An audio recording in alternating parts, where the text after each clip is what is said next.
just one more hour. How soon will I meet my end?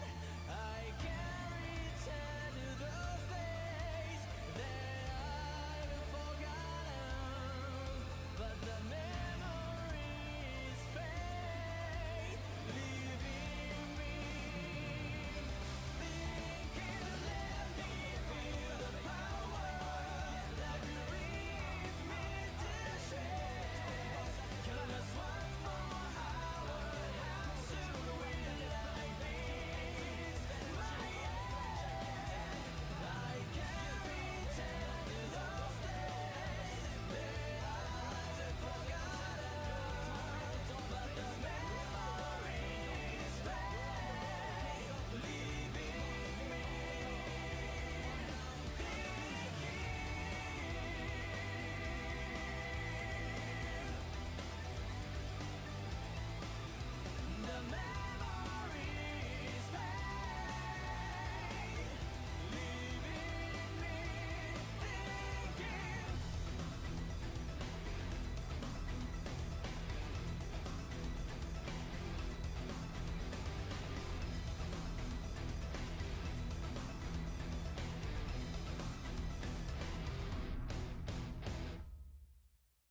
think it's time we blow this scene.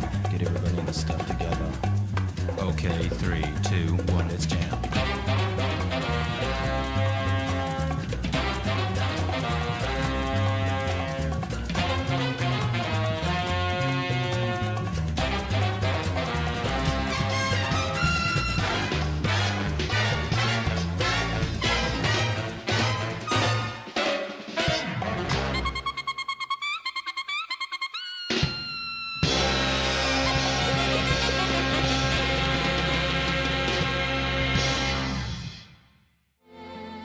Hello. How's everybody doing? Yo, what's good? How you doing, brothers? How is everything? We got some Granblue action here for you. Laser, pleasure to cast with you, brother. Absolutely. Back at you, Austin. How's it going, Imp? It's going pretty well. I'm a lot of stuff came out today. Relink dropped tonight. Tekken dropped. Uni dropped. I was kind of I was unsure how many people were going to show up, but we got 100 gamers, which is awesome. So I'm very, very excited for this bracket. A lot of names you probably recognize if you watch Frosty Faustings. We have Wavy, we have Xerom, MBK, just a lot of the regulars, and I'm very, very stoked to see them. I am going to get out of the way in a second, but before that, I do want to shout out the Matcherino. As you guys already know, we have a Matcherino for this evening. ! Matcherino works on every platform we're streaming on YouTube, on Twitch. You can use that or !M as the shortcut. It'll take you to this page. You can see that blue claim code button in the upper right hand corner. All you got to do is click it, put 25 free cents into the pot. We also have a bunch of sponsor quests, also putting in free money. Yeah, it really helps us out a lot. We have stretch goals. At 150, top 4 gets paid out. 320, top 6, 660, top 8. We have hit at least top 4 payout for every single Granblue bracket we have run. That was true for most of Vanilla, and definitely true for all of Rising, so I would love to keep that streak going. And the first and easiest way to do that is just to claim a code. If you have a second, please visit this page, claim the codes, and put some free money into the pot. Dude, I love Matcherino, to be honest. I feel like it's literally like holding down a lot of these tournaments for the FGC and Granblue, obviously, and helping people get some money in their pockets. So shouts to them. The fact that you can just type in a code or just watch like an ad to give money to players is really cool. And it's great because like a lot of those sponsor quests too, put in a little bit more. Like go visit a Twitter feed, go check out a YouTube channel, subscribe to it, and then 10 seconds later unsubscribe again. It's kind of free. It's pretty great. I love making funding a lot more accessible. Thank you, venture capital. Thanks again, venture capital. Guys, welcome to WAST number 8 for Granblue Fantasy. Tons of matches coming up here. Like you said, Imperius Club is already giving us a ton of players we're going to be seeing today. But yeah, 100 gamers coming out in this year where like tons of video games are coming out. Dude, I kind of wish I was getting ready for Relink, but we got some versus action coming up. You know, Granblue's having a heyday. We had the vanilla come out like 4 years ago or so, and now Rising has come back a couple months ago, and it's more popular than ever. With Relink on the corner, on top of that, people getting into the gotcha game. Granblue is the place to be right now. Yeah, it's a really cool game. I was telling you guys before we got started that I'm one of those people that got into the game because 2B is a guest character, and that's one of my favorite games of all time. And then it turns out the game's actually just really, really sick. So it's turns out guest characters accomplishing their function. It's pretty fun. And I'm looking forward to seeing how that player base bump works out, because you know what's coming, right? The character is way too popular for it not to be. I also think this is probably going to be the first week of this series, at least, where we have a good shot of seeing some Lucilius play. There wasn't a ton so far because people were mostly practicing for Frosty, trying to play their mains. Not really a lot of time to learn a new character right before a big major tournament. So I'm curious to see if that comes into play tonight. I don't know. I think it's gonna be a lot of fun. Got a lot of good names, a lot of good characters, a lot of good matches to get into, and looks like we're getting ready for our first one, which is gonna be Kojicoco going up against KazenoKami. For like a split second, I got super duper excited because I saw the word Vasaraga, but then I understood what was actually happening. That's just the streamer there. That's just. You're allowed to believe. There's always a shot. Mister, I'm gonna armor through everything, grappler.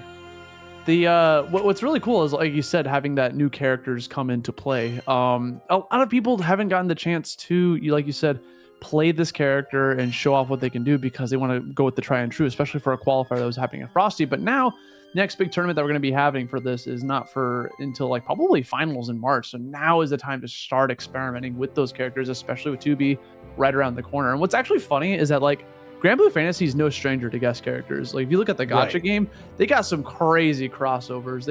I think they just did a My Hero Academia one.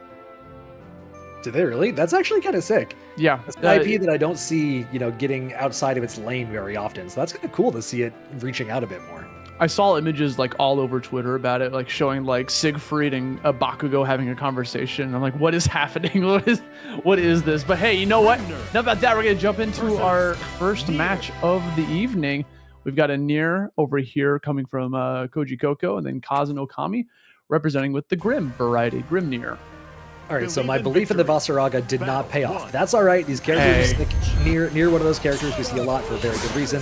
The character is really cool despite being incredibly strong and therefore getting a lot of hate. And Grimnir, personally, to me, is one of the most fun characters to watch piloted by a competent pilot. I think he's really, really deep, has a lot of cool tools, but I'm not going to see them right now. Kojicoco really good enough to the braces to start off with. Oh, DP there. Yeah, I mean, Kazu just wanted to get that corner pressure there. Unfortunately, got a little bit of a mistimed grab, going to put himself right back into the corner in the process. Kojicoco is going to get that, sneak a little bit of a hit there in, and here comes the B&B, following it up with the Skybound Arrow. That's going to be it. Just get those two combos in the corner, and you are done for round one going to Koji. And not a second too soon either. Got 2 hearts left on that combo ender, so good timing there. Pretty convincing round one there for Kojicoco. KazenoKami had a good look there with the DP reversal, but just got thrown right back into the corner and getting put back into the corner yet again at the beginning of round 2. It's tough because like Kazen right now is not really getting the opportunity to get anything set up. Like it's always going straight to the corner. Koji getting these stray hits and turning them into so much. Another combo coming out, gonna solidify this with the Raging Strike, and we're going to turn this into a game number 2. Let's see if Kazen can try to get like any sort of opening here for game number 2. It was not a perfect though. You won the moral victory. Let's go. You're still okay. What more could you ask for? Well, this pressure is pretty good. All right, we got Death coming out. Manages to attack out without too much damage so far. And a good aggressive wake up for KazenoKami, getting a little bit of momentum back on his side. Pulling down the neutral. And there we go. The U from the air, getting something going. Again, waking up with the mash. Kojicoco not really too consistent with what to do in these knockdown situations mid-screen. Oh, good call out. Recognize that Kazen wanted to play with those air dashes, but he set up shop with the EX, putting all the orbs up there. Koji saw it coming out, got the counter parry, and managed to close that out really strongly. Kazen was putting up a little bit of a fight there. That was a really good look from Kazen. KazenoKami was really able to start getting something going there for a minute. I liked the way they were playing around the overhead usage, so that we just see overhead on the ground into an overhead from the sky, trying to mix things up a little bit, keep Kojicoco on their toes. But here we go, Death doing that thing they do so well, what with the damage, what with the corner control. KazenoKami though, fighting back, get a bit of space control. The ultimate summon though does get the hard knockdown. Baits on the DP, that's gonna hurt a lot. Can he build enough meter to get the SPA? Yes, they can. Is that gonna be enough damage? Ooh, oh, not gonna do it for now. Not gonna be able to come out. Had all of the BP to play with as well. We're getting a lot of these dash overheads coming out from Kazu. This could be the opportunity to get something. Oh, risks it all with the super skybound out parry, like the counter. Unfortunately, gets grabbed, back thrown into the corner. That's gonna be Kojicoco taking a clean 2-0. Playing, pretty safe there, right? Throwing out the puppet, using a lot of EX, just dive-ins from a lot of their skills.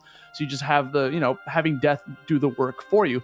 Meanwhile, KazenoKami getting a little bit overzealous on a lot of his aggression, because a lot of the times when you play against Nier, you gotta play super patient. You gotta wait for those opportune times, wait for the puppet to be out there, and when Death is exposed, you kick him really quick with like a crouching light or something and just get him out of play, and then start to get your momentum after that. Yeah, one thing I think also that I noticed was KazenoKami had a couple opportunities there that they didn't quite take the best advantage of. There was 1 or 2 whiff punishes that they punished with, I think it was a dash B, like a 6-6B, that wasn't quite perfect, right? If you can get something like a, just even like a far medium would have been perfect. and cancel that into a Skybound out, that would have been a 1 round.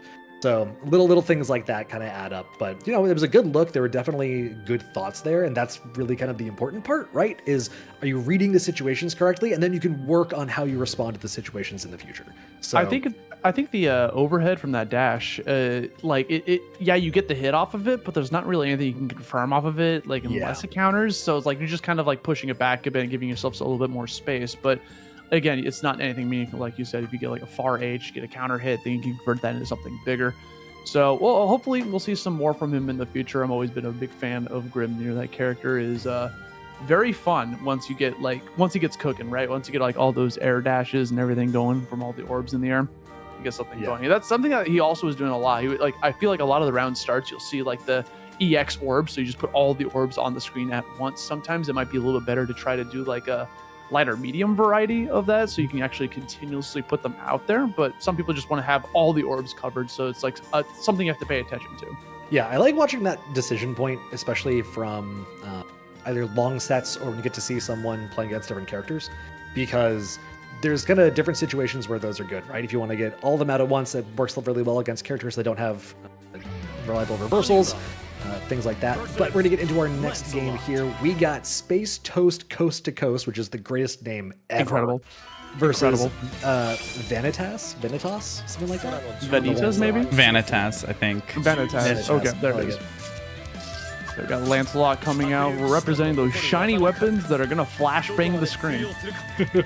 I love when people get to pull that out, because it's like a little bit of mental warfare. It's like, yeah, I got this character on lock. I've been around the block with this guy. I know what's going on. Meanwhile, Anila, slightly less shiny, but no less impressive. Yeah. So this is going to be completely... Vanitasz with the Lancelot has to get in there, right? Because this is one of the original rushdown characters from Vanilla. Face off against Anila, who has like a lot of range, think like Katalina-esque, where you can just kind of like poke them out. This is pretty much how I thought the round start was going to go, right? You see Lancelot getting in there, mixing up a lot with the projectiles and the jumps and the fast movements. A lot of lights coming out just to apply that pressure and try to get them to push a button and trap them. Very, very comfortable with how we're converting here too. Spent the BP to get the optimal conversion, built plenty of meter. Now just needs one more touch from the next. Also with the throw zone, there it is, coming down with the crash, getting round 1 on the board for Vanitasz. Really, really convincing. Very, very suffocating pressure there. Space Toast really kind of got toasted, so to speak. Yeah. Oh, that sweep is so huge, man. I go with almost full screen. You gotta be on the lookout for that, because the second Anila gets that, she can convert that into a lot of like Oki right afterwards, or just try to like convert it into a skill. Now we're seeing a lot of sheet projectiles coming out. Gonna stop it with the sweep as well. Lancelot also has a fantastic sweep, but you gotta be on the lookout. He's really good at side swapping you. Yeah, that cross-up was a really good opportunity. I like spending the BP there. Getting in the corner was pretty much the sole reason you died last time, because you weren't able to fight out. So spending those resources, don't want to die with him. But Vanitasz fighting through it yet again. Here we go, spend that BP, has the SVA on deck. He's going to be in this combo. Looks like it's going to be a setup. Nope, we're going straight for it. Yeah, we'll see if this is going to be able to get the kill. I'm pretty sure you're done for. Yes, sir. That's going to be Vanitasz taking away that first game with the Lancelot. Just the amount of pressure coming out from him. There was really not much chance for Space Toast to try to get anything cooking in that last game. And we're going right back into it, though, see if they can get something started. We did see a brief moment of space control really coming out for Space Toast. That was really, really impressive. Super effective, but if you can't get that started, then keeping Vanitasz from getting started himself is really difficult. Spend that BP, I like it. Cross up, BP in response. Dashing in, keep that pressure going. Cross up low. I think that's the second or third specifically low cross-up we've seen, and that's so hard to respond to that mix. You pretty much got to guess, and if you don't, then this is what happens. I feel like Lancelot's one of those characters that really taught me how to use the block button, because like if you just hold block button against the likes of Lancelot, that gets rid of so much of his mix, because he's constantly trying to get behind you, or like right there, that was a high-low mix-up because he's just constantly on the move. He's definitely a gigantic knowledge check. Like if you've never fought a good Lancelot before, he's gonna like mop the floor with you. One more for Vanitasz to move along. Space Toast. Okay, we're getting the sheep. We're getting the herding going. Overhead gets blocked. Good job, shimmy. Nothing doing. Get a throw. Getting closer to the corner, trying to push them through with the fireball. Good challenge from Space Toast, though. Here we go. Now we're at that preferred range, dashing right back up, though. Patient stare down. And this is the opportunity, right? You got the sheeps, you got the back in the corner. We're playing extremely patient. He knew exactly what he was going to swing for it. Uses the BP to get back him. Goes for a slip up, side swap himself with a little command hop. And now we got some corner damage coming out. One more neutral win will get you that round. Good tech. Very important. Good jump, too. Space Toast really getting some momentum going here. Only one BP left, so touches will hurt, but just needs one touch back. There it is. Oh, no, couldn't confirm. There we go. Punish on the DP. Space Toast is on the board. Let's go. We got a match. Oh, that was a really good bait on that reversal. You saw Lancelot was kind of feeling it a little bit. Vanitasz was looking for that opportunity to try to break any sort of momentum that Space Toast Coast to Coast was trying to build here. Round number 3. Starts off with the sheep. A lot of projectiles come out. We haven't really seen EX or Ultimate Sheep come out. EX Sheep is really difficult to deal with if you don't see it coming, because it's just they all move at different speeds. You just gotta be on the lookout. But right now, Vanitasz going for the side swap. That's very risky to go for because you are at risk of putting yourself in the corner. Yeah, managed to get through right afterwards, but didn't really get anything out of it until now. Spending the ultimate for the cross-up. BP gets spent as well for the conversion, pushing into the corner. There we go. Safe jump. Throw. Playing that strike throw game. It's mostly been mixed represented so far, so missing into throws is a good way to keep your opponent on your toes. With punish. Can't quite confirm it all the way, though. Space Coast getting that range. Not quite, though. Throw represented yet again. That's going to do it. Vanitasz. Really, really suffocating pressure there from start to finish. And what's really cool to see is that Space Toast, you saw the gears starting to turn there at the end. Actually challenging with like the lows. Every single time you saw like Vanitasz start to walk up, whenever there's like a gap in the string, right there, goes for the crouching light, puts up an opening, tries to build you some room, but unfortunately catches the mash, runs in, finishes it off with a grab. That's going to be Vanitasz moving on with a 2-0 victory. Congrats to him. Yeah, that was a fun match to watch to me, because exactly like you were saying, you could see the meta between the two of them developing over the course of the match. I think if there was a first to 3, even like a first to 5, it might have been a really different story. Maybe not, who knows? It was still very, very impressive play from Vanitasz, but I liked seeing, it's always really rewarding to me to see someone like learning and developing in real time. I think that's one of the best parts about watching early on in a bracket, right? Because later on in a bracket, people are super, super practiced, very familiar with pretty much every tool, every game plan they have to develop against every other character. I really, really enjoy and get a lot of satisfaction off of watching early bracket, because you get moments like that where Never when mind. it's tightened up, it's fun to watch. They went straight into the next one. This is Umbi versus Kilo. Both really solid. Just to give some background, Kilo was a Gran player through all of vanilla, swapped to Nier, and Umbi, I think, is one of the sole Katalina truthers I can still think of that's still on this character. The truthers representing the character loyalists is super real. That's something about fighting games that I absolutely adore, is that like people like stay with their characters sometimes because they just love the way they play. Yeah, I agree. It's also fun because Kilo, one of the regulars around here, I think that I know it was top 8 last week. I think it was top 5, if I remember correctly. 4. That was it. Okay, thank you. Yeah. Yeah. Also, what I'm seeing already is way more likely to throw out ultimate skills than a lot of other Niers that I watch. So that's, I like seeing that little personal touch, right? Umbi had some good looks there, you know, but not quite making it happen. But we'll see if there's an adaptation. Not quite yet. The DP comes through for Kilo. There it is. The lunging thrust does contest Nier pretty well. If you can get at the startup of some of the death summons, you can get a 2-for-1. Dude, Has you enough can in the tell. SBA. Oh, not quite. Couldn't build it. I think they were looking for a BP expenditure into the SBA so you can build it back and take it down from your opponent, but wasn't quite able to build the meter. Now just needs one more touch.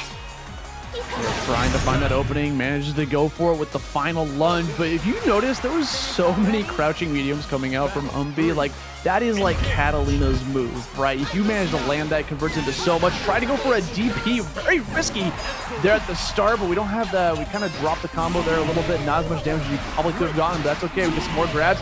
A second grab, might be using it for conditioning later on. Like you said, there's the ultimate coming out, trying to apply a little bit more pressure there in the corner. Oh, the offensive DP to try and keep pressure in the corner.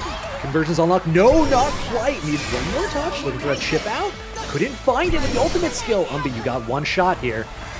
You gotta play perfect. Hero's looking for one more. Spends a BP. Couldn't find it yet. Doesn't have any cards left. Cannot summon death for a minute. Umbi's really trying to push this as hard as they can. Not quite enough. 6-6L for Kilo will solidify that round for them. That was really dancing on the edge of a knife for a minute there. It was terrifying to watch because Umbi was throwing out everything in the kitchen sink because you kind of have to when you're at chip kill, right? You got to like throw out a spot dodge, you got to throw out a DP, you got to throw anything out there to try to make sure you're not put into a block situation. Because the second a block string comes out, it might be Dunzo. Speaking of Dunzo, already put in the corner so quickly, but look at the cards again. Only 2 left. BP expenditure doesn't really get anything going quite yet, though. One more touch will do it. We're in throw range as well. Meteor finisher for Umbi, trying to get something going. Ultimate skill look for the chip out. No more cards left. Again, ooh, that's going to be a good challenge on the dash approach for Kilo. Means 1 round away from taking it. I really like the way Kilo is really willing to commit to going for the kill. I don't need cards, I just need you dead. Yeah, just get you out of the system. These ultimate skills, by the way, are doing so much chip damage. Everybody's saying we see Umbi going for these blocks. Look how much chip that just did, right? And it opened you up for the low, and now this might be spelling curtains for you. Death is inevitable at this point. There's the perfect, and that's going to be the set. Kilo taking it 2-0 over Umbi. So it turns out this Nier character, when they get going, is kind of strong. They get to really, really play a strong game because they get the lockdown pretty much guaranteed off of their B&B, off the summon into the Merkava flaily arms. That's how I think of it, at least. I don't know if anyone else sees that, but you know. But yeah, it's really hard to get out of that position once the Nier gets you pretty low because, like we were talking about, the summons are really, really good for chipping out, and you really only need 1, 2, maybe at most 3 cards worth of summons and specials to be able to get that chip out when you've gotten them down pretty low. So the game plan there was pretty clear, right? There's most players play around trying to either finish or get very close to finishing off their opponent via SBA. They get 2 or 3 touches, get an SBA, and then maybe a throw or 2 more to really close it out. The game plan wasn't the same there, right? Kilo was really, really playing for ultimate skills, chip outs, and using meter more proactively, not really needing to bank it up. I think it's a really cool individualization, right? Really personalized way to try and play the game. There were a lot of opportunities you saw that there was 1 HP left and chip was a kill option, right. And that happened almost every round. Dude, the amount of chip was actually insane because of that. And if you look at like other Niers that play, like Zippy, for example, you don't really see them using ultimates. Yeah. And I think some of it comes down to it's like, I want to save my meter for something else. Like if you manage to get like something combo into a Skybound out tends to do a lot of damage, especially when you're low on hearts. So they tend to save it for that. Sometimes the EX moves tend to feel better on top of that, like especially with the DP, for example, EX DP being like one of the most powerful ones in the game just because of how much damage you get off of it. But it's something that maybe we should be, some Niers could be looking into in the future just because of like the chip option. And you know what else we could be looking into a little bit more in the future is the Matcherino. Hey, I knew where I was going with that one. We got 24 codes remaining and 175 people in chat. All right, chat, listen up.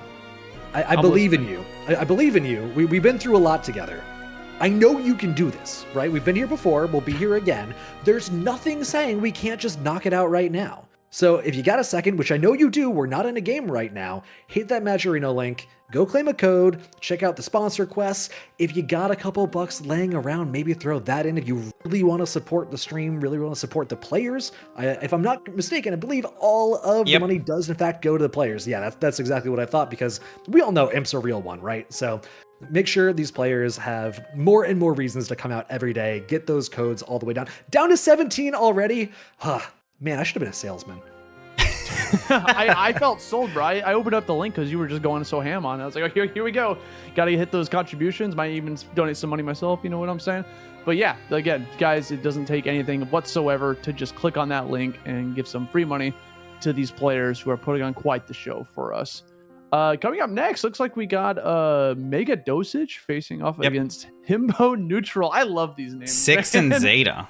Nobody does names like anime players. I'm telling you, man. So this will be quite the matchup, right? Six, everyone knows about this character and how like rush down heavy they get, but they're playing it off against Zeta, who's like almost the queen of just keep away, right? Like the amount of range that this character has with their spear, whether they're going for like a far H or like a crouching H, or any of their projectiles that go full screen. And on top of that, has the ability to go airborne and have tons of options in the air. So we'll see exactly how this is going to be able to play out right here at the start. And we see one thing playing out is Ryer with the raid. Thanks so much, man. Good to see you. Mega Dosage coming out with the blue. I love that skin. It's I feel like the name Zeta just begs for like something colorful. I don't know why. Maybe it's like my rave past coming back to me. Like really makes me want to see something neon. Yeah, like you're seeing like the future almost. All right, here we go. Neutral put in the corner. A surprising place for a 6-player. Not where they usually find themselves. Mashing though. Mashing is comfortable territory. Yeah, the character has a lot of tools in their arsenal to get so much damage off of like the straightest of hits on top of that. Look at that. This one hit came from the right side of the stage, and we're already on the left side of the corner. Mega Dosage now put into the corner, manages to find a swing, turns it into a raging strike out of meter, out of VP. Not going to be able to get the kill off of this, I'm pretty sure, but now you're in trouble. You're about to take 50% extra damage on the process, and Zeta has so much meter that you explode from that option. And so that's what we were talking about this a little bit before the stream started. Zeta's strength is with meter. Zeta gets stronger over the course of the game because her power budget is so heavily skewed towards ultimate abilities. So Himbo being able to really establish a lot in the early phase of the game doesn't surprise me. Mega Dosage being able to convert so adeptly and really go for the kill when the opportunity presented itself, really important in this kind of matchup, and I love seeing it done so well. Low neutral, trying to get something set up there. Overhead with the fireball, low to sweep. Trying to push back to neutral though. Good defense by Mega Dosage, not getting afraid under all this pressure. Speaking of that meter though, Mega Dosage already at 100, looking for that one opportunity, right? Playing the rushdown game, getting it in the face. Makes him spend the BP to try to get off me with that brave kind of look at these jumps, gonna spend it right back at you. They're looking for that big hit, and there it is. Mega Dosage finds the answer. Gonna spend all that meter stuff will be to play with. Can he find an opportunity to go for it? There it is, and finish. Mega Dosage taking that off. Both games you saw Himbo neutral being in complete control, but then Mega Dosage just gets that one hit and converts it into a miracle. And that was a 6-6L too. That was all of a 6-6L. 6-6L. So not just is that having the right confirms, not just is that Zeta being a disgusting character with a full grip of meter, that was really heads up hit confirming, right? That is a hit that if you can get it, and you probably will get 6-6L hits relatively often because that button is super good in this game. When you're ready to convert off of it, it really can win you games, as we've seen, like exactly just like that. So Mega Dosage making the most out of 2 situations there in 2 games to win that back-to-back was very heads up, very impressive. Gonna go for that EXGP or parry, by the way, to try to get you a little bit more airborne. Something that Zeta can do really strongly is playing the projectile game, but obviously Himbo's not going to give him the opportunity to go for that just because of the power of the rushdown. Fades out the parry, goes for another grab, but can't go for the second parry, even though it was on cooldown. Ultimates bypass that and gets pushed yet into the corner yet again. And that's fine. You're perfectly happy taking that meter away from them so that you can do exactly this. You don't have a way to fight back. Full BP, full meter. Here we go. SPA winning out for 3 rounds in a row. Mega Dosage on set point against Himbo neutral, who is a top 8 player.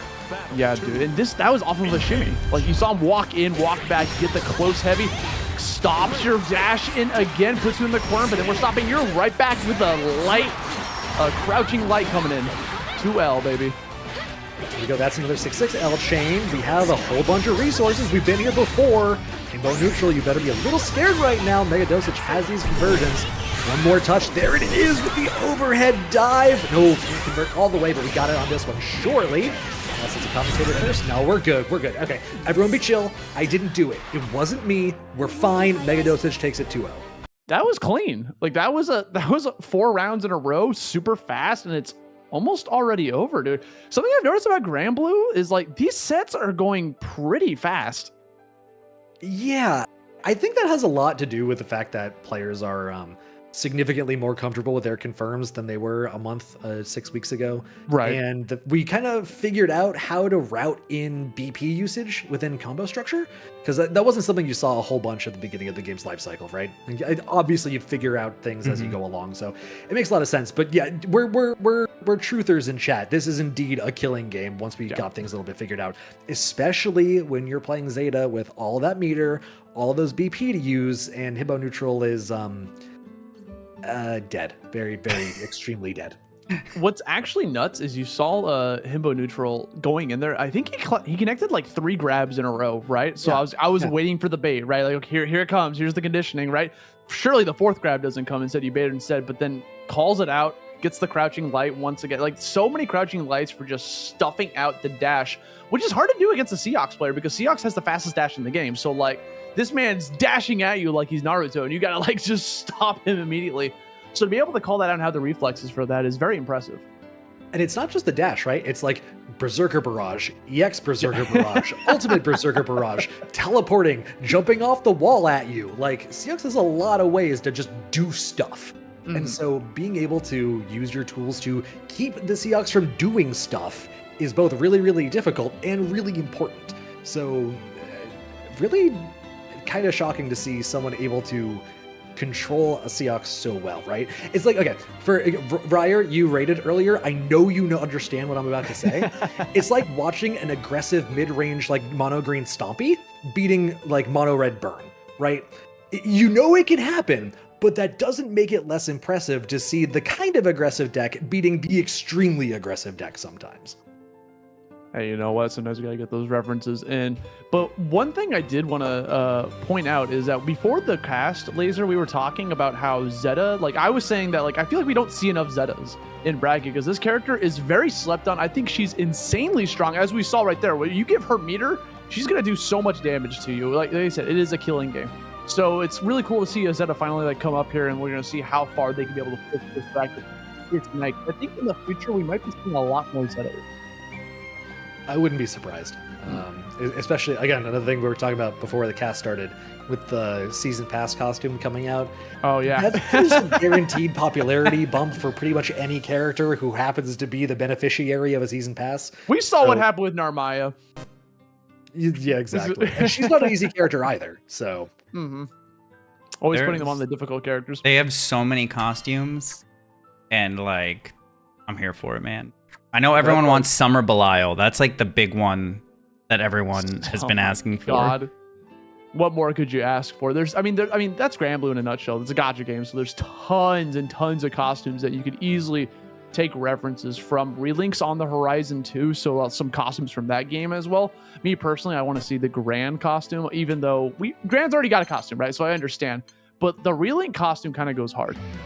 Charlotta. You know what else goes hard? Donating to the Matcherino, just in case. I agree. In case we weren't clear. Yeah, go to Matcherino right now, y'all. Before we jump into this next set, we got Soulrobba facing off against Red. Now, Red representing as the Yuel. Yuel, one of those characters that has a pretty tricky rushdown, right? Like, she wants to get into your face and try to space you out, but also is a stance character, has the ability to change all of her normals and put herself into, like, permanent counter if you don't go for load. Yeah, I think the Charlotta matches up relatively well into that, as well as relatively poorly. She is kind of stubby on her buttons, which can mean that when Yuel's trying to do her little dancing on you, it can be kind of hard to contest, but also has really good tools for being extremely ignorant. Press your buttons, hit your flash kick, and just kind of say, no, you don't get to have a turn, I'm still busy here. Just like that. Like, just like as if on cue, immediately goes for the reversal. They're like, no, it's still my turn. I want to play. Ooh, and we got the axe on the Charlotta. You love to see it. Yeah, I always saw her as like a knight, so her busting out the axe is very fun to see. Some very fun costumes. There we go, going for the tip throw, gets the grab right afterwards. Nothing to it though. You see Soulrobba immediately robbing that neutral, put you back in the center stage. Wants to get that corner as hard as you possibly can. Look at this. We just saw 3 different options represented in the wake up there. We saw low, we saw overhead, and we saw throw. This man is presumably, gender's not actually sure, this person is really trying to mix this hard with Yeah. Here we go. Ultimate Blanca Ball, almost there on ship, not quite. really low on meter, so if Red wants to make something happen, now's not a bad time. But the chip out is right there. Yes, indeed. Soulrobba 2-0 for that game. Smart play coming out from Soulrobba there at the very end, right? You saw them going for the extended skill to try to chip them out as much as possible. It's like, okay, I have a block string. I'm just going to throw out a skill to put you into chip death, and now that's something you have to be on the radar and on the lookout for. Even though Red did a good job of jumping over the Blanca ball to, get out of that corner, they just couldn't be able to finish off that round. But that's okay. We got game number 2 coming out. I really like the way Soulrobba played the ending sequence there too. It was extremely patient, right? It was, okay, I know that once I get a little more meter, once I get my cooldowns back up, I can chip out without a lot of problems. Blanca Ball is really, really good for chip out situations. Same with the 100 hand slap. You all know that's exactly what it is. So it's not too hard to set up a basically checkmate situation unless they play really, really well. Yuel does have some tools for doing that with the mobility, but it's not easy and definitely not guaranteed. So being willing to play patiently, press down back, hold that block button for a minute, and go for the really, really safe, high reward, low risk play was a very smart call. And something we might be seeing here in game number 2 as well is that there were so many aggressive defensive options, right, coming out from Gangsta, that maybe that's we just throw them out all in the beginning, and then later on we try to chill it out a bit as just a way to mix up your gameplay. We'll just have to wait and see what's going to happen into this. I believe we're finally jumping in here into game number 2. Had to take a quick sec to just recuperate before we jump right back in. Let's see if Red can bring something to the table here. All right, here we go. Loading up. No. Okay, yeah, we're there. It's good. We're fine. Game 2. Battle 1. Yeah, let's be able to start out here. Red keeping it a little bit more safe, a lot more patient from both players. By the way, no one wanted to put out a stubby normal in the beginning. Good breakout, but now you're in the corner. That's something that Charlotta is really good at being able to do, right? Just pushing up into you and just throwing out every single skill in the docket. Just keep that corner pressure. Mixes up, gets the grab, puts you right back into the corner. That was risky too. That was cross up into a back throw to take the corner and then get it back. So really this decision, not a bad one by any means. But going for the BP expenditure, ultimate skills to try and get a little bit more damage. Going for the conversions, not quite enough, but we plan for that. EXDP is not quite enough. Thought that was going to do it. With the SBA is a quasi-desperation play. Think it'll do anything here? No, absolutely not. Soulrobba, 1 away. I understand, right? Red was at super low health, didn't want to risk trying to get into chip range, so just had so much health that I had to take out and just go for a Hail Mary to end that round. And now we're starting this right back up, plays a little bit more patient, trying to bait out the defensive option, gets a light. Yeah, that was a layer 2 also. The last time they did EX jump, it was throw representation, so trying to mix things up a little bit. Also only been 1 or 2 representations, so not a crazy mix yet, not a lot of conditioning happening, but back in the corner already. Soulrobba trying to make it happen, but no, Red running out of the corner much better this time. Yep, Yuel has the own jumped out though. That's really difficult, right? Because Yuel does have that ability to jump up there and mix up their jump pressure with the dive kick, but manages to get caught on the ankles, puts you back into the corner, a lot of damage on the table, and Soulrobba has 3 BP to play with, another Hail Mary with the Skybound Art, gonna get blocked and baited out. That's gonna be Soulrobba taking the set 2-0. Over Red. Both times you saw the desperation coming out from the SBAs, but unfortunately Soulrobba was in control both of those times and was able to shut that down. You kind of see that Red was a little flustered when trying to apply pressure to Soulrobba because of all of the reversals coming out from Soulrobba. Now the patience came out, a little bit of fear came out whenever he started to happen, and then Soulrobba never went for it. Yeah, it's hard to choose an option to commit to and to be comfortable in your pressure when you're fighting someone who has really good tools to escape pressure. Both with Demon Flip offering some mobility, the Flash Kick offering a reversal, obviously, and then you have very low health to begin with, so all of your options become significantly riskier than they were to begin with, makes it a hard proposition to say anything confidently. So I don't really blame them for being a little flustered. Look, that's what Charlotta's designed to do, right? It's a mental stack overload character. That's how Rushdown works. So it makes a whole lot of sense, but it's kind of rough sometimes. Yeah, I mean, Charlotta definitely not a stranger to seeing on the big stage too, right? We've been seeing a lot of Xerom recently. Got 2nd place at Frosty Faustings last week, qualifying for the finals. So with that character, so the potato is still here and strong. But guys, change the pace a little bit. We've got the other Rushdown coming out. Tokai Teio facing off with the Seox against Kai, representing the Belial. These are two characters that we see very, very frequently at high level. Two very powerful characters. First Belial we've seen today, which is a little surprising. He's also a very popular character just in general. He does kind of got that swag to him, so it makes a lot of sense. The sunglasses really do a lot for him. And the fact that you can change them, very impressive. Now we're going to put him right back in the corner. This impressive corner carry just immediately goes down with the spike. Unfortunately, Kai just jumps right over that, catches him going for the grab, punches the whip grab. We got tons of meter to play with here. We're going to be able to spend it, uses the BP in the process, and ends up just going for the skybound out. Just take away one of yours as well and recover the BP. Yeah, also, if you're not going to kill, you have a lot of health left, you might as well spend it while there's still game to play. One more touch, though, after this I think is going to be needed. Yup, get yourself back in. Berserker Barrage for the chip, almost there.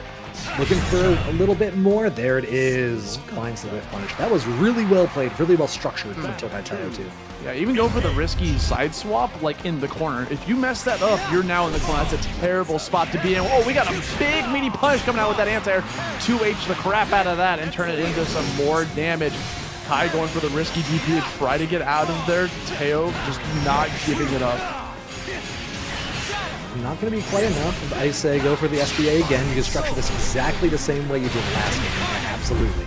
You have all your life. You have plenty of game to play left if you need to.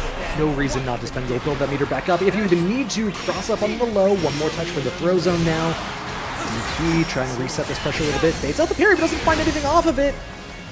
Spends the BP in response. Good call. You were probably going to die if you didn't. I'm a big fan of not dying in the game, but Tokai Teio able to close it out again on the dash approach. That was a very convincing round. That was, I agree with chat. I got hit there for sure. Yeah, 100%. All the mental stack coming out of you from Seox, just in general, all the options. Then all of a sudden, a Raging Strike, you're done for. I got hit, chat got hit, you got hit, everyone got hit.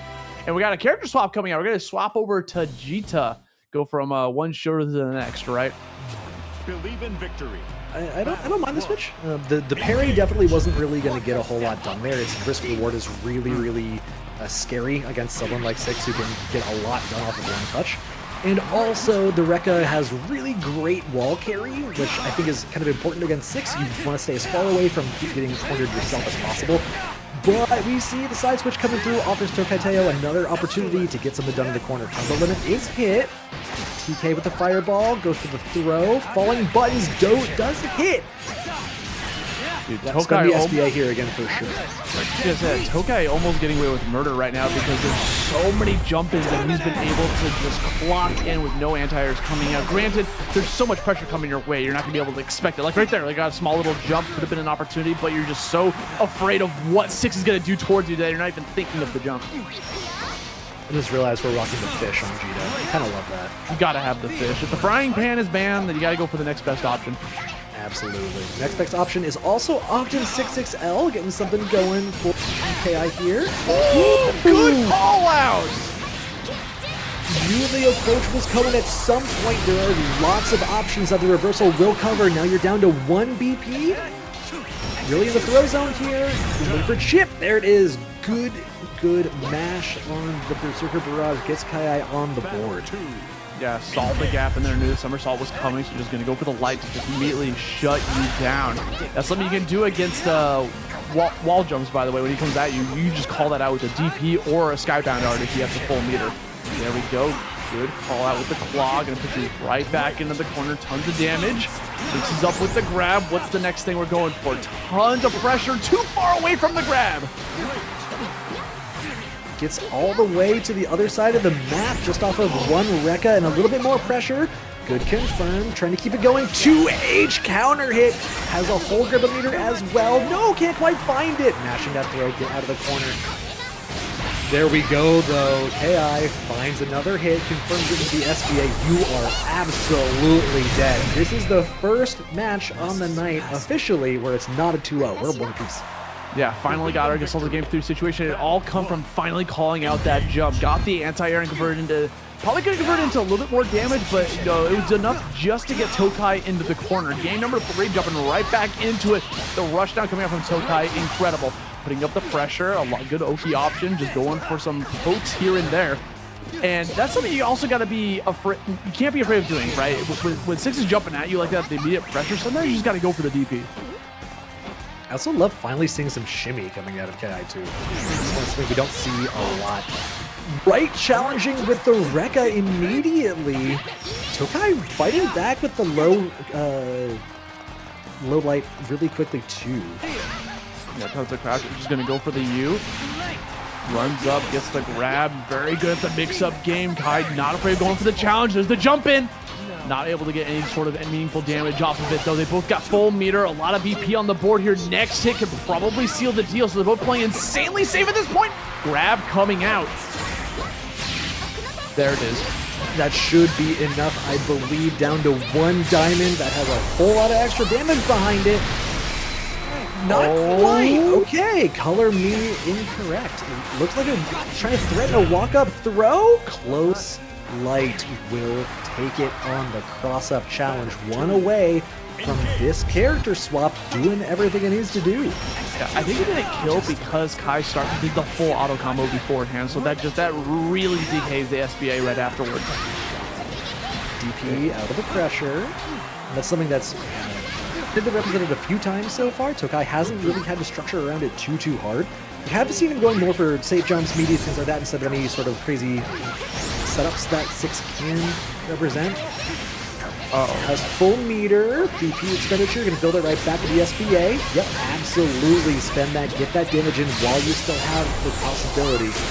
1 more confirm should do it. Not quite in throw territory, so you can still be delay teching and not feeling too bad about it. I love the patience, by the way. It's like, okay, you're desperateness here. You're going to try to throw out your SBA right here, so we're just going to play as safe as possible. Moving back bit by bit. You have a strong lead here. Let Tokai overcommit on something before going for the punish. Look at that. I knew he was going to back up, try to go for the far medium. Finding the smallest little poke. That meter's starting to build back up, too. Tokai needs that 1 hit, manages to go for the grab, whiffs it too far away. Kai capitalizes on it and does a reverse 2-0 with the Djeeta. Do I get to say grounded footsies? Do I dare say fundamentals won that at the end of the round? Hey, sometimes it's okay to be daring, you know? Like these really patient sequences from KaiAi were really a big difference maker, I think, in this match. The Belial can definitely play that way, but it's a little better at, like, you know, range 2 or 3, not quite as good at playing a little closer up there. So I think one of the things that was really, really good, both from a character switch and from a approach change, was being able to play more patient, play a little bit more spaced, play more for keep out and confirms instead of trying to play for, you know, Belial stuff, right? Yeah. Like, I don't know how better to put it. I mean, Belial's also one of those characters that has one of the few crouching M's that, like, give you plus on it, you know? Mm-hmm. And we didn't really see that come into play either, right? There wasn't much of an opportunity for him to try to, like, build up that pressure and get that frame traps in because, you know, Six was just in his face the whole time. But character swap coming in, doing a lot of work, just playing some grounded footsies, and was able to come out on top. He's going to move on in through the bracket. And guys, you already know what we're going to say. Come on, look at this. Guys, this literally costs you nothing to do. Head on over to the match arena, just click on that link, hit that contribute button, and the prize pool is all going towards the players. And if you're feeling generous, you can also donate some money too. Speaking of generous, thanks so much to It's This Gaia Dude for the tier 1 for 37 months. My lord, my man's been subbing for 3 years. Thank you, man. Dang, that's some dedication. I love to see it. Yeah, always been a fan. But guys, thank you guys so much for tuning in here over at the WAST Online. You already know what it is. Tons of Granblue action coming your way. And it looks like we got our next match coming up. Who we got? Was that Xerom? It is Xerom. Indeed. Xerom. Xerom. Perennial favorite in top 8 pretty much every week, as far as I'm aware. Every week they enter, at least. Seox player, extremely strong. Anila, I do not believe I am familiar with. Charlotta player. Xerom's Charlotta, second at Frosty Sorry, Frostings. Sorry. You're totally right. I was about to say, huh? Angel over here with the Eustace. Don't get to see too much action from this character. Eustace was one of the characters. Correct me if I'm wrong, because I actually kind of fell off of Granblue after 2020. But like, he was pretty strong near the end of like its life cycle, right? I actually didn't play them well, so I couldn't. He was always very, very solid. towards the end. I remember seeing him a lot, like over at CEO. But here we go. We're going to jump right into it. Xerom already getting that big, fresh crowd. This is a classic case of rushdown versus keep away. But right now, the one that's supposed to be playing keep away is the one playing the rushdown with the roses and the gun. Puts you right back into the corner. There's something that's really good about this is that he's got such good Oki options. That grenade that you toss off, especially if you use ult, is just an active hitbox that's going to blow off eventually. You can't block or anything. It's just constantly there, and you have to be aware of it. Yeah, the Eustace set play has a lot of layers to it. It can really get a lot going. Meanwhile, Charlotta Ball really just has the one layer, but damn, is it a good one. I mean, what makes that really strong is it only technically costs you 25 meter if you hit it, because you can just keep linking it over and over, and it just keeps refunding and refunding. So it's like the most bang for your buck comp. Yeah, there's a reason Xerom is so often finding themselves in the top side of brackets. Getting the corner pressure going already. Knocked down. Patience into the throw. Cross up low. Yes, sir. Got a back throw instead of a forward throw. Then you need to take the corner back. Get that pressure going. SBA. Spend it immediately. Quick 2-0 for Xerom. That was, yeah, there's a reason this person was putting up numbers for us. Yeah. I mean, NGL had a pretty strong start, but I feel like Xerom has already found those openings and is capitalizing on them. There we go. It's the far option, but hey, we're just going to stop that pressure immediately. There's one character that can do it. It's going to be Charlotta. There's the Demon Flip, going to be able to get the fan grab on top of it and makes the damage. Come look at this. That setup was kind of nasty. Going for just one attack on the pickup after the command throw so you can get the Charlotta Ball into a meaty. Ugh, I got hit. I got hit for sure. SBA hitting me up as well. Taking my stock, putting that round on the board for Xerom. One away from taking the set. Very, very dominating fashion.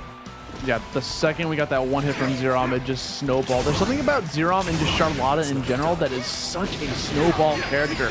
Once you get one singular hit in, you can just carry it so far. So it's up to Angeal. You just keep Xerom in the corner. We got the setup with the grenade. If that grenade is attached to the opponent, it's going to make the combo extensions happen even longer and opens up new routes.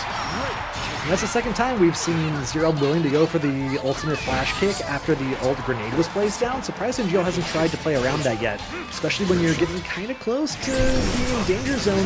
Here we go, though. NGL finding something. Not quite enough. Couldn't find the pickup. DP expenditure. Demon Flip just to get in. Back throw. Reset of positioning. There it is, the zoning we were talking about earlier. Ultimate Fireball for NGL gets around on the board. Good keep away to end the round after some really good set play. Oh, Angeal going for a very risky opening. Just going for the jump. Not too much damage in the process. Calls out the jump from Charlotta. There's one thing that Charlotta is going to be doing a lot of. It's going to be trying to go airborne. She has such a quick jump to be able to just catch you off guard, especially with all the skills she has in her arsenal. Here we go. Throw, set up, this time same side. DP to keep the corner. I really like that Eustace is strongest where they can either zone or get set play running, so trying to keep corner positioning can be so important, especially against Charlotta, who is also an absolute demon in the corner. One more touch for Xerom will make it happen. BP baited out. Looking for maybe some chip, just a little bit of keep out. Get that corner with a 6-6 out. Keep that pressure up, spend the BP to get yourself out of there. One more touch, still been looking for it for a while. One up throw is a bold move. Finally baits the ultimate after the ultimate grenade. Angeal adaptation in real time takes us to 1-1. I thought for sure Xerom was going to get that hit off of the reversal, but Angeal knew exactly what was going to happen. He went for the air block immediately, just call that out. And now, again, putting this into a final game situation. This is just pools. This would be almost unprecedented for Xerom to get knocked from the losers this early. But let's see if we can try to close this out. For Angeal's going to cause quite the upset. There's the first hit. Gets the mix, puts you back into the corner. We got tons of meter to play with. On the BP expenditure into the SBA. I don't think this is going to kill, but it's going to be very close. Not quite. Mixed with the Demon Flip. Ship from the SBA. Dodges the flash kick, not quite enough. DP is the response, but we're still one hit away. He has no BP. That is insane. Angeal, bring this back from the depths of despair. This much health. We're trying to apply pressure. Whoever can get that skill, he knows what Xerom wants to go for a skill. Just get that chip, and he's not giving it to him. But the spot that just coming out. There's the ball coming out. The spin to win coming in and just stopping any sort of momentum that Angeal almost turned that around. Yeah, and Jill's trying to slow the game down, trying to play the Eustace pace, with Xerom saying, I need to keep the gas pedal on. I need to make sure this is played a Charlotta pace. Angel says, all right, cool, I got that too. Let's put you in the corner, let's get some grenades down, let's get myself reversaled. I guess that's not how, that wasn't even the plan at all. Now we're running right back up there. There's the reversal once more to stop any sort of pressure that Jill wanted to go for. Xerom looking for that next opening. Look out, that ult projectile is so strong because sometimes it just almost covers full screen. There's just balls are going everywhere. Jump in lands for Xerom. Has the meter after the command grab out of the demon throw. Doesn't quite have SBA, using ultimate skills instead. One more touch. There it is. Extension is enough. Xerom finds the win after Angeal put up such a good fight trying to come back. 2-1 against Xerom is definitely a result to be proud of, though. That man is, as per his character's flip, a demon. And on top of it all, like, yeah, you didn't get the round win, but you put up one hell of a fight in that first round. I thought for sure, once I saw Angeal with 1 health and I saw how green Xerom's health was, I was like, okay, cool, next round. And then Angeal kept calling out Xerom's options, because what naturally ends up happening when you're at chip kill is that they're going to start throwing out so many skills because they just want to get that chip. So you have to call it out, either going for like ult DP, going for spot dodge, roll, anything to like get it so you're not put into block stun in any capacity. Ooh.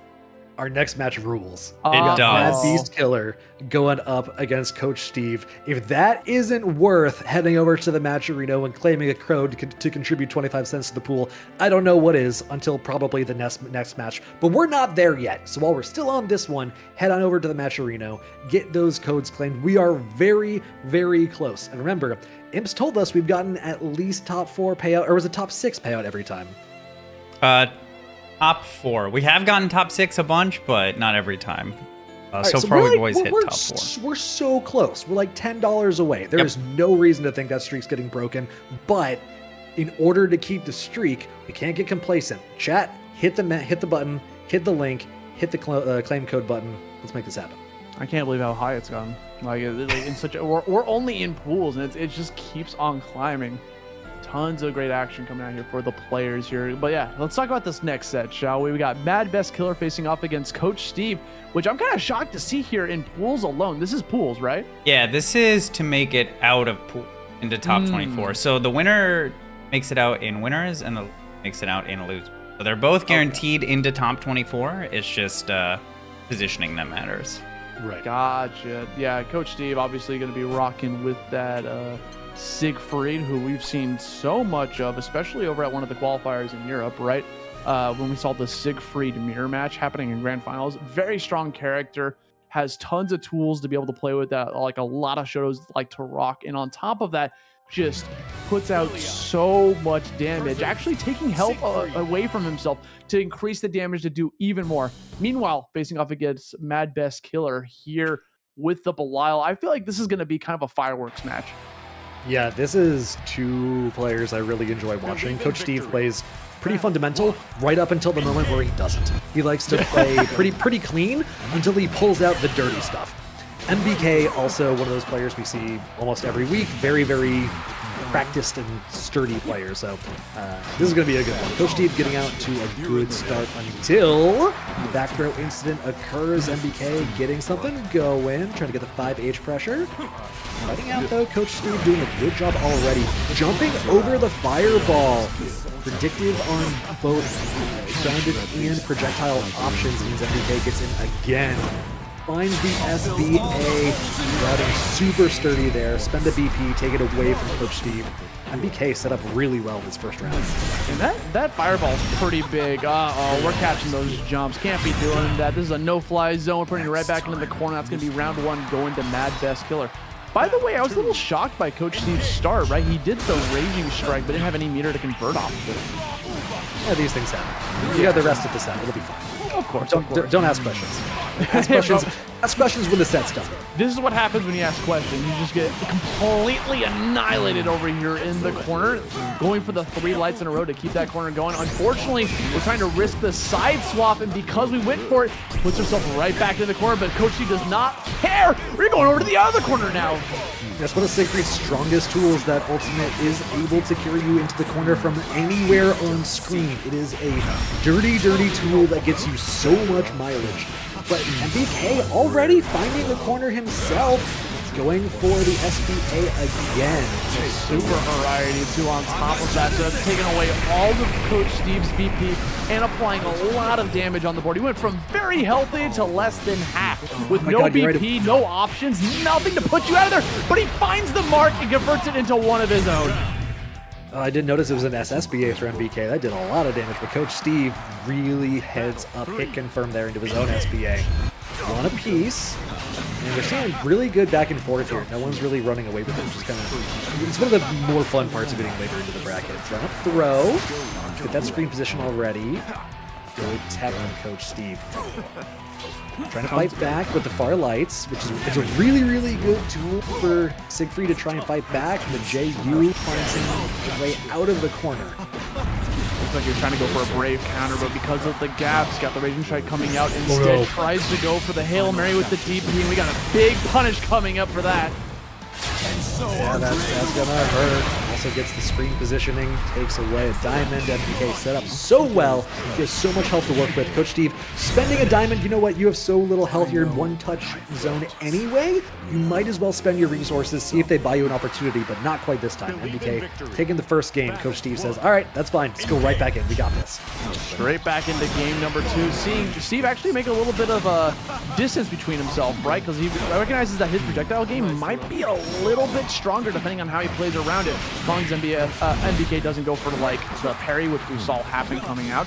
But if you bait that out, you try to go for a punish right afterwards, and you spot dodge it afterwards. I really appreciate how active MBK is being on defense. Really willing to challenge, very willing to challenge both in neutral as a preemptive keep out option, and also while under pressure from the Rekos, which is not an easy thing to try and react to. Coach Steve put back in the corner.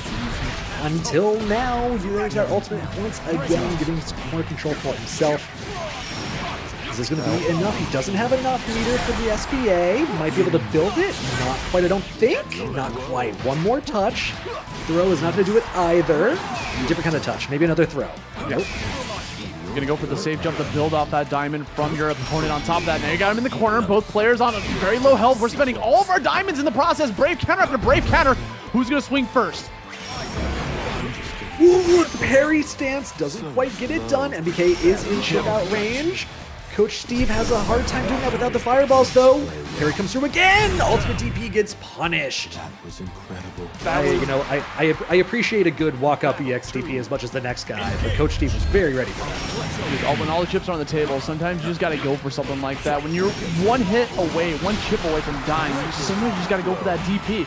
Coach Steve putting MBK right back into the corner, but that is okay. We're going to keep that corner with yet another DP. Go for that 2-2M, going to convert it into some more damage. Going to spend that MVP, or BP in general, just to convert that into an SBA, refund the BP, and start doing a ton of damage in the process. And you put it into a one-touch game for yourself here. You got good buttons to try and keep your opponent in the corner. Goes for a spot dodge that whiffs, run up, punish it during the recovery. Coach Steve fighting back one piece. Dude, the delay tech or just hitting a button instead of the throw to break it, it does so much damage to actually put MadBestKiller into chip. So it's something you gotta kind of be on the lookout for. MBK going up in there, playing mad aggressive here at the start. Ooh, the command grab? Did this man just walk up slowly and throw the guy with the big sword? Indeed. That is exactly what he's doing. He's going to keep the pressure on, throwing out the projectiles again and again. It's like, you grab me? No. Yeah, he tried to... Yeah, Coach Steve tried to throw MBK back in the corner to regain position, but MBK was able to low profile the 2M. That button is one of the best ones Belial has in their arsenal, plus has really good range. Coach Steve, though, with the DP, able to try and fight back a little bit. MBK trying to chip out. That doesn't even need to. There it is once again. The 2M gets MBK one away from taking the set. Coach Steve, make it happen. Yeah, it's now or never. Steve gets called out by the jump in. Killer just keeps doing the same routes here off of these very stray hits. I love the 2M. Gonna convert it into some more damage here in the process. Keeps him right back in the corner. What's the option here? Oh, a little bit too early on the grab.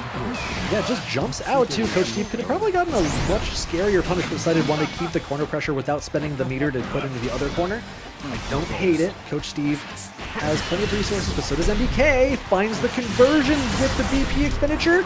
Doesn't quite have enough meter after using the ultimate skill, but that should be just fine. No, has one more touch he needs. SBA prevents the chip out from the Goetia, but this is still an uphill battle. Oh, but he only has no diamonds left. Doesn't matter. Challenge with the 2L. MBK gets out of pool into top 24 on the winner's side. Coach Steve can have another opportunity on the lower side of the bracket. I was scared for a second there. Dude, if you Siegfried against no BP hurts. Yeah, look at this. So we got 3 BP versus 0 in terms of resources. So this could have easily been a snowball match, which is why you saw Steve go for the Raging Strike, right? Because if he didn't call that out, there could have been an opportunity where he died. He actually didn't have enough. He had so much meter on the board to expend too. I think he might have exploded if he got called out by that Raging Strike. Yeah, I like MBK saying, I'm willing to bet the farm here. If I win, then I win. If I don't, I have another round to work with. Yeah. Oh, wait, he actually had no meter here. He wouldn't have gotten anything off of that. You know, hey, you know what? Sometimes I do the same thing, right? You hit someone with a Skybound art and you're like, oh, I have so much BP over here. I'm going to go for a Raging Strike. And it does nothing. Like, you just push them back a little bit. It's like, shoot, I don't have a meter to do the follow-up. I mean, okay, if it makes you feel better, half of chat would have noticed, the other half wouldn't have, and then no one would have talked about it again 2 minutes from now. We all fall for it. But hey, you know, Coach Steve's going to go over to the loser side here of top 24. Obviously, we're probably going to see a little bit more of him here in the future, but the pools are starting to wind down right now. Mm-hmm. Yeah, we got a lot of people making it through. A lot of upsets too. Senpai in losers by Spider, somebody who traditionally does quite well. And losers playing one game to make it into top 24. What else do we have? MBK on winner's side. Coach Steve obviously through on loser's side. Trying to load all the different pools to go through, but I think our next match is ready. Havaniceday versus Kojicoco. Oh, so we just saw Kojicoco come up earlier, but playing against Havaniceday, no stranger to this tournament series. Yeah, we got Kojicoco on the Nier. We got Havaniceday on the 6. Very common matchup for a very good reason. We talked a little bit about those dynamics before. I don't think there's a ton that's not been covered in a kind of ad nauseum between these two characters because they're very strong and very ubiquitous. But I like my favorite part of this matchup personally is watching the resource battle. 6 has an interesting balance of resource expenditure because their EX moves are very strong, but their ultimate skills are also very strong. Yes. But they can have some trouble closing out if they get spaced out, which Nier is pretty good at doing with the summons keeping 6 at bay. So you want to be careful on whether you're spending your meter on SBA to try and close a round out, or get into like a one-touch range, or if you want to save them for ultimate skills to be able to get one last neutral skip so you can actually get the last touch that you need after making it a one-touch game. But looks like we got Zooey coming out instead, completely changing up the dynamic here, right?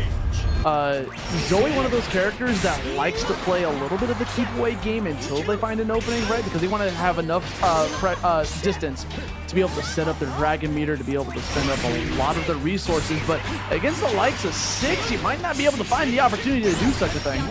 Especially against Havaniceday. 6 so practiced with all these situations. Very strike throw so far, nothing too crazy in terms of mix. Dashing right on through the fireball with the armor. Kojicoco getting basically a full corner carry there. Havaniceday jumping out. 6-6L pressure from Kojicoco can be very impressive. It can be a little difficult for players to try to break through that guard point, right? Whenever you see that big shield coming out with the dash, that move comes out, like it just stuck that one right there. It stuck out so much, but it is not safe. I thought it was going to be a way bigger punch, but that's okay. We see a close L being able to find its mark, and we just convert that really quickly into an SBA. Yeah, First round for Havaniceday, very convincing. Kojicoco had definitely showing there are tools to fight this match that are very effective.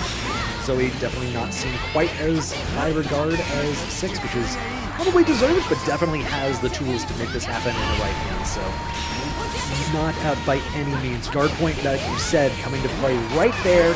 Can't quite get a hard knockdown, so no set play dragging time. Ultimate Berserker Barrage. Have a nice day saying, my turn once again on my wake up. Absolutely. Yeah, I feel like there's never really a time in this matchup where you can just push a button no matter where you are if Six is ready for it. Just, it's so fast. But speaking of fast, that health bar is going down pretty fast, especially with the SBA. To just increase the amount of damage. You are out of diamonds, sir.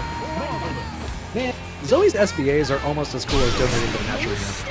Hey, you know what? I agree. I think turning the match arena is a little bit cooler, not gonna lie. BP expenditure from both of these people. Kojicoco has one left, but I don't think it's going to make a bit of difference. Have a nice day. Going to make the BP absolutely inert. Oh, set up. Can't find it. BP expenditure means it's one apiece for the touches. Trying to find a chip out. There we go on the 3-hit combo. Kojicoco round on the board. Dude, the commitment on that too. If you were wrong, you were dead. And on top of that, Koji did a good job of going for the spot dodge on the dive kick, right? Because if that thing comes towards you, that's the correct option. With the ultimate variety, so it's harder to get a punish and you try to go for the grab instead. Bringing it right back here to mid-screen. 2 diamonds to 3. Gotta be on the lookout for that. There's the Berserker Barrage. Like you said, the ultimate variety coming up. Just a quick little damage down. I like the dash under coming out of Kojicoco to try and get punished instead of going for a spot dodge.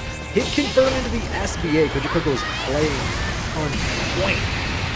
We're just trying to get rid of these diamonds, try to get some damage on top of that, right? Because one of the downsides of spending your SBA so soon and there's so much health on the board is that your meter's going to start to grow way slower right afterwards, so you don't really have any ultimate skills to play with. And on top of that, you know, Have a Nice Day is just going to be able to shut that down immediately. I was going to say getting your life bar depleted is also a pretty big downside. Have a nice day, taking the first round. Kojicoco, again, going right back into it. I believe in the Zooey here. That was not a character problem by any means. There is absolutely room to win this game.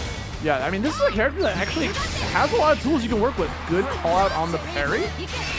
Gonna put you right back in there. We're staggering a lot of our hits here, you're noticing. Bend the guard cancel. Get the corner pressure going for yourself. Like you were saying again, stagger. Have a nice day. Taking the 3-hit combo approach as well. But Kojicoco, very, very fundamentals play. Poke confirmed into SBA. Have a nice day down to 1 BP to mess with to make that none.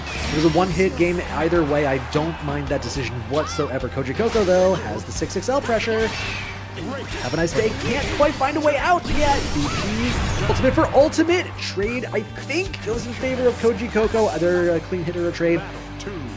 That was a scramble and a half at the end there. Yeah, once Have a Nice Day was out of BP, like Koji was like, okay, I got the diamond advantage. The second you hit my block, I'm going to brave counter you to put you the chip range. And Have a Nice Day is not happy about that, so we're going to completely turn the tables on you, put you right back in the corner, and we're going to be able to get that mix up right afterwards.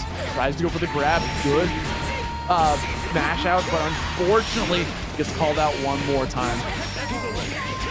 You ever chuckle and think to yourself, I'm in danger because a 6 managed to find a hit on me? Dude, every single day of my life. One more for Have a Nice Day. I believe this is also getting out of pools. Yeah, this is for this is the winner's side of their pool. Also, if you notice in the corner there, Have a Nice Day went for a different option every single time. First it was the low, then it was the high, then it was like the grab. There's just so many different options that Six has at his disposal that are really fast and he's coming towards you. Meanwhile, we're seeing this happen a lot coming up Have a Nice Day. He goes for the brave counter in the corner and he just goes for the jump right overward so he gets him out of the corner for free off of just a simple brave counter.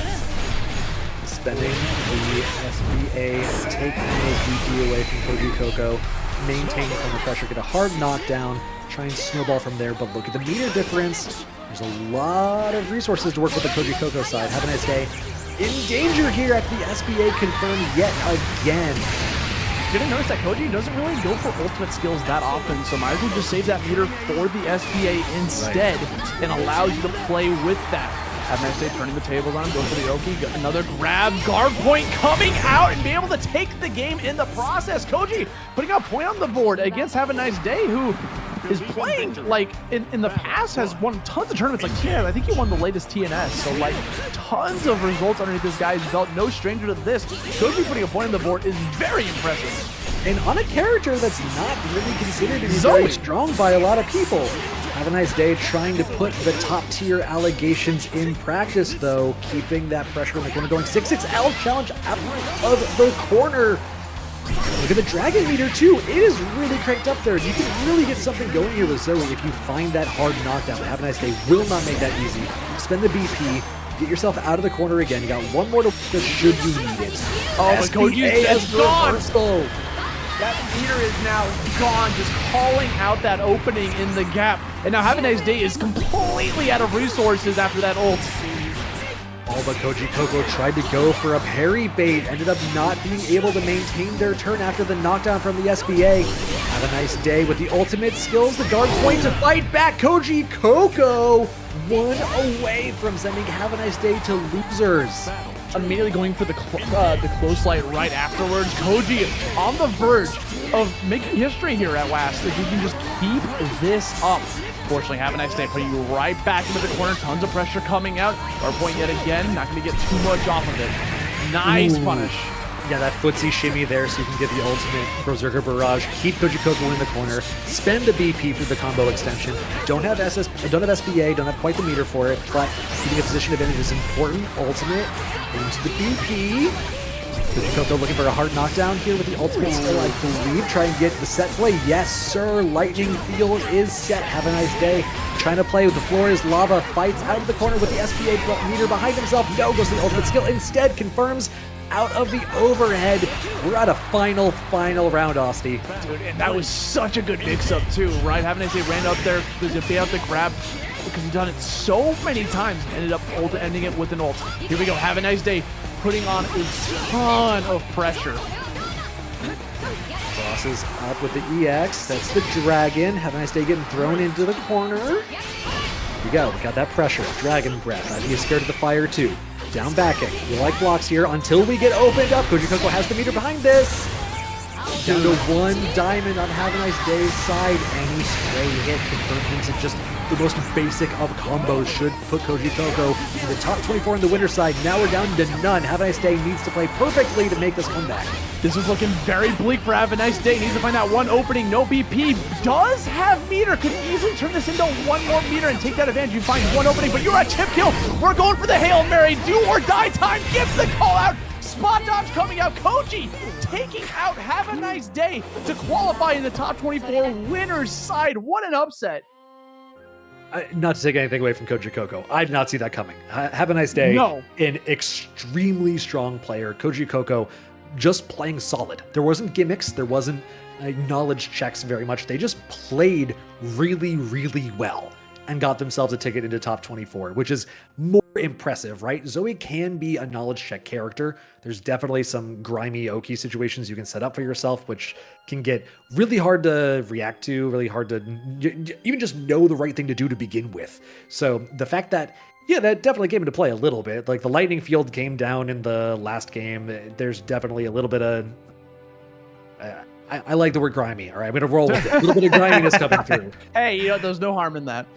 But by and large, it was pokes, hit confirms into SBA, like clever and measured usage of guard reversals, and using ultimate skills and guard points as a way to challenge a neutral. That's kind of the plan, and that is really hard to do against both a 6-player and a really good one at that.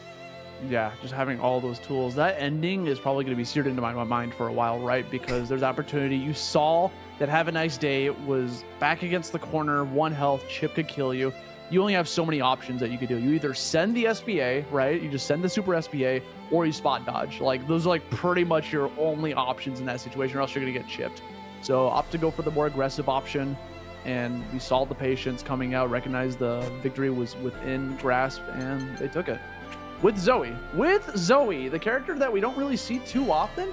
I know. I feel like with Zooey, it's like you don't really see the ultimate skills come out that much. I feel like a lot of characters in this game are good because their ultimate skills are good. They're able to skip neutral with it. And I feel like Zooey doesn't have as many tools. I gotta interrupt. Sorry, go ahead. I was just gonna say, speaking of characters we don't see, we're about to see a Ladiva. Not just a Ladiva, but a Ladiva with the coolest lobby avatar ever. Neon blue everywhere. We got Super Saiyan God, Super Saiyan Ladiva, with the name Uber Cheesecake. Like that is the creme de la creme of digital representations of a person. Man, I'm kind of hungry for some cheesecake. I'm not gonna lie. At all times, yeah. I mean, that's just a permanent state of being for me. We saw Uber. They actually got top 8 at the what was it? The beta last, right? Like I feel like we've seen them in top 8 before, but just a long time ago. You're scared people back in like November. Meanwhile, facing off against Destin. So for those that don't know about Ladiva, since you don't really see the character as often, obviously grappler archetype, right? It has so many command like grabs at their fingertips, and you don't even have to put in input if you just want to go for the skill button instead, right? Because the skill button will just immediately throw it out. And this is also a top 24 winners or losers match. In this pool, we also got Lunar going up in the top 24 winners over Nort. So I think, if I'm not mistaken, I think this is the last top 24 qualifier, is that right? Very nearly at the least. And we see Uber Cheesecake getting things done with the sweep to start us off. Grabs out of the guard cancel. You'll love to see it. Do it again. Absolutely. One more time. Yes, sir. Now here comes the mix-up, right? You go for the fourth, or do you just immediately go for the ult or reversal? I wanted to get the heck out of that situation. I have never seen a Nier have this many hearts left this long into the match. Destin hasn't gotten the opportunity to go for it, right? Not a single one. Uber Cheesecake has been really oppressing Destin's options. Go up, run up, slam down yet again. Do it again. No, we'll go for the drop kick. Do it again. Absolutely. My God. Five in one round? The no mix-up, the absolute classicest of classics. Why do thing when few thing work good? Good old rock, nothing beats that. Destin getting something going though. Here's that Nier B&B, set up the wappy arms every single time. Off of an anti-air too. Okay, there we go. That's gonna be another command grab coming out. Dude, that little, oh my God, he keeps going for it. I can't hear you. I can't hear you either. You can't hear me? No, Latifa. Oh, thank God. Okay, I was like, what happened? No.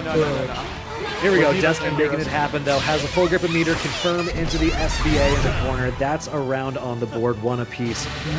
Much sturdier round for Destin there. There's no way Uber goes for another one, right? Absolutely. Are you kidding? You're playing Ladiva. This is why you play the character. Because the dopamine hit of slamming someone into the ground is just unavoidable. Well, one of the weaknesses of this character, by the way, what we just saw, a lot of her try to get in-game involves her going for like the EX arm dash, right? Because if she goes for that and they call it out, you just duck it. You duck it, and it's like your natural state of things, unless it's the EX version, you can get a big punish right afterwards.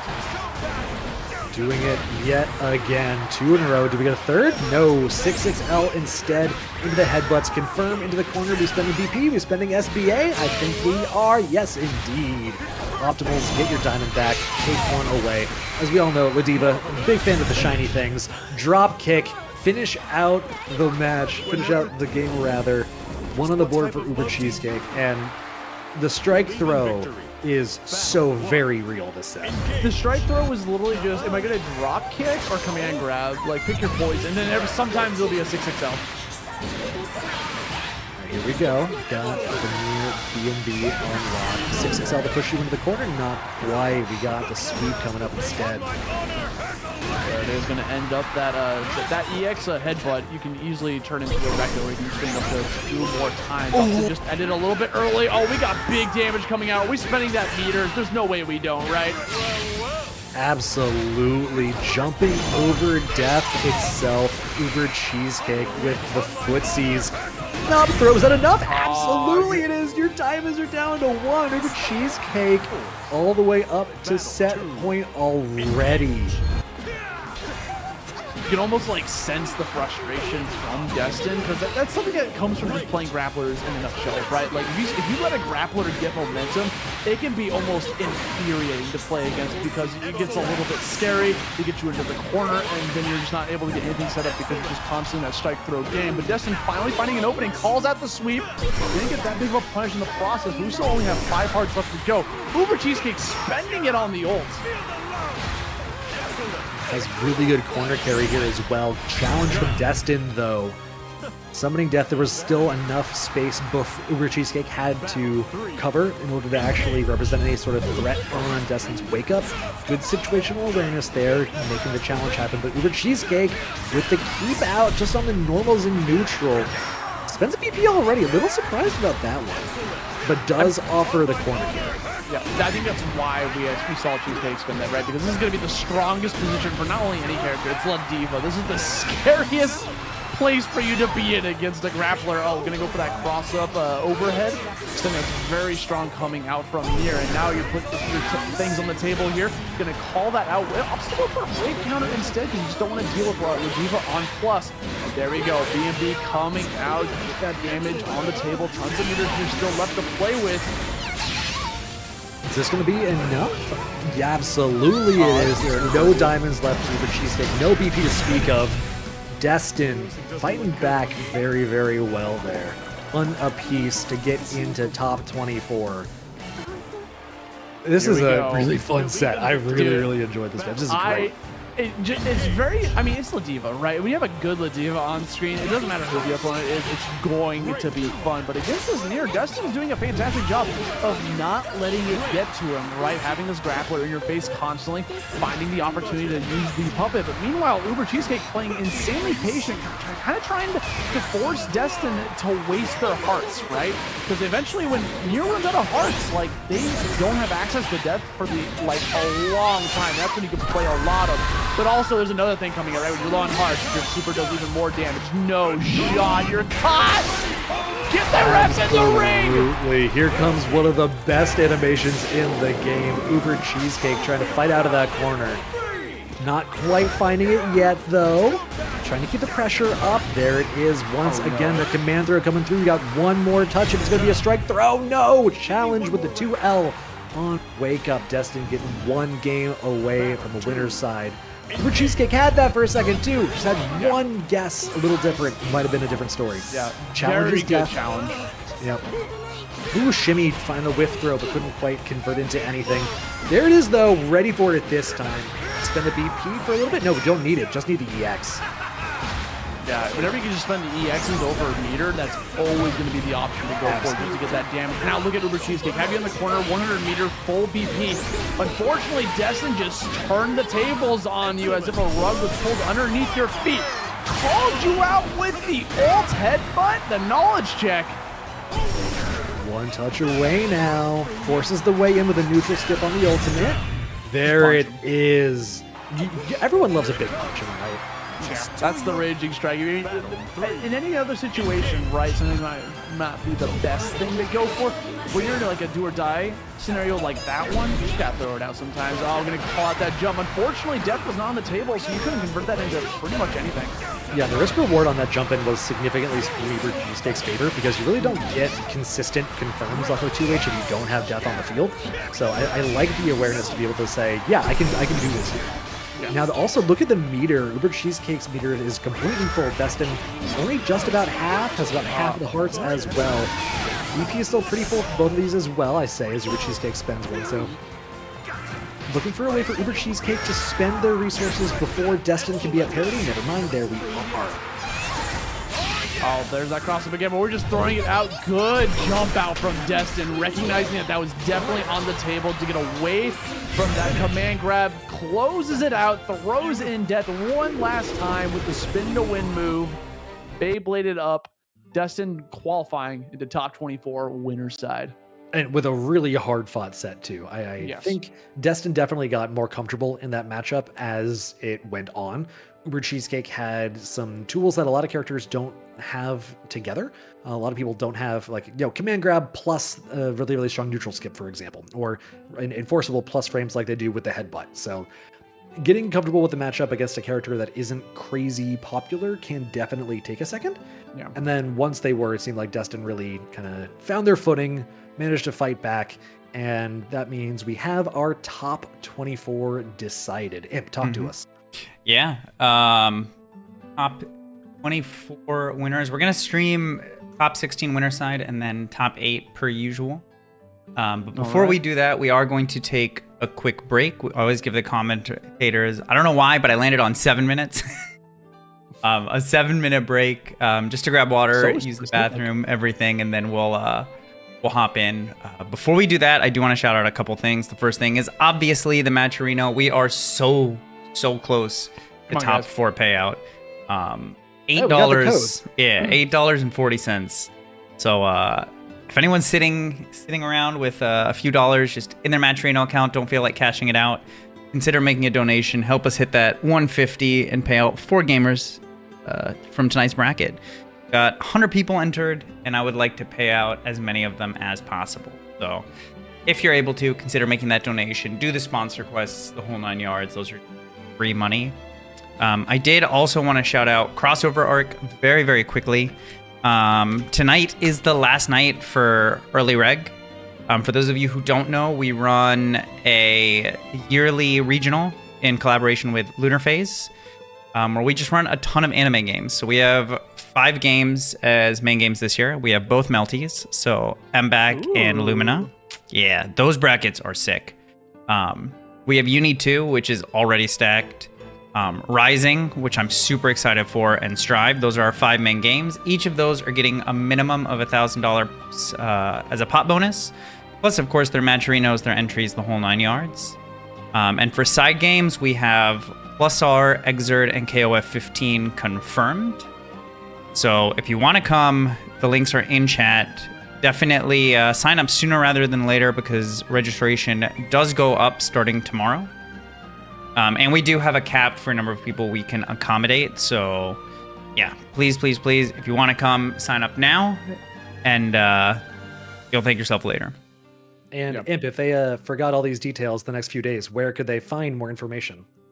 Yeah, so we have crossoverarc.gg as like the official website, so you can go there, or you can go to startgg /crossover_arc, which will also have pretty much everything. But yeah, on that note, I'm going to kick us over to the break screen. We're going to take a quick break, and we'll be back with top 24 in just a moment. Yep.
What's up, everyone? We're back. It's time for the top 24 here at WASD Online, number 8 for Granblue. Austin and I still on the mic alongside the ever-present Imperius Club. I'm feeling pretty good. How you guys like the first half of the match?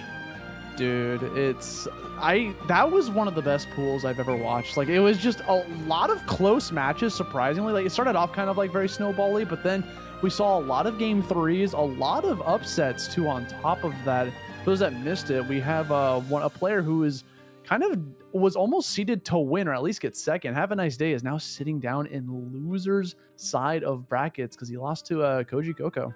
And I'm noticing Kojicoco is going up against Mega Dosage, the Zeta player we saw, who pulled some absolute highway robbery with ultimate skills, as Zeta tends to do. So I'm excited for that one. Also got Lunar up in the top side, going up against Destin. Saw Destin earlier. Lunar, another one of those folks that we see all the time. Senpai Spider down in losers, which is also kind of shocking. Senpai Spider, a very, very strong Matera player. Coach Steve just got knocked out by Artorias down on the loser's side. Oh, wow. Yeah, kind of crazy, right? Well, not that crazy. Artorias is great too, don't get me wrong. Yeah. It's a stacked bracket. It's a stacked bracket. Yeah. At a certain point, Killer's got to get killed too. Yeah. I see Uber Cheesecake is going to face off against Tokai as well. So that should be like tons of great sets happening all over the place. But hey, we got to focus on the people sitting here on winner's side. We're going to start off with Xerom facing off against Kilo. Xerom, this guy needs no introductions. You already know what they're all about. Getting second place at Frosty Faustings, using the Charlotta, the potato herself, facing off against Kilo, though. So that should be kind of like a little bit of a fun matchup, right? Yeah, Kilo on the Nier. Which is funny because Xerom had to run the absolute gauntlet against Niers over the weekend. Like, hey, if there's anything, he's got the matchup experience now. Or PTSD. Like, come on, man. Give him a break. No, we don't do that here, though. We're playing to win. We're playing Nier. Pick a top tier. Sanford Kelly showed us the way years ago. We just now have finally embraced his wisdom. I mean, it's true, right? Like, at the toppest of levels, the highest of levels, when people start optimizing so much, it does come down to, okay, who has the better button? Who knows how to press it? Yeah, who knows how to press it? So all those characters, we're seeing a lot of, obviously Kags are also no strangers here in the top 24. I see 2 of them. So absolutely, we got 2 Niers, 2 Kags. Yeah, a lot of characters coming up here in the top 24. But without further ado, let's jump into the match that I have seen this matchup so many times now. I feel like I could just look at this by heart. Like, wait, which Nier is it again? Which Nier is Xerom fighting this time? Believe in victory. So interestingly, though, I think Kilo was the one we saw earlier who was really willing to spend meter on ultimate skills, if I remember correctly, instead of saving it for SBA. I might be mistaken. It might have been one of the other Niers we saw, but I'll have to keep an eye on that, see if my memory is correct or failing me. But until then, Xerom getting his corner pressure started. Kilo gonna have to try and find something. Ultimate DP is a good something to find. Right back into the corner reversals to get out of there. Well, that's almost like the Xerom special, right? You're gonna see that almost like a flash kick of its own. Just coming right back into it. Gonna be able to get out of that grab situation, but Xerom's stuck between a rock and a hard place, the corner and death itself. And Kilo bet the farm on that one. They were out of hearts after that, so Xerom with a full grip-o-meter might have really been able to steal that round out from under Kilo if that chip out hadn't found a way to happen, if it hadn't connected either. So, dude, that was a good jump coming out from Kilo. Like, just completely baiting out that spin. Goes in there, gets the aerial hit right afterwards, and Kilo kind of almost stealing this game away. Does it really count as theft if it's a game? I feel like that's kind of what they do, especially when you can confirm in the corner with that level of regularity. Kilo, easy way to Xerom. Couldn't tighten up, I'm short. I have absolute faith in Xerom's ability to fight this matchup. Kilo up to a good start already in this one too. Baits out the bravery for an expenditure, but Xerom off the jump in, finds Kilo, pushed into the corner. Those footsies, give just enough room to hang yourself. Exactly. Summon that death. Blanca ball through with the ultimate 2-for-1 special. Buy one, get one.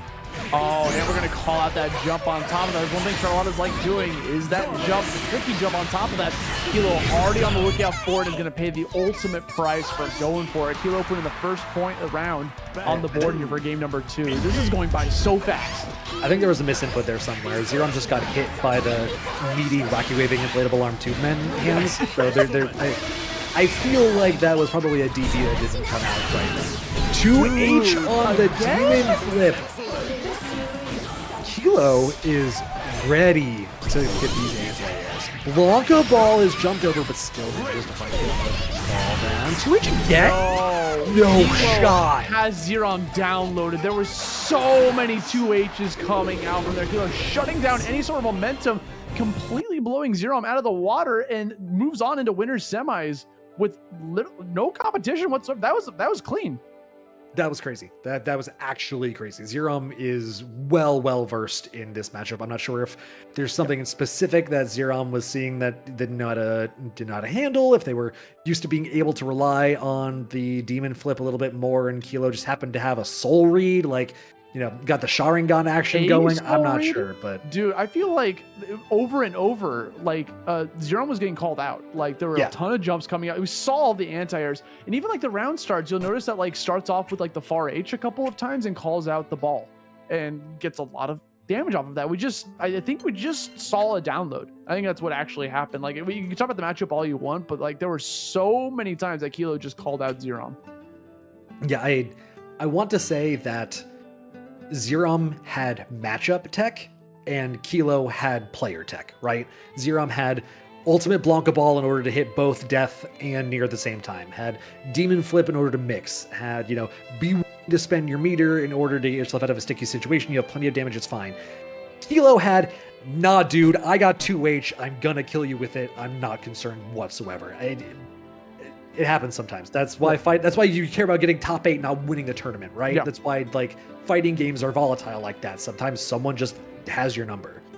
Yeah, I mean it's, you know, the unfortunateness of like when it's really quick like that too. Like all those 2Hs, so much damage coming out of it. That could have been any character calling out those 2Hs, and you're gonna eat so much afterwards. But we got to move on into the next set here. MBK MadBestKiller coming right back up to bat to face off against Wavy, who is currently multi-bracketing, I think. Yeah, she's in winners finals of the other bracket and in top 24 of this one. Dude, when you're so hungry for the tournament, like you just gotta keep grinding. What a good Wednesday to be Wavy. Yeah. Oh, it's midweek. It's hump day. What are you doing? Oh, you know, entering 2 tournaments at the same time and trying to win both. Yeah, you know, kicking ass, taking names, chewing bubblegum. Standard affair, really. But yeah, MBK on the Belial, I believe. I don't think they play any other characters with regularity. Wavy. Beelzebub, you know, I see that come out. Oh, that's true. That's true. I think you're right. And Wavy on the Caligostro. Oh wait, I'm thinking of Havaniceday. That's my fault. I'm thinking of the wrong player. MadBest is definitely the Belial. I mean, if you told me MadBestKiller had like a pocket of any other character, I would believe you. I just confused the Belial. That was my fault. Okay, here we go. MadBestKiller coming right back in here, facing off against Cagliostro from Wavy. Now, this is a character we haven't seen yet today, but is definitely a strong contender to be able to try to get that W, right? Has tons of set play, gets up so many traps for her, and the only way to stop her is to just hit her. Once you hit her, all those traps go away. Yeah, this character is demon mode if you let her get set up. See those traps on the ground make it really hard to approach because you have to approach the traps before you can approach the character, and then that gives her time to try and get her offense rolling. But MadBestKiller knows exactly how to play that situation. Gets Wavy into the corner, gets the SPA, spend that resource down to 1 BP on Wavy's side. You get 1 defensive reset, 1 touch though will be plenty. Jumps out of the throw approach. Does Wavy have enough here? I think so. Spend the BP, indeed. Converts into a win. Wavy jumping out of that throw was the turning point for that match. Yep. And you hate to see yourself dying with 3 diamonds still. That's like one of the most heartbreaking things you can do, right? You just didn't get the opportunity. They both go for the spot dodge on the Clash, by the way. They're both expecting some sort of aggressive option, whether it was a VP or not. Yeah, it's a real my turn for the brain cell moment. Yeah. Meanwhile, Wavy taking their moment, absolutely running over MBK's health bar. going gold mode a couple times, kind of style on him. I don't know whether it's actually a style move or just a stylish move, but Wavy kind of running away with it with the air throw. That was so unnecessary. You did not have to do that. You could have just gone for the 2H. Oh my god. I just done my dumb stylish versus styling on them comment, and then you pull out the air throw? Come on, Wavy. Help a guy out here. That was sick. Calling out the counter, and oh my god. With that teleport, you know, Belial can either go right in front of you for like the huge invincible call out that's not safe, or the safer stomp, right? Ended up going for the stomp. Most people would try to go for like a DP or a 2H if you really call it out, but you saw Wavy. She saw the opportunity. She knew exactly what that was going to go for, and just opted to go for the jump. Yeah, I like using the diamond there. Get out of the corner when Belial gets going with Croatia in the corner, get the pullback on the spinning blood scythe. It's not a good time. Wavy fighting out very, very well. Overhead gets the hard knockdown, trying to push MBK back into the corner. Has plenty of resources to work with. Not quite enough for SBA yet. Has some cooldowns to work with too. Never mind. We got ultimate skills, baby. We got BPs. We got just enough damage. I think absolutely no thinking involved. Wavy confirming into another win. MBK, you gotta find something here, buddy. This is the time. This is the moment. Brother, this is looking like training mode right now. Like literally, Wavy just put a MBK right in This the is corner. looking like what happens when I enter brackets. Dude, this is again. You're gonna see the opening up again and again, trying to bait out the throw. This time, MBK finally guessing right, gets himself out of the corner. Let's see if he can try to capitalize. Another opportunity where we saw the DP come out. MBK backing up, but kind of went to the 2M a little bit too soon. We got called out again for it one more time. We're just spamming at this point. What in the world? How many golden statues are you gonna throw at this man? Okay, so everyone in chat, this is why we use the block. That mix was nuts, but that mix was a lot of left-right. You know, like there's don't get me wrong, there's more to it. There's absolutely layers there. I'm oversimplifying for the sake of comedy, but Wavy. Oh, that was absolutely nuts. Okay. Also, this is why Imp is the best. This instant replay, letting us see exactly what happened. Goes low, goes Kirby mode again, and then picks up on the other side after teleporting, I think, 3 times back and forth. I'll let her run again. Insane. Yeah, I want to watch it one more time because that so much happened there. I just kept seeing the old gold statue just coming out again and again. You have to block it. You have to know which side it's coming from, and you can't push a button because it's invincible. With the traps on the ground too.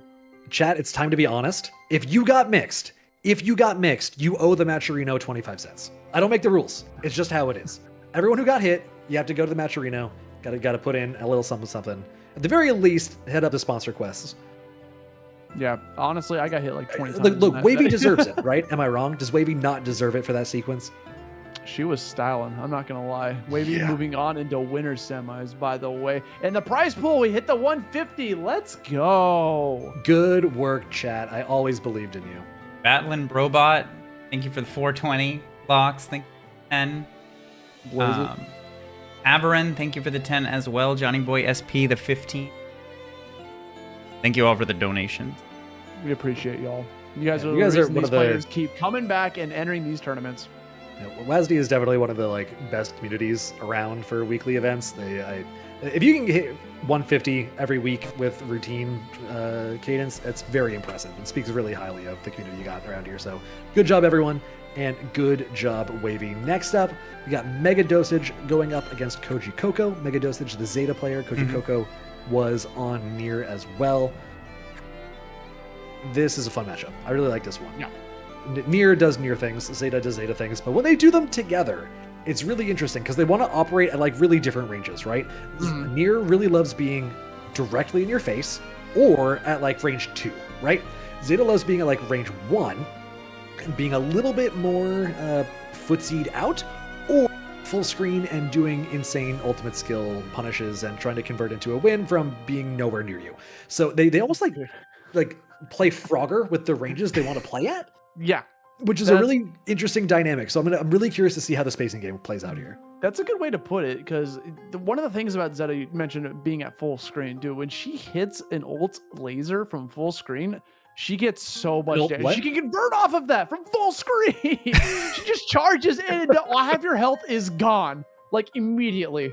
It's kind of disturbing to see that happen. So you're almost, if Zeta has meter, you're not safe no matter where you are. You cannot push a button. unless you know like unless you're trying to react or you know they're not going to go for it. In fairness, Nier also gets to combo off of a Dragon Punch.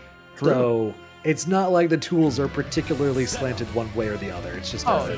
this is a fun matchup because high power characters are a lot of fun to watch. Oh yeah, I agree. I'm excited to watch this one. So here we go, jumping into game number 1 here of our third winners quarters match. Team's gonna try to get into that top 8 winner side spot. Kojicoco already starting this off to the bat with a great call out. Gotta remember this character is coming in, he's already doing so much damage. Look at this. It's fine. This is exactly where Zeta likes to be, with like a grip of meter and a dream. Nothing can possibly go wrong unless Kojicoco keeps this pressure up. You can see Mega Dosage trying to find places to mash out, but not happening, yeah. That kind of became scary because if Mega Dosage found one opening, Koji was like out of hearts. Like that could have easily been a steamroll. There we go, DP into the combo.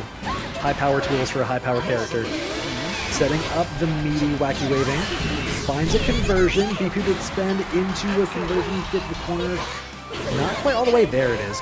Good mashup for Mega Dosage. Does find death there, but not quite enough. Kojicoco opens Mega Dosage up for a perfect get that game win for themselves. Big fan of that bait on the parry, by the way. You saw the patience there because Mega Dosage was going for it just to try to get out of there because, you know, Koji didn't have death there for a second, so 6XL is always going to be on the table with or without death. You don't need death to get a little bit of power to get that kill, but finally Mega Dosage gets the first neutral win and finally has himself with a corner. Uh-oh, we spent it on the Raging Strike. Yeah, the spot dodge coming out, gonna get so much damage. I saw the setup too. You saw what Mega Dosage was going for, right? You overload the mental stack by getting a hard knockdown, but representing strike, throw, high, low, left, right, etc. Go for the BP instead. Nothing happens. Mega Dosage does find the corner again, though. I think we saw a drop combo, unfortunately. Mega Dosage was trying to go for that second ult spear and then just ended up missing it, but that's okay. We're going to go for the ult parry instead. Meter's going to be used both offensively and defensively. Battle 2. Really, really necessary momentum there for Mega Dosage. Kojicoco had a very steamrolling first 2 games. If you let them keep going, there's a good shot you lose the set there. So Mega Dosage really showing up where it counts. Trying to fight away from this horrific character of puppetry. Finds the challenge.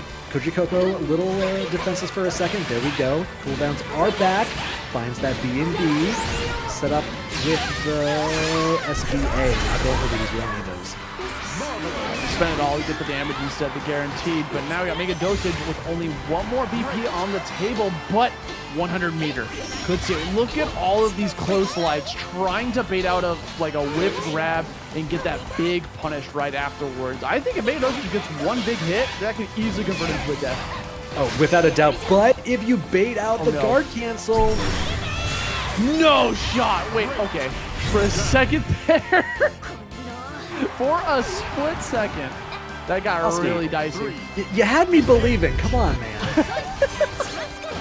I mean, that's something that Zeta likes to do, right? You run in there, feint out the grab, opt to go for the jump ult spear instead, and that calls out like a whipped tech grab.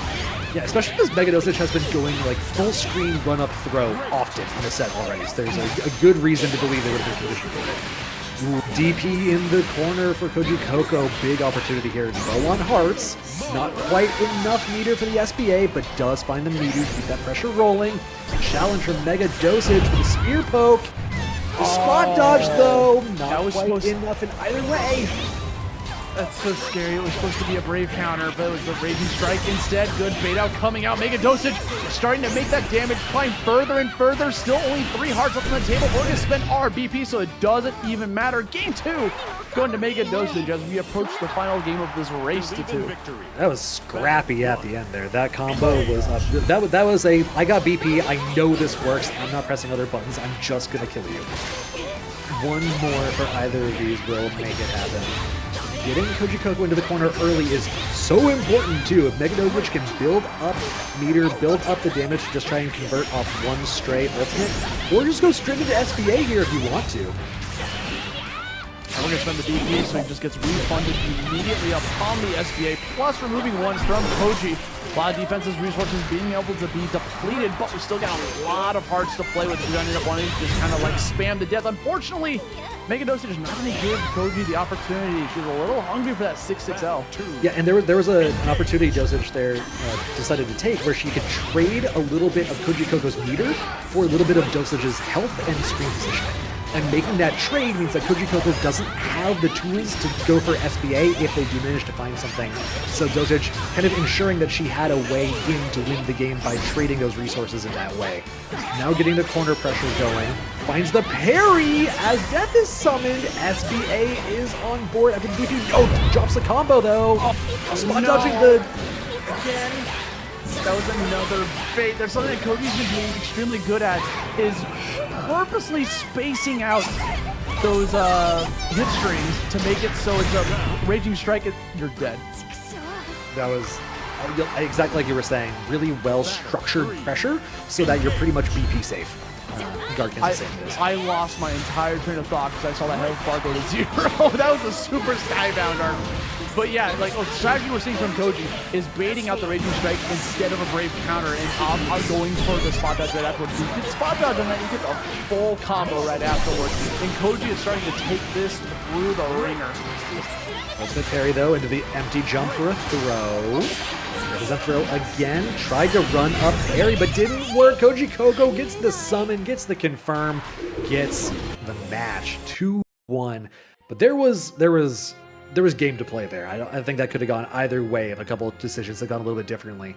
Yeah. I really liked the way Mega Dosage played her resource game. I think it was really, really interesting watching what they were willing to offer in response to what Kojicoco had to respond with.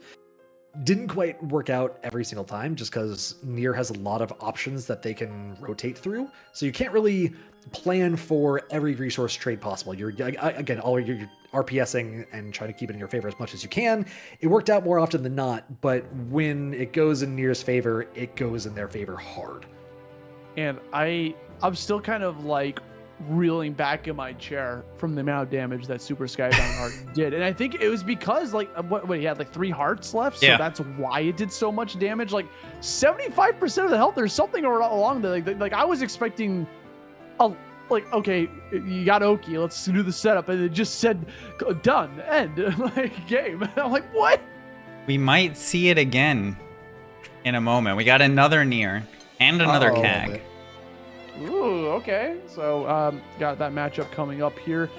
Destin rocking with the Nier Lunar on the Cagliostro. See how this is going to be able to play out. I mean, we've seen both these characters, right? Right.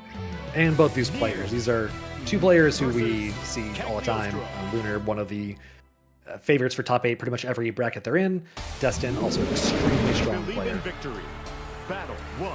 Absolutely. Let's jump right into battle number 1. These strong contenders coming out, and they're both kind of playing passive, right? They both thrive off of like kind of like that mid-range matchup. I think Kag's probably gonna win this like the long range battle just because of all the traps you can throw out and the projectile to boot. And the second death gets down, that's when the pedal goes to the metal, but called up the jump. Another 2H coming out.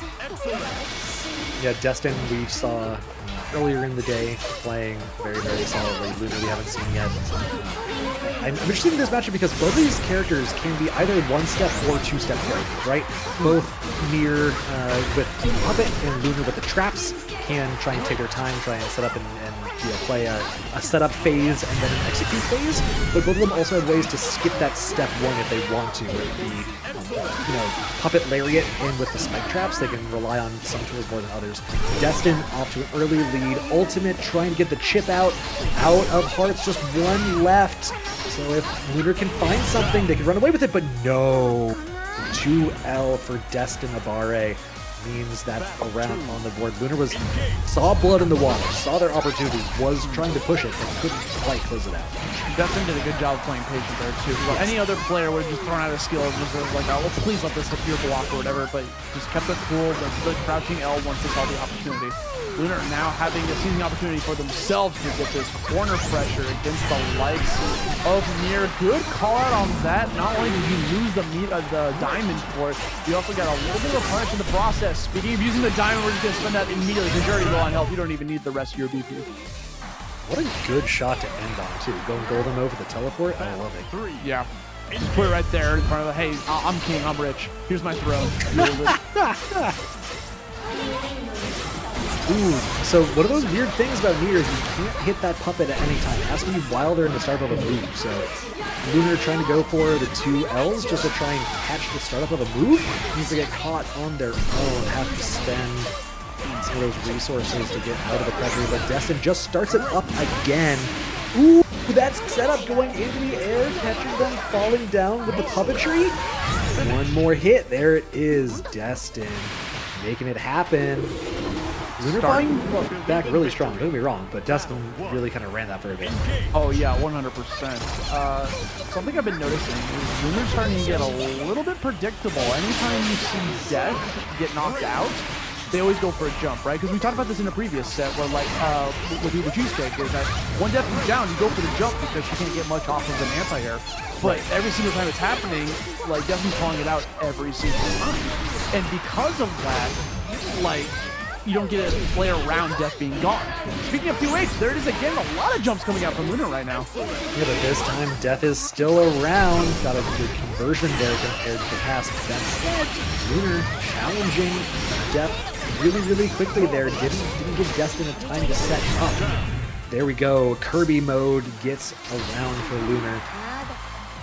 Good counterplay there around how Destin was going to try and summon Death. Yeah, just throw out that golden throne one more time. I think get those traps set up on top of it. You're not really safe away from Kaga at any distance, right? Because she can just summon those spears from super far away and try to catch you pushing, like moving or dashing, pushing a button, anything you want. So just can't let her get set up. And again, to get rid of those, oh no. Oh, that's unfortunate. Well. So does this mean the match is still happening and the spectator got killed? Oh! We're back? We're good? We're good? We're back? We send it? We send it. Lunar sure thinks we're back. All right, Destin thinks we're back too. We're doing it. Ooh, using the 6-6L to push Destin back onto the trap. Destin jumping onto a trap, but summons Death in order to keep the pressure going.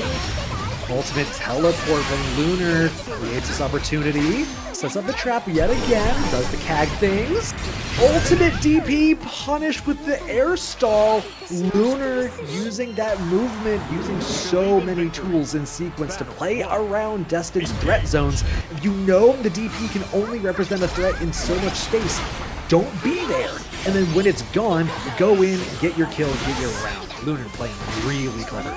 And on top of that, we have the conditioning happening too, right? Because it's been so... Lunar's been, like, airborne so much this game, but now we're doing a lot of those stalls, like we said, whether it's the DP, whether we're throwing a skill down on the ground, or just setting up a trap. Like, we're not just simply jumping in and out anymore at, like, the most dangerous of ranges. Yeah, we're only jumping when we can fall back to our traps. Exactly. Speaking of which, the trap is set to cover your air approach. They can't go for the air throw that we've seen happen in the past. Lunar setting up the fortress, setting up the prison, saying this is the box. No, it doesn't matter if you're jumping into the box, letting this 2 issue out of it though.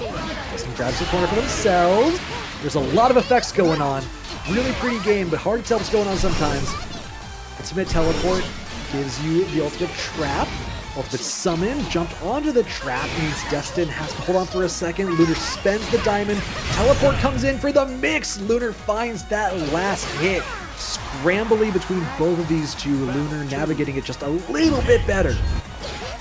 When that round started, they'll try to go for the 6-6L. Lunar goes off first. Destin's going to stop that pressure immediately and go for that simple... Oh, what a catch! Goes for the reset, gets some more damage in the process, and Lunar's health is already below half. That's the second time in a row we saw that setup. No, the ultimate still didn't quite come out, but the invulnerability, that recovery does take a while, so Destin taking the opportunity, taking the round, taking us to a final game. Final game of the 7. Just moving on to the top 8 winner's side. You know they both need it. Right now, Destiny Lunar control catches Lunar off guard. We're going to spend 2 BP to make sure you don't get the hit. And even in the process, Destiny's still going to get a hit right afterwards. Now we got 20% additional damage happening to Lunar, so you got to play insanely safe. Now they're both in the same position. Look at the hearts, though. If Lunar can just weather the storm for one more pressure sequence, never mind. Destin finds the opportunity, doesn't even need to put on the pressure, just needs to put on the gas. Take the round, take the game, take the set 2-1. That was an awesome, awesome set. I loved the way Lunar was playing around the ranges and the spaces that Destin could threaten. I loved the way Lunar was keeping Destin into certain spaces when they had their pressure going. And I loved the way Destin was able to fight through those scrambles when Lunar was trying to create as much confusion and mental stack load as possible. That was a really, really impressive fight from both of them. Yeah, and speaking of impressive fights, we got some more fights coming your way here. In the top 8 of the bracket, we already got our winner's side here. We already saw them. We got Wavy facing off against Destin and Koji facing off against Kilo down in the lower side of the winners. Meanwhile, loser's side, we're still figuring out a couple more players. We got to have Lunar face off against Havaniceday to figure out that top spot, and Mega Dosage against Artorias for the bottom spot. So there's only 10 players left in this bracket. We started with 100 and now there's 10. I think we also got another donation to the match. Yo! That's good. Big ups, big ups. Who was it? It was Jason. $10. Thank you very much. Thank you so Jason. much. That's awesome of you. We really appreciate it.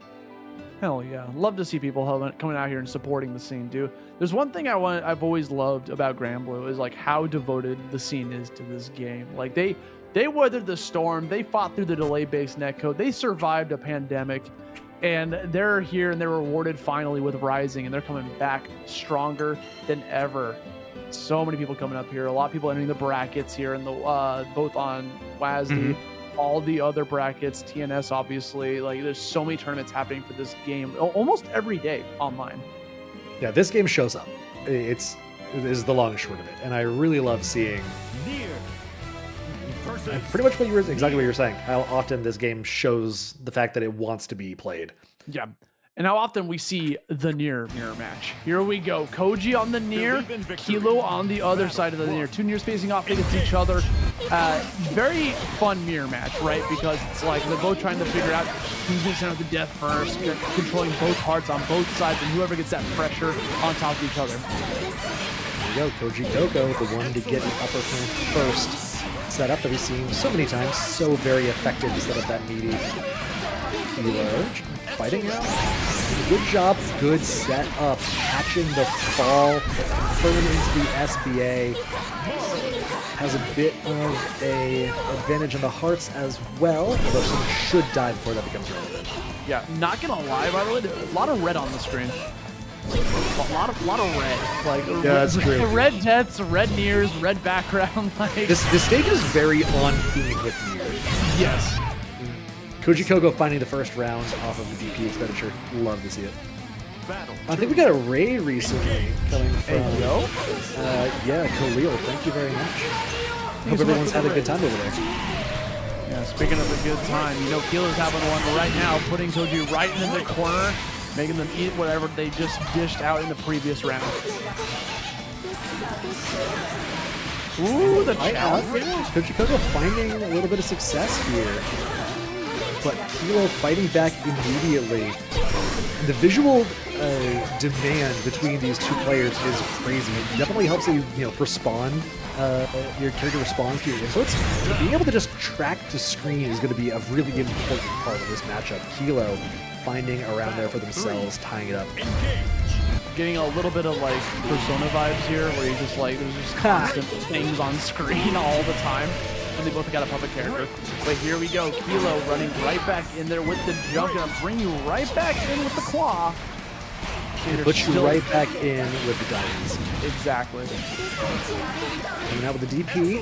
Kojicoco's very low on hearts, but they do have the meter for the SBA. I'm thinking they're going to spend it right here. Absolutely.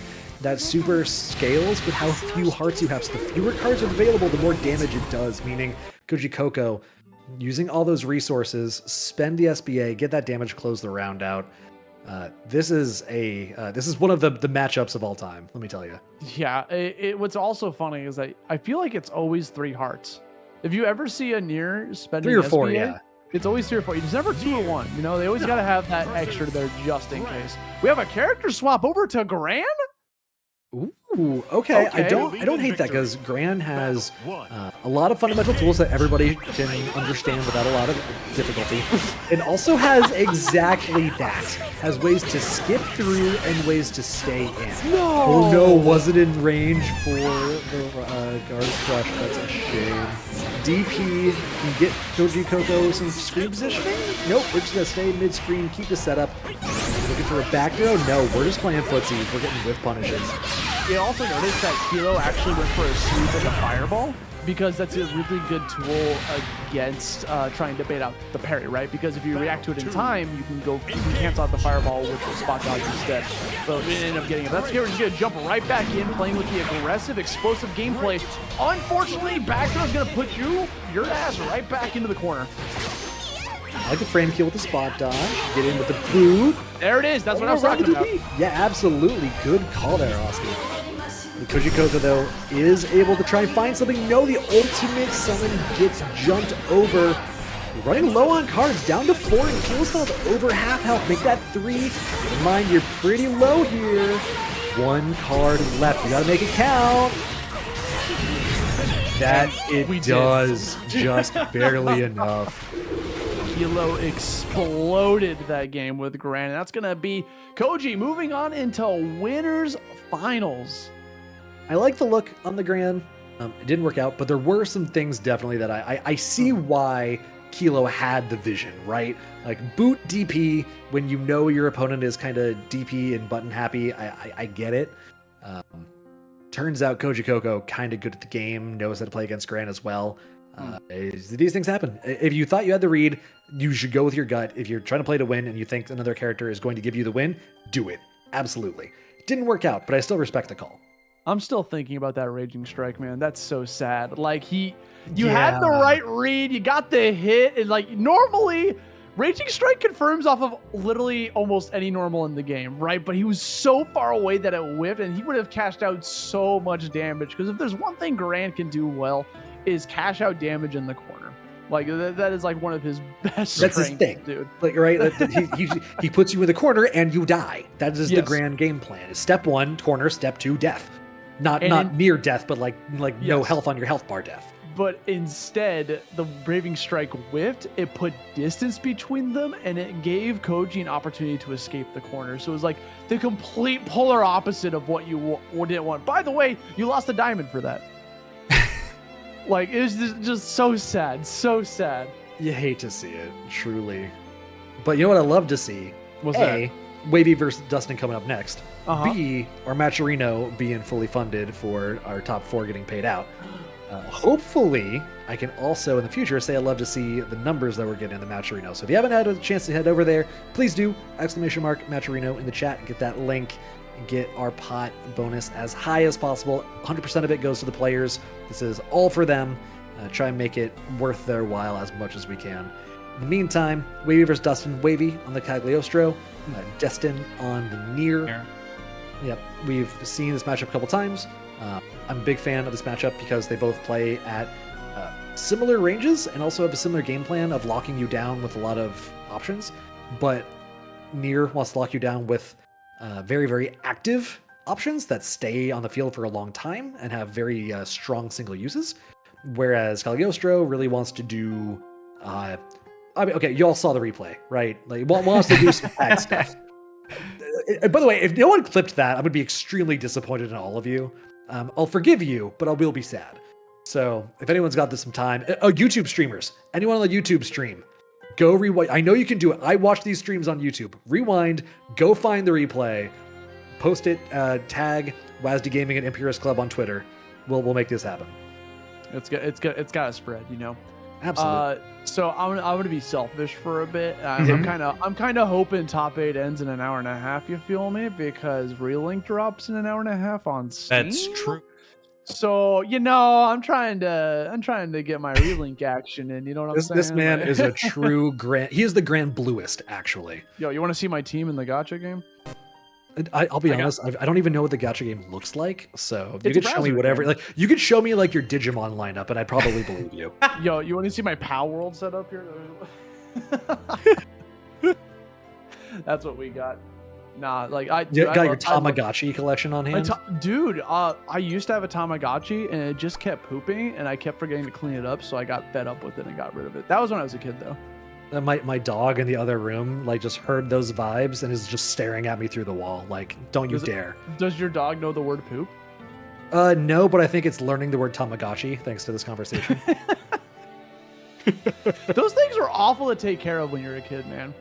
Like, it's like you hand it to your friend because you're going on vacation and you're like, hey, Yes. you just like feed and water this and clean up its poop for And like then it 3 dies. days. And you come back and your friend's like, oh yeah, I think it's like in my shoebox in my closet with my weed that I didn't want my parents to find. So sorry, I guess. oh my Anyway, God. Wavy and Destin. We got Cagliostro. We got Nier coming through. We've seen this matchup a few times. Talked about it a little bit before. I think these are both still on winner's side. Yeah, this is winner's semis. So one of these two will punch their ticket to winner's finals. It's a good place to be. Winner's finals is like a much comfier position than loser's semis.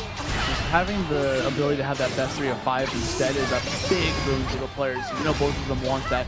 But right now, again, we've seen this matchup before today, and we're not probably going to be the last time. And you guys already know what's going to happen, right? Destin coming in with the death, putting Wavy into the corner. Wavy's whole game is trying to push Destin back and get the setup going until we put them in the corner ourselves. Did a good job of keeping them in the box. DP whiffs, and we managed to get rid of Death while they're still in the corner. That is a huge win for Wavy right here. Setting up the traps. Spikes come down. Go in Kirby mode. No throw. Dude, Kag's Far H is so criminal. That thing is so massive. Yeah, you can whiff punish it, but it's so fast. Also, it's extremely active. It stays out there for a long time. So if Yeah. you want to try and do something, you better make sure you get it timed right. Otherwise, you're going to be in for a real world of hurt. Destiny here with a full grip of meter. Has enough cards to definitely make something happen. 3 BP left, too. The Wavy's putting that pressure on. Run up throw, run up throw. Do it again? No. We're summoning spikes, I think it was. Absolutely. Getting around for ourselves. Not the zoom in on the Grin, bro. That'd be almost disrespectful here. We run right back up, goes for the back throw. This is the classic combo, right? You put a trap behind you, get the grab, back throw into a combo. Like, Kag, one of the very few characters that can get combos off of a throw. Yeah, and that's such a cool, unique strength. It's so fun to see that happen, and I'm sure fun to play as. One of the defining factors of trap characters, right? Being able to convert off of things if you get the setup right, if you get your planning in order before you try and execute. Cross up coming through. Good block from Destin. Also gets the challenge in the recovery. BP has to be expended from Destin. Or from Wavy, rather, excuse me. Throw into the trap set in the air from the EX earlier. Gets Wavy the win. We saw a couple times there exactly what you were talking about, that being able to convert off of a throw thanks to some foresight and some playing around the way your traps are set up. Wavy getting a lot of mileage there. Really well done.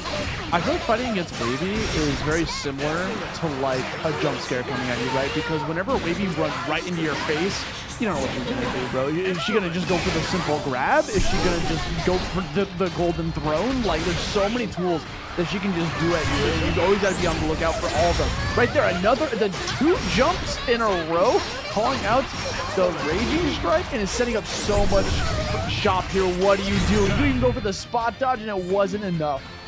Now, Wavy is playing so fast, too. Like, all of their setups are resulting in techs, not knockdowns, hard or soft, which means you don't really have a lot of time to react to what Wavy is set up, right?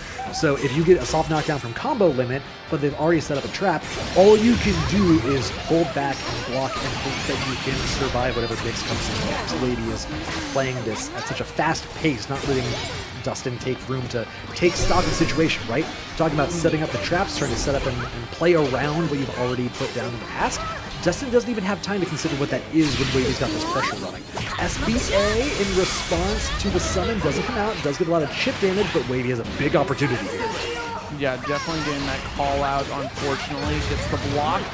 Wavy bringing Destin right back towards the core. There's one thing Wavy's been insanely strong at in this match is just locking down Destin in the corner. So anytime you see Destin get the opportunity to break free from that backspace, you gotta see them push it as far as they can. Death is down, only 2 hearts left to go. We almost have meter for an SBA, but not gonna be able to get the opportunity to spend it. Wavy closing out that set in another dominant fashion. Yeah, rock into ultimate spikes when they've already shown the spot dodge. If you time it correctly, they don't have time to really react in any meaningful way. So Wavy playing the zoning game to close out there really, really well, really calculated with the timing. I just think Wavy did a great job of overwhelming Destin with options, right?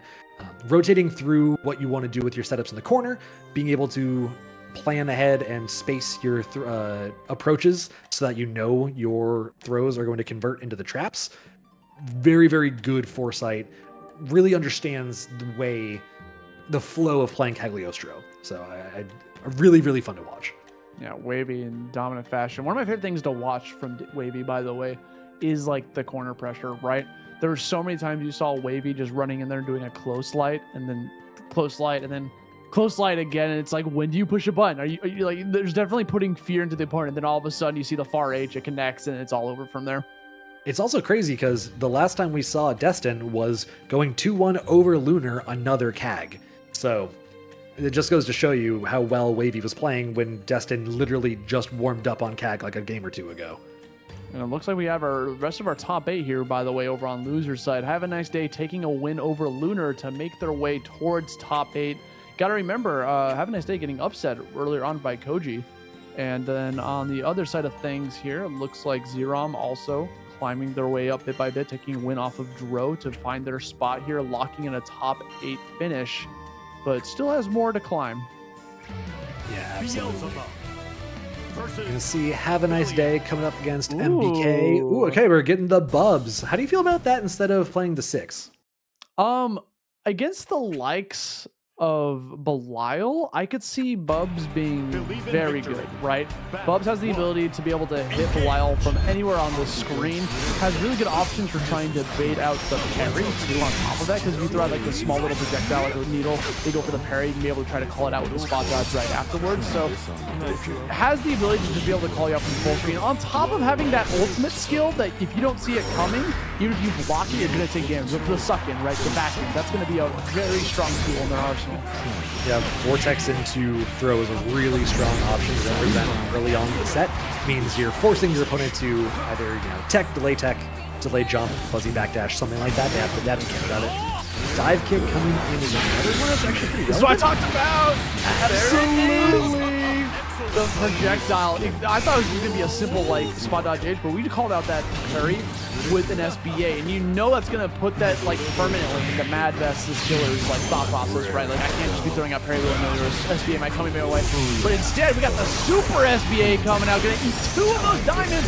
Have a nice day with absolutely no resources to speak of and on the defensive.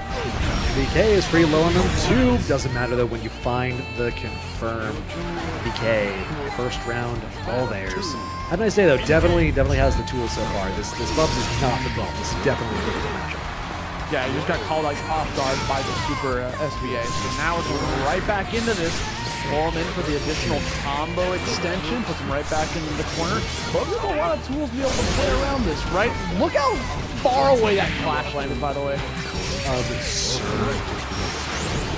Teleporting into the corner. I like that, but MBK finding the EXDP, looking for a parry, doesn't find it. Have a nice day with the ultimate. Comes through with the arrows. BP is going to close it. One apiece. Have a nice day. Looking alive for sure here. Getting a lot of mileage off of those projectiles. The needles are so strong. Look at those double jumps. Havaniceday actually feels comfortable doing a neutral jump because of having, he has the access to the dive kick, right? Dive kick getting a lot of mileage. If you block it, you're going to be mad. The opponent's going to be mad plus. So you got to try to, if you go for the 2-8, you might just time it and get punished for it. So the best option you can do against a guy like this in the air is probably to go for a DP. Like MBK finding some counterplay to Have a Nice Day's. To Have a Nice Day's counterplay on the parry stance. Seeing the RPS develop between these two already. jump in. BP expenditure. Havaniceday at 0 diamonds. So if MBK finds a confirm exactly like this. No, didn't go to the SBA. Couldn't find the route that he needed. Good check with the 2L. Still not quite enough though. Croatia coming through. Dive kick, get out of the corner. EX dive kick and force some pressure. Havaniceday trying to keep in control of the match, but gets challenged. MBK finds it. When you have no diamonds left to your name, you're gonna be in a world of pain. But even just the slightest of challenges lands, MBK round on the board. Have a nice day. Going back to character select, it looks like. Yeah, I wouldn't be shocked, right? Like it did a good job. It just wasn't able to pull it off there at the very end. I don't think it was a character thing. I think MadBestKiller just found the mark at the very end. But we're swapping over to Djeeta for this one. Shoto versus Shoto, essentially. Yeah, we saw the Djeeta come out earlier from someone's name I don't remember. Oh, yeah, KaiAi.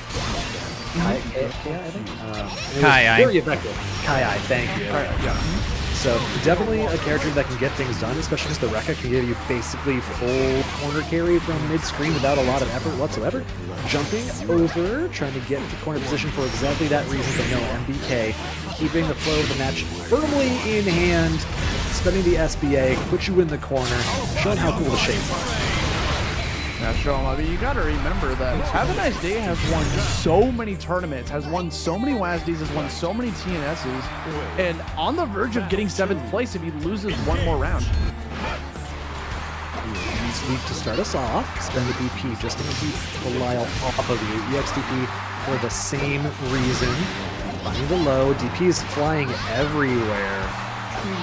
That was almost a scary situation, right? The second part of DP came out and it missed, so there could have been an opportunity for MBK to potentially punish. You hate whenever you see them call out of the second DP. That's a very scary situation to be in. 6-6 L for MBK lands, has enough of the SSB or SB rather.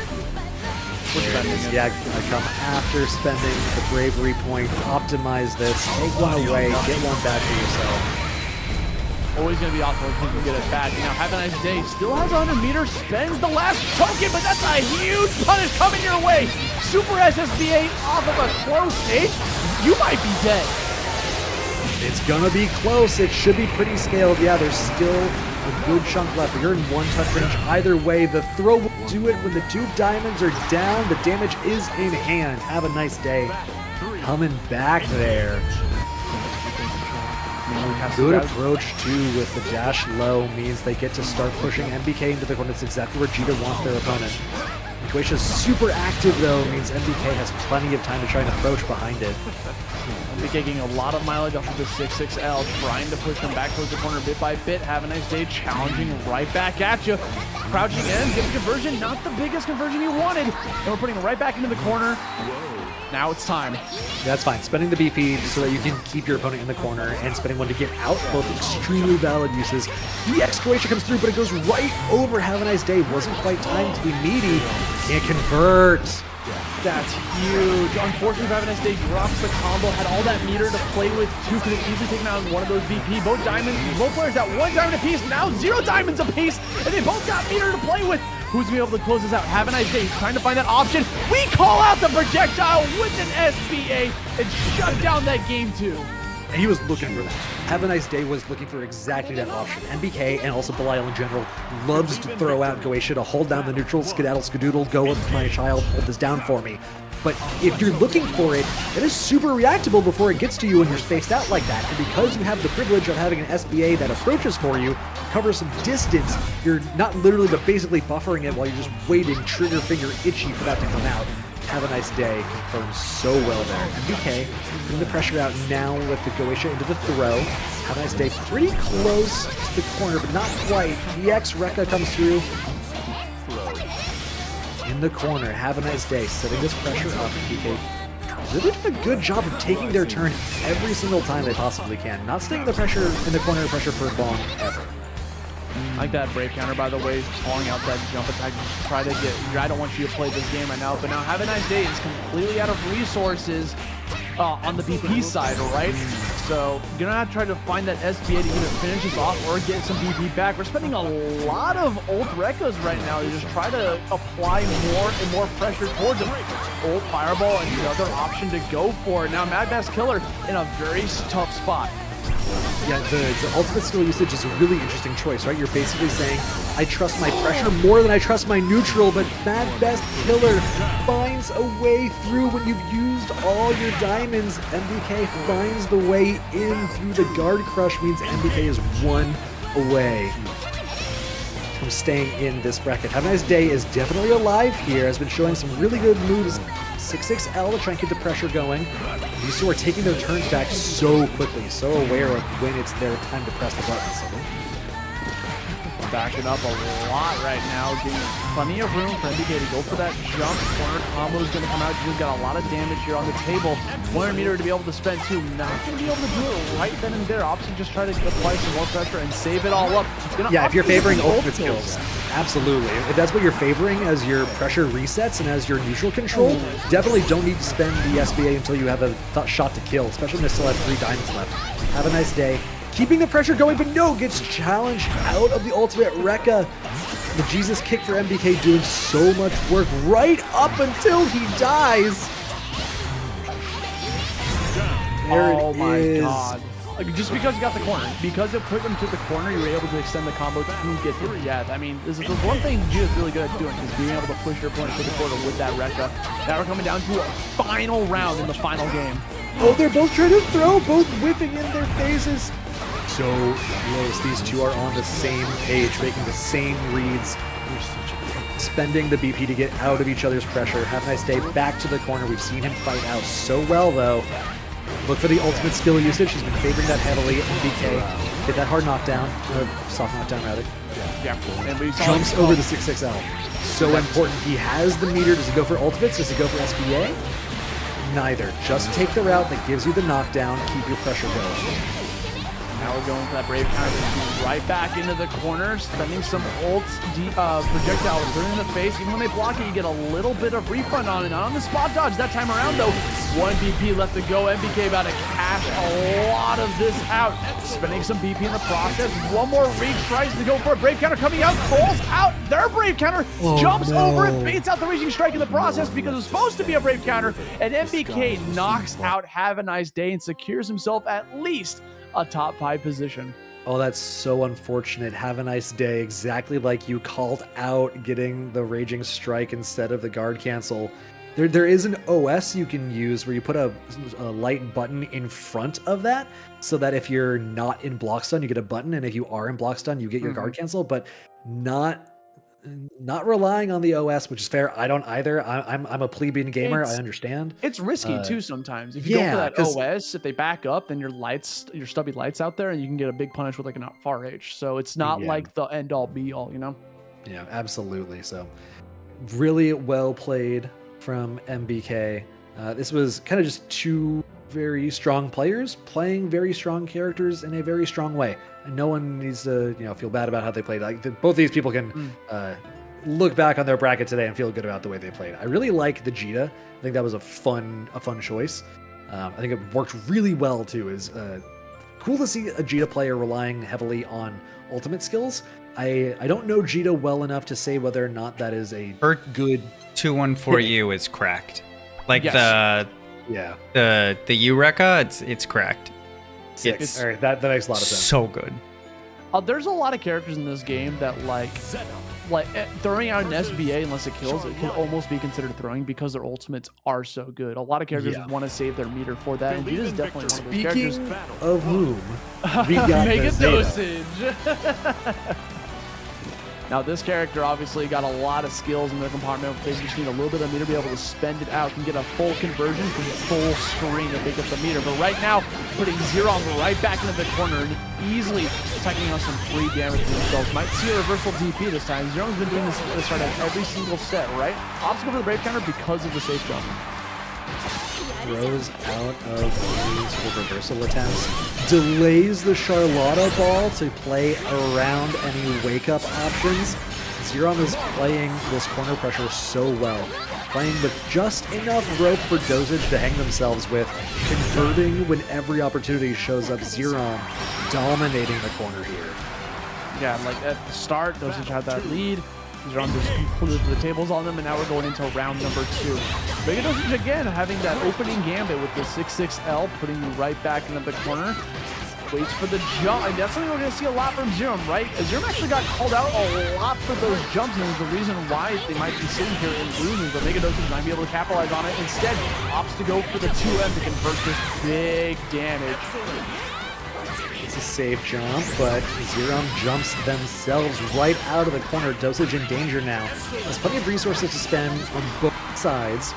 Xerom looking for one more touch to get the SBA to finish it out after converting with a diamond, I expect. Yes, sir. One more hit. There it is. Spend that meter. Get that damage down. Round on the board for Xerom. Xerom got away with so many jumps that game, and it's because Charlotta's jump is so good. It's so quick that you just gotta be ready for it at some point, because it's so fast. And then she can also delay it too on top of that. She's going for like the downward swing. But now we're gonna jump into game number 2 here. Mega Dosage didn't really get too much time to cook in that first game, so let's see if they find the opportunity here in game number 2. Triple overhead on the pogo. Yeah, just right. Xerom says, you know what, I'm fine. I'm not holding this. Spends the BP. It's already getting Dosage already back in the corner. It's tough being in the corner against Zeta, just because of there's so many mix-ups they can do, because they have up to 3 amount of pops to go for highs, followed by a 4th swing, so they can do up to 4 overheads before the crouching bite comes out. So he's got to always be prepared for it. What in the world? Look at the meter. Look at the meter Dosage has available. No. This is huge. This is scary. No anti-air for Dosage. Spends the ultimate counter on a hard read. That probably would have killed because Xerom had no diamonds left. The scaling would have been enormous, but no. Xerom plays around it. Finds the whip punch with the ultimate Charlotta ball. And look at this, starting it off the Charlotta ball again. Dosage back to the corner. Doesn't have any meter to spend on the ultimates quite yet. I feel like every time that Dosage gets meter, Xerom plays incredibly safe, waits for them to push the button first before going for a punish. And I think that's kind of what you have to do against Zeta. We finally see the anti-air coming out with the 2H. Unfortunately, drop combo coming out, not going to get too much damage, but that's okay. We pick it right back up. We try to gamble, and we jump right out of there. Doesn't matter though. Dosage finds the opportunity on the back end. Not quite enough meter to keep the ultimates rolling. Charlotta ball comes through. Reversal to get out of there. There we go. Dosage finding their footing, getting around on the board. Battle 3. Going straight to the 3rd battle here. Round number 3. Mega Dosage needs to put a point on the board. They don't want to risk going down with a 7th place finish. Throw tech. The spacing game is really interesting here because Dosage has so many good ways. They both have good ways to approach. The Dosage has better keep out tools, while Xerom has much better approach tools.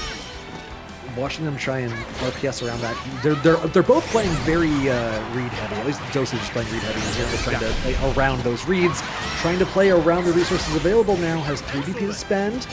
Doesn't have quite enough meter for the SPA yet. There we go. Mega Dosage spending some of that ultimate meter. Gets the refund in the process. 50 meters still to play with. What's the mix-up? We saw the wave back and forth, desperately looking for a whiff grab from Xerom. The bait just never came. Back and forth, do-si-do 2 times in a row. Xerom finally cashes it out with the Charlotta ball and ends up that set. Moving on into losers quarters. Yeah, that was a quick set, despite how competitive it was. Yeah, that was very, very high velocity play from both of them, which makes sense, right? Both of these characters can convert stray hits if they do it correctly into what, 65-70% damage at the upper end, and Xerom was playing very, very safely in neutral around what was very clearly a read heavy play style coming out for Dosage. So I thought that was an interesting little micro meta development between the two of them over the course of the set, right? Like, okay, I'm willing to bet on reads because if I'm right, you die, versus, oh, hello, I see you are trying to call me a book. I, in fact, am a human being. I will kill you for this. Thank you very much. And that's exactly all she wrote. But yeah, that's going to be it for top 8. We're jumping into top 6 now. 6 players left remain in this bracket, guys. And before we jump into the next set, I want to give another shout out over to Matcherino. Guys, come on.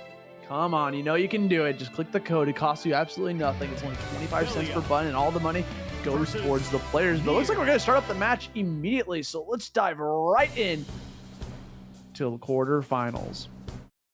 MBK and Kilo, we got the Belial. We got the Nier. Boston Bluebeat, thank you for the massive raid. Oh, hey, what's up, guys?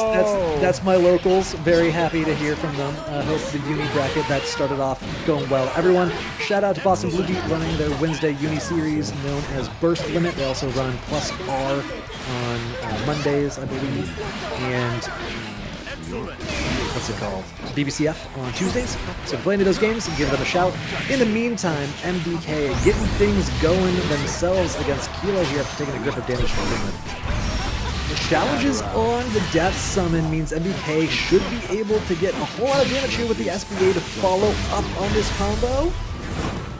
Kilo down to 1 diamond, I believe. No, still got 2, hasn't spent one for the SBA. But MBK just needs one more touch, tech that throw. Heads up play. Yeah, you gotta recognize that Kilo has 2 hearts left to go. And now we're gonna be out of depth, but doesn't matter because we got the kill. That was incredible. Kilo really scrapping it out there at the end there against MBK's pressure. And jump in here to round number 2, going for the jump in, see what we get, what mileage we can get out of this. Ooh, counter on the DP means MBK gets to keep this pressure going. 2M, that Jesus kick for MBK, really getting a lot of work done there, challenging the summon after baiting out the DP. But the ultimate DP for Kilo gets out of that corner pressure. Look at the meter difference between these two, though. The 2H followed by the Raging Strike, a second one alongside the ultimate skills means MBK full cash out. I don't need to spend any of this. I need to save it at all. Kilo going down. It's also one of the most guaranteed conversions you can go for, right? There's no, your head is empty when you're typing in the Raging Strike follow-ups into the Raging Chain. Like, you just keep doing it, spend all 3 of those, get the guaranteed kill. We're going to move into round number 3 here. Kilo finding the DP, not too much mileage off of it. Spends a lot of hearts in the process, calls them out with the ult. And now we got him in the corner. 2 brave counters, 2 counters. 1-2, Skidamadoo, 2H means you get the conversion. Get back in that corner. I am not getting put back in that cage. Death is scary. In fact, I prefer you hold my Scythe of Blood. I got just enough for the SBA. No, not quite. Oh, yes, we did build the meter for it. SSBA comes through. This should be a kill, I think, unless the scaling is a little They might live. They might live. We're living, and we're gonna even up the BP, and we still got the corner control here. MBK looking for the next move. 2M coming out, that very plus move. We got Death out of the equation. Now is the time to shine.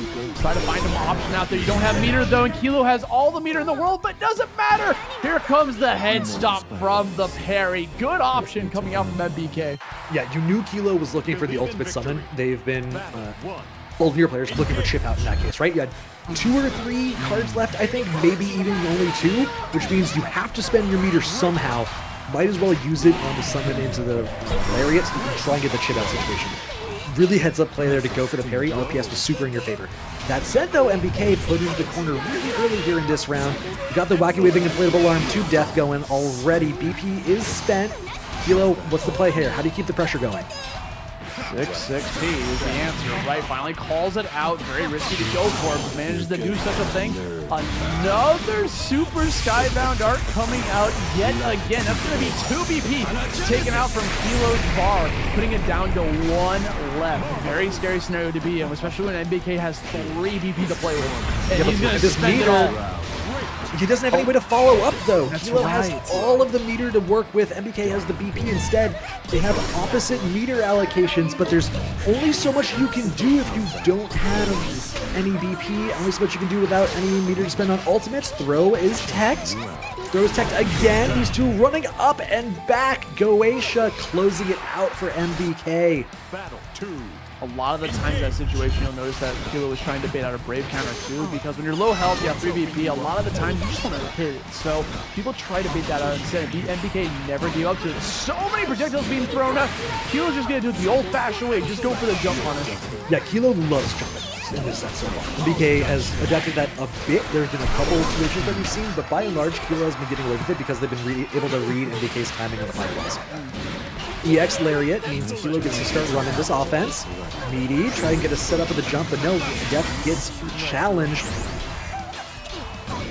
Right back into the corner. This is tough, and Kilo's gonna be able to take that game away, or round away rather. We still got one more round in this one. Yeah, Kilo really trying to make things happen there, doing a good job with the 6-6 L pressure in the corner while you had Death on cooldown. Jumping over the fireball again. Look at the way that they are trying to structure their approaches, playing around specifically fireball. They're not even really trying to play around anti-airs right now. Trying to play off reads and timing. Working out for them pretty well. Gets that anti-air one more time. MBK in the corner. How are we escaping? There it is. That's a big escape because you're getting a lot of damage in the process. Put him towards the middle of the stage. Good tech throw, even though it was delayed again. A second time. DP's baited. Bait out the DP. This is huge. Death is out of the equation for just a second. Allows MBK to keep the pressure going. Bit by bit. And there it is. We push it right back. And you're shown the corner. Are you kidding me? You're dead. The spot dodge from MBK. Dodging the lariat from Death means he gets a free whiff punish because that move locks you down for so long. You usually want to run behind it, but no, instead they're getting run up on. MBK closing the round out off that reaction or read. I have to check out the timing again right here in this instant replay. What does it look like, Ozzy? It literally oh my god, bait out the throw at the end. One thing I loved about that ending, I cannot stress enough, is that you saw the Raging Strike come out right here, right? Raging Strike's gonna come out, and MBK spends 2 BP to get him off of him. But because of that situation, it actually put MBK into a favorable position, right? It's your turn. You put him into the corner. You can react to what they want to do, and that's how you got the win, all because of getting hit by the Raging Strike. Because you had so many diamonds to play with. You didn't expend any of them, so you weren't able to get much damage off of it. Yeah, that was reads on reads, and also a lot of Brave counter's good, dude. Good mechanics. Brave counter is good. good. It is. You throw it out there, it costs a diamond, which is a very precious resource, but you're plus. Like, even though you got hit by the Raging Strike, it's you create some space, so it goes back to neutral. But in that situation, he was so close to the corner that like you were like in a favorable position because you got hit. All right, next up we got Xerom playing Charlotta, the character as tall as kneecaps, going up against Dustin playing Nier, who needs to be kneecapped. We'll see who comes out on top, stay in this lower half of the bracket. If there's anyone that can do it, it's going to be Xerom, right? So much Nier experience underneath this guy's belt. Knows this matchup like backwards and forwards. Did a full set over in the finale of Foxy Faustings on top of all the Niers they fight in the brackets. So we'll see what we're going to be able to bring to the table here, playing super safe right out the gate, right? Both of them just trying to figure out who's going to swing first. The Charlotta ball, one of those tools we've been seeing used a lot as a way to deal with Nier as well as trying to get some damage down. Pushed into the corner is Dustin. Xerom, we have seen them play very, very patiently in the corner when they need to play around their cooldowns, giving players enough room so that they can try and find whiff punishes. Here's the setup though. Overhead comes twice. Has enough meter for the SBA. Easy peasy. Wrap this round up. Just walk right over Dustin in the first round. Well, the second you get into the corner against Xerom, you better like start praying. Jumping into round 2 now. We got Xerom coming out, gets the block, playing super safe, manages the second to see a button push. You get pushed into the corner yourself, trying to find an opportunity. That big swing, you can punish that if you know it's coming. I mean, you got to hit before they swing, right? Because on a big windup, it's mad plus right afterwards. Here we go. Dustin getting the setup. Auto time Meaty spends the BP on the side of Xerom. Don't want to hold that for too long. I got other plans. They involve you getting in the corner. I'm not liking my mid-screen position. I want to be over in the corner again. The ultimate DP coming out for Destin. Putting you back in mid-screen. 6-6L approach. Along with Death being summoned. Going to be just shy of the SBA meter, I believe, but convert instead with the BP. Ultimate DP coming out from Xerom. Here we come, coming right back in, gets the hit, puts you into the corner. This is definitely going to be the round ender and the game ender, as Xerom's going to take game number 1 in dominant fashion. Yeah, that's tragic too. Destin was just barely shy of the meter that he needed for SBA to be able to close that round out. So if there was just a little bit of meter difference, that would have been a difference in the game. But Xerom finding the opportunities, really Well played, Destin. Taking a second to breathe. I can respect that and then getting back into it. Hate to see it happen, especially with how fast meter goes up in this game. Going back and forth, one opting to push a button. Finds the opening, we get stuck into the blender, the bread and butter everyone knows and loves coming out from Nier. I love using the guard cancel there. I think it's such a, the push block rather, it's such a good opportunity for it. You're already near the corner. The pressure you would have to hold is really, really bad. And now, after you've built all this meter, bought yourself the screen positioning by using your resources, you get the round for yourself. Xerom up another round, 3 straight. On top of that, Xerom's doing a good job of doing the Brave counter to get rid of death, too. That's a little small added bonus to it. And it's not a small one either, it's a big one. Like, that is the majority of the strength Destin has to flex on Xerom lies in having the puppet, right? If you take away the possibility of the puppet, put them into the corner, keep them on cooldown for a little while, get to run your offense, it is an extremely strong tool. The same way that the puppet itself is still an extremely strong tool, Destin trying to run that momentum all the way into the corner. Right back there with the reset, blocks the Brave counter. Brave counters themselves, and now Destin putting him right back into Deja Vu. Over here on the left side, challenges ult for ult. It's going to be the puppet that wins, spends the meter, and because of that exchange, Destin's going to be able to put a round on the board. And he needed to stay alive in the bracket too. Xerom was on match point there. EX Demon Flip. Pressure gets going. 100 hands, good challenge on the 5 hell coming out of Destin. Okay, he's going to spend the meter to get out of there. And goes for the swap. That's something you got to always be on the lookout for. Finally calls out one of those legacy jumps coming out from Xerom. Is going to apply a lot of damage and pressure in the process. But unfortunately for them, Xerom's got the ult skill ready to rock. Charlotta ball coming your way. Yeah, perfectly happy to spend a diamond and a little bit of meter to get my turn started. But Xerom finding pressure as well. Not going to be able to now that death is down. Get the summon with the ultimate once it comes back off cooldown. Xerom just needs to find one more hit. Should be able to convert pretty much anything into SBA to try and fight it. No, not anymore after expending the Charlotta ball, but finds another hit. Finds the extension with the Raging Strike. That's going to be 2-0 for Xerom going into, I believe that takes them into losers semis. That is right. Xerom showing, hey, I'm not out of the woods just yet. Maybe down here in loser's side, but we make it all the way to loser semis, guaranteeing themselves at least a top 4 option. Right there, by the way, you'll notice a lot of players do this against Nier specifically, is they do spot dodge to dive Puppet, right? When Puppet comes at you charging, if it's EX, usually that'll like help you out to get out of like harm's way. But on the ult variety, you know, it is a multi-hit. It keeps going, so you're going to get caught by it, even though it's just a small little clip. Yeah, so that's going to take us into, I believe, top 4 is now determined. We got, on the winner side, we got Wavy and Kojicoco.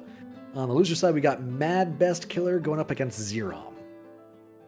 That's right. So many good matches coming out here. But I think, like you said, we got to take a little bit of a jump here over to the upper side of things. But before that, we got another Matcherino, guys. We hit 170. I don't think we're going to be able to hit 320 unless we get like a big whale coming in. I know GBF players have what? I know you guys are whales. Come on. I know you want your SSRs. I know you want them, but come on. Throw that money towards a good cause. Instead of strengthening your team, you could strengthen the community. I know you're out there, whales. Come on. But yeah, gonna jump in over to winners final side of things. Wavy versus Kojicoco. We're now in best 3 of 5 territory. Race to 3 now. This might change up a lot of things because Laser, we've been talking about this a lot, where a lot of these games have been really fast. Yeah, and there's been a lot of adaptation and reads between a lot of players just within first to 2, right? So going to first to 3 means there's a lot more time for that to develop, a lot more time for you to get a read, get an idea of how your opponent likes to play. So I agree, first to 3 is a very different beast than a first to 2. So while we wait for these players to come up here, man, if you had to guess who's going to take home this tournament out of the 4 players left on the table, do you have any like strong guesses on who's going to be able to take this tournament? Because right now, I personally think Wavy is looking pretty strong. That's who I was looking at too. Wavy, I don't think is like, I think all 4 of these players absolutely can win. I don't think any of them is like inherently head and shoulders stronger of a player than the rest of them. Agreed. Wavy's playing really hot, right? Wavy's playing really fast. Wavy's playing confident and is up against Nier's and Belial, which we've seen Wavy play against Nier a couple times already. Very confident, very strong, has a clear game plan around the space that they want to occupy and specifically the space they don't want to occupy. So I think Wavy just has a well-formed game plan against the field right now. Yep. And on top of that, if you need some physical proof for how hot Wavy's playing today, she's the only player left in the bracket that has yet to lose a single game. That's wild. She's that cracked. Has gone through I just checked it on start.gg. Has gone through the entire bracket with 2-0, 2-0, 2-0, 2-0. Then you have the two losers, obviously, that have lost sets. And then Koji even lost a couple games here and there. So Wavy's playing on fire with this CAG, man. I don't know. Okay. I rescind my statement. I am very confidently stating Wavy has a good shot. Hey, you know what they say? It's not about who the better player is. It's who's the better player that day. And Wavy's looking like that. That is real. Like she might be her, man. I don't know. Like it could be the deciding factor here. We shall see. We shall see. Come again? Yeah, that looks like Wavy's hovering on the Vera. Ooh, this would be a blast from the past. So, you know, obviously we talked about this before the cast, is that Wavy's got so many characters in her pocket. She pretty much almost plays the whole cast, you know, but clearly has the CAG and likes to go for the Vera every now and then. So this should be a interesting start. So if that does come through, how do you feel about the Vera going into the Nier instead of the CAG? Well, so like she's been doing a good job of playing CAG against Nier in the past, so maybe this is just like a, hey, I'm in winners finals, it's best 3 of 5, maybe I can try this character out because you have games to spare. So it might be an experimentation. It could be that maybe she's just feeling Vera, or maybe it's just Koji wants to go Vera against Koji specifically. But if I was a betting man, I think it's because it's the best 3 of 5 and then Wavy just wants to give it a shot. All right, let's see how it goes. Wavy, Kojicoco, winners finals, trying to punch the ticket into the top 2. Wavy bringing out the Vera, already out to a strong start. Challenges Death in the face, pushes Koji into the corner. Set up already through to the throw, letting them hold down the corner pressure until Kojicoco finds a reversal. Wavy reversal right back. So one thing Avira is going to be looking for in this match, right, is a way to go into install. Whether it's going to be spend the 100 meter from far away or in mid combo, or just simply go for the command grab. I don't think we're going to see the command grab coming out from Wavy because it's very predictable when you go for it, even if you try to hide it with the projectile. And at a top level, you might not be able to get away with it. But currently, Koji doing a fantastic job of just keeping Wavy in that corner. Yeah, it's also interesting. Wavy's been heavily favoring. Oh, good spot dodge to close the round out there for Kojicoco. But yeah, Wavy's been favoring ultimate skills, at least in this first round, which is kind of at odds with that plan of trying to get the install through the super instead of with the command grab. So maybe Wavy just values the install a little bit less than the players. Maybe they say maybe they just have a different pattern in mind. We'll see a little bit more as the game progresses. 6-6L finds a DP. Kojicoco, good read there. Knew how the approach was coming. Finds the catch on the come down. Means Kojicoco can finish with the SBA. I'm not sure if we're going to see the Vera. Again, we are Wavy running it right back. Let's go. Sticking with it, no longer an experimentation, more of a I know I can win with this character. So let's give it one more shot here. Koji's going to find that opening immediately here towards the center of the stage, get a lot of damage put on the board, almost 50%.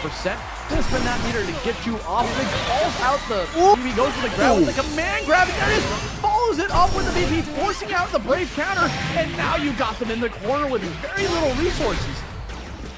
So maybe that's the play. Maybe it's that you want to use the command grab as a response to the DP if you just happen to get it timed correctly. Kojicoco, though, still very strong responses here, getting the corner pressure, but only one card left, and Wavy finds the hit. Just has to confirm this into the SSBA, the one you only get to see every now and again. We're not going to see the animation, but maybe next time. Oh, man, I was looking forward to it. Yo, Chovy Salts, thank you so much for the raid.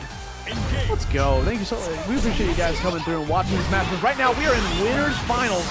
Wavy down 0-1 against Koji. Koji starting off very strong. And Wavy going for the Vera counter pick.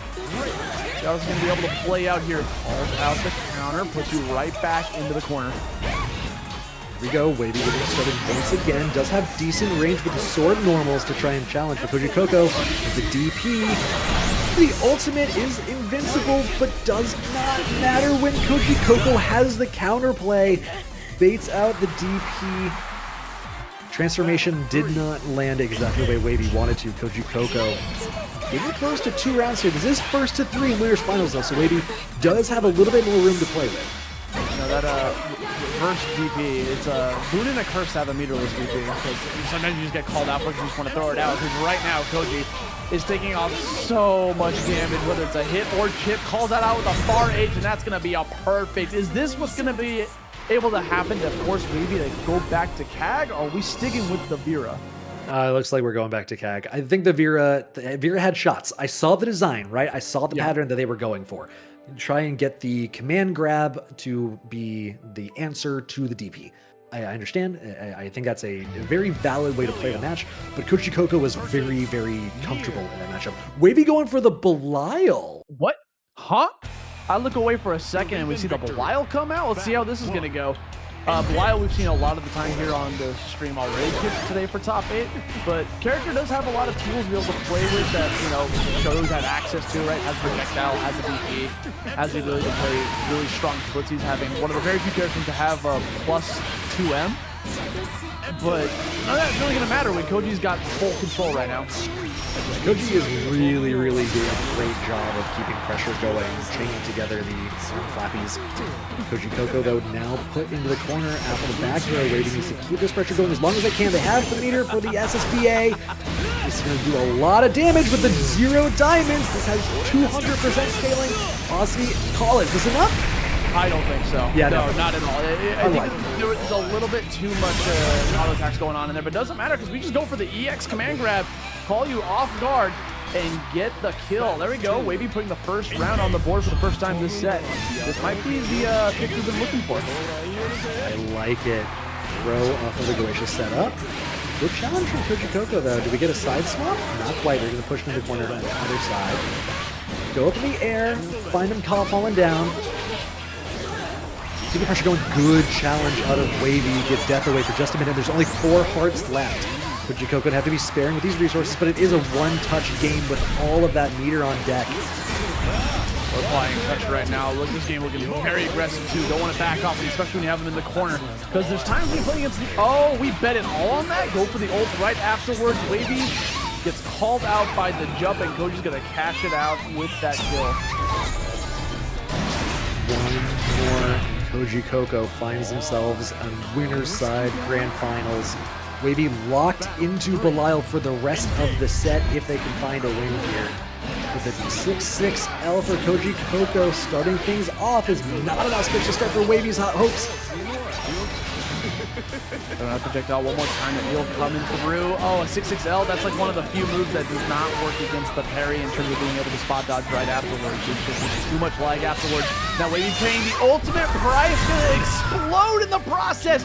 Koji finding the one-way ticket over to Grand Finals with a 3-0 victory and a handshake. And Kojicoco going into winners finals, making a statement. We were saying earlier before this game how we thought Wavy was playing hot, right? Was really, really on point. Had a lot of experience against the Nier, clearly from how they've been playing throughout the rest of the bracket, and a lot of Nier matchups we've already seen them play. And Kojicoco comes out swinging, says, okay, that's great, but also I'm cracked. I'm going to put myself in Grands. Wavy does have another shot for the run back coming through the loser side, where we're waiting the results from MBK and Xerom coming up next to see who is going to go up against Wavy for a shot at Grands alongside Kojicoco. Man, if there's one thing I kind of wish we had the ability to do is to have like in between set interviews with the players. I would love to get into the mindset of Wavy and as to like, okay, you've been playing hot with KAG literally this entire tournament, and then you decide not to go KAG at all during one of the more important sets. I'm very curious what was going through her mind when she decided to not go KAG whatsoever. Lots of possibilities. We can make guesses all day. It's really fun. I'll probably make a bunch of guesses when the tournament's over. But until then, we got exactly 3 matches left, which means you got a little bit of time to get back to the match arena while we get into this next game. Xerom on Charlotta, trying to break the second place streak after getting first in last week's tournament and going second in Frosties. Got MBK playing real strong on the Belial all day. What do you think? You got the Charlotta, you got the Belial. You think there's a edge to be had here, or do you think this is on even footing? Honestly, I think this is pretty even footing. MBK has been playing, like, he got knocked into losers pretty early on, but so did Xerom, and they both have been climbing through losers. Like, that's not an easy feat. When you get out to losers, bro, like, you gotta fight twice as many sets. So, like, there's a lot more at stake there. And both of these players have climbed pretty far through loser's side to meet each other at loser's side. So I think they're both in the hot seat, so this could go either way. But one of the scary things is best 2 of 3 again. Battle 1. Absolutely. Engage. That does mean the volatility that these characters can express matters a lot. It is a very high damage matchup. 2H counter hit does not convert. Xerom able to find the pressure once again because they were able to respond so quickly. MBK trying to jump out of the corner, finds another 2H attempt but can't find it to land. Okay, thought it was going to be a brave counter instead. MBK just tries to get out of the corner instead and loses a diamond in the process. Seeing a lot of jumps coming up from Xerom. This has been the name of the game, like, this whole tournament, seeing Xerom jump. Like, yeah, absolutely. Xerom loves the air. And MBK is ready for that. Definitely seen a couple 2Hs already just in game 1, but whether or not they're going to land, if Xerom can find any way to play around that, Dark Touch comes through, play around the life bar, get around on the map on the board. What a decision for an Oki, right? Sometimes he just makes you up because you're okay. Thinking about the Oki, it could be a block, it could be a grab, it could be a jump, and all of a sudden, Raging Strike's coming your way. You have no VP to be able to go for the Brave counter either, and you're just done for. Speaking of done for, Xerom done with the corner, fights their way out already. MBK not able to push that pressure for too long. Ultimate Charlotta ball, trying to keep the pressure going, but Glacia able to take it for MBK in return. Has a full grip of meter, look for the SBA, we're going to spend it after a BP. No, we're going for a little bit more screen pressure. Xerom needs to find a way out, but doesn't have a lot of meter. Back throw is a good start. Gets one more grab on the process. Puts him back into the corner. We're just doing back throws over and over. It's like, actually, you're not in the corner. Actually, go back into the corner. But unfortunately for Xerom, MBK finding its mark, gets that screen, converts it into some Raging Strikes, and closes out the round. Like we talked about before, that route is effectively fumble-proof. Just mash A plus B, or L plus N, or whatever it is. I've been playing too many other games, man. But we do know, MBK getting pushed back onto the Charlotta ball.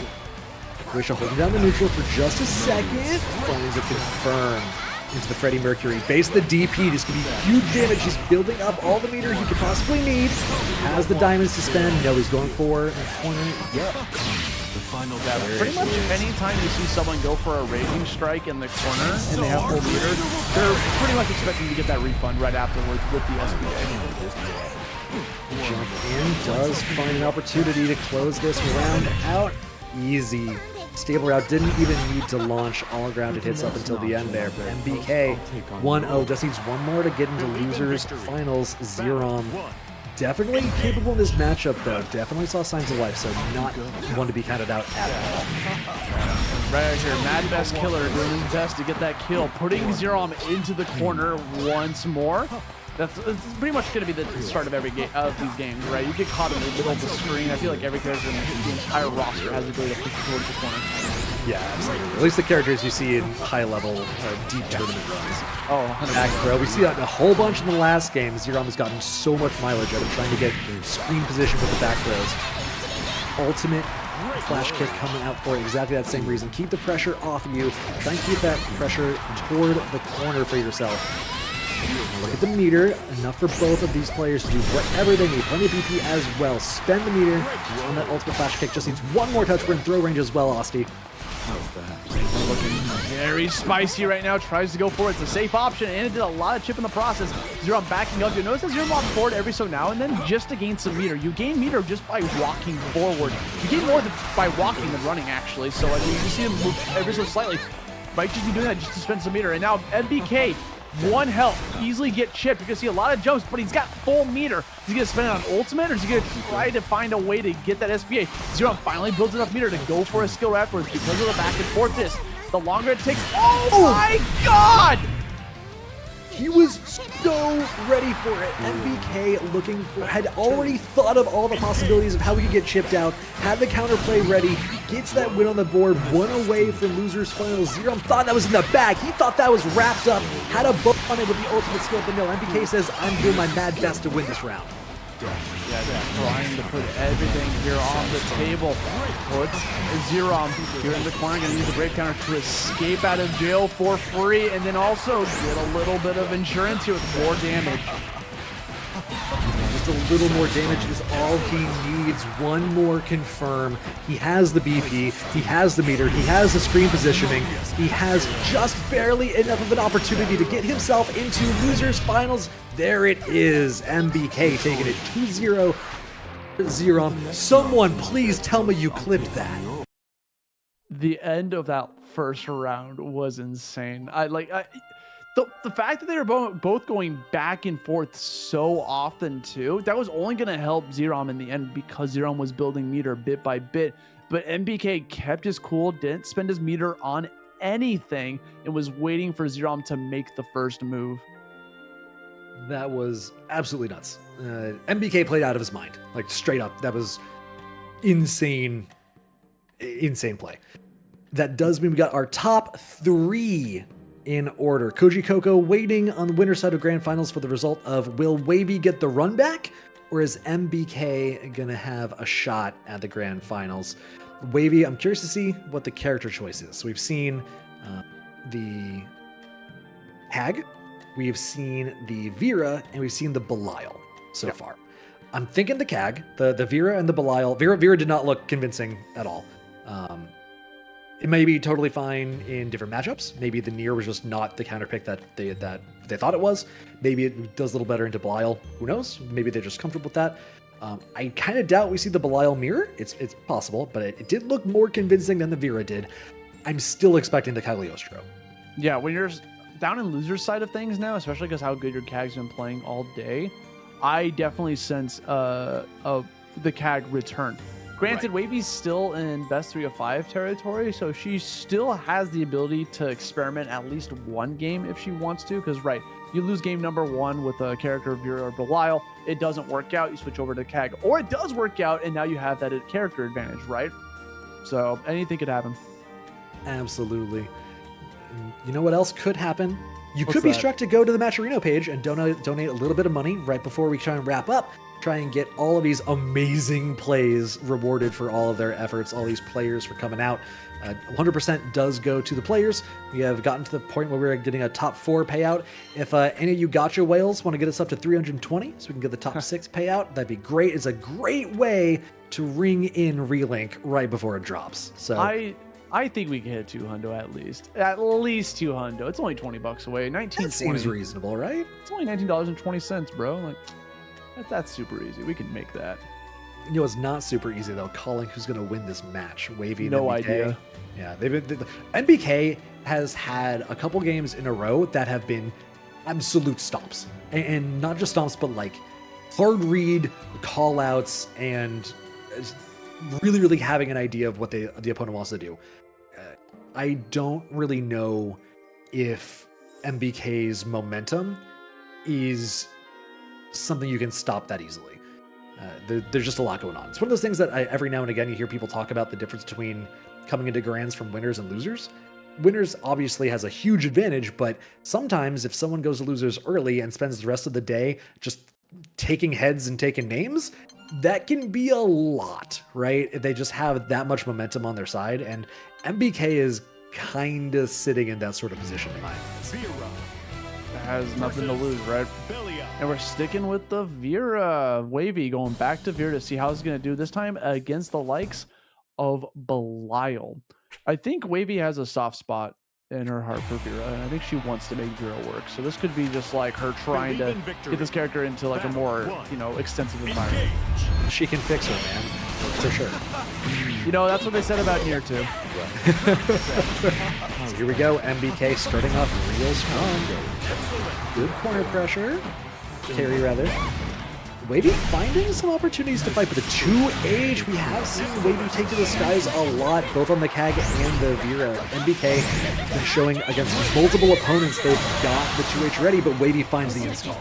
What's actually sad is that MBK left so much damage on the table after that 2H2. I guess it just wasn't ready for the correct confirm if you had him in the corner too. And now Wavy in that install going to give her tons of access to new tools such as like having aerial options. You have access to an air dash that can do up to 3 times and be able to mix off of there. A lot of her skills get enhanced, just like that one. It shoots the Lumeria shoots off way faster in the install.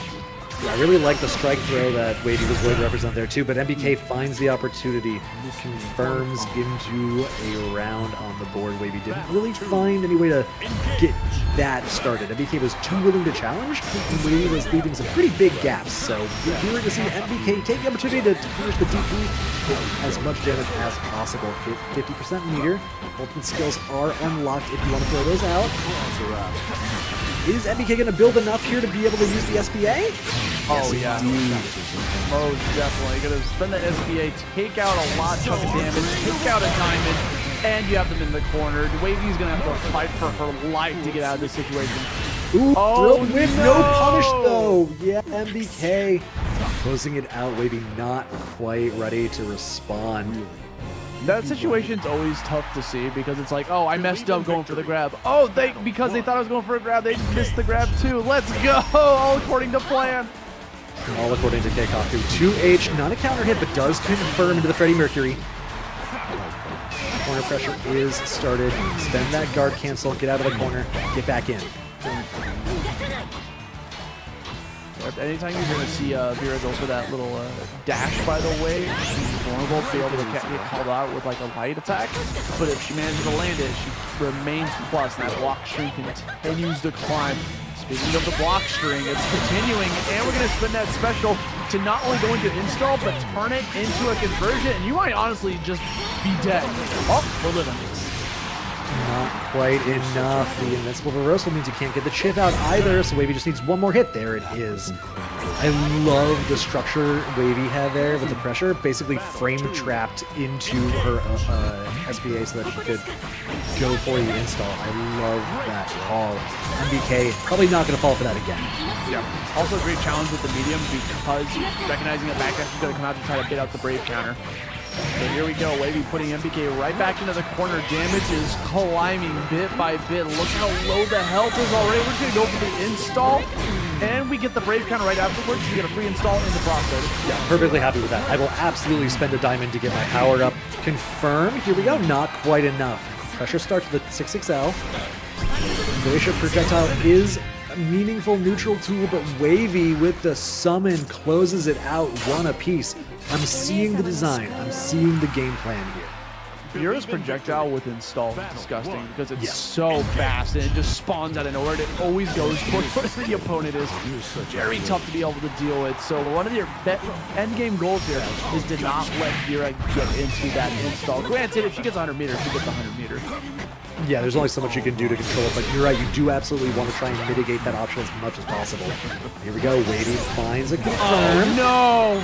Oh, basically resets into a tick throw on the 5U to get the install. Pushes you into the corner with the frames. 3 times in a row! 4th? I see a 5th. We do see 50 meter to try and close this out with the ultimate skills. We got the BP, we got the diamonds, we got the damage, we got the round 1 more to go up in this set. This is still best of 3 in the losers finals, though. It's scary to call out because if you get caught by that dash in, you're eating a ton of damage, but you can call it out with a light. You can do it. DP rather. Some frames. Here we go. MBK challenging. Freddie Mercury to the corner. Just the throw. We'll see him rotate through these plus options. Trying to play the stagger game a little bit. Wavy challenges. Gets out of the corner, but hasn't really done a lot yet. Cross up. Throw that out as a reversal, get the install, but MBK finds the damage, finds the SBA, finds the corner, needs one more hit. We're in 1 hit range again.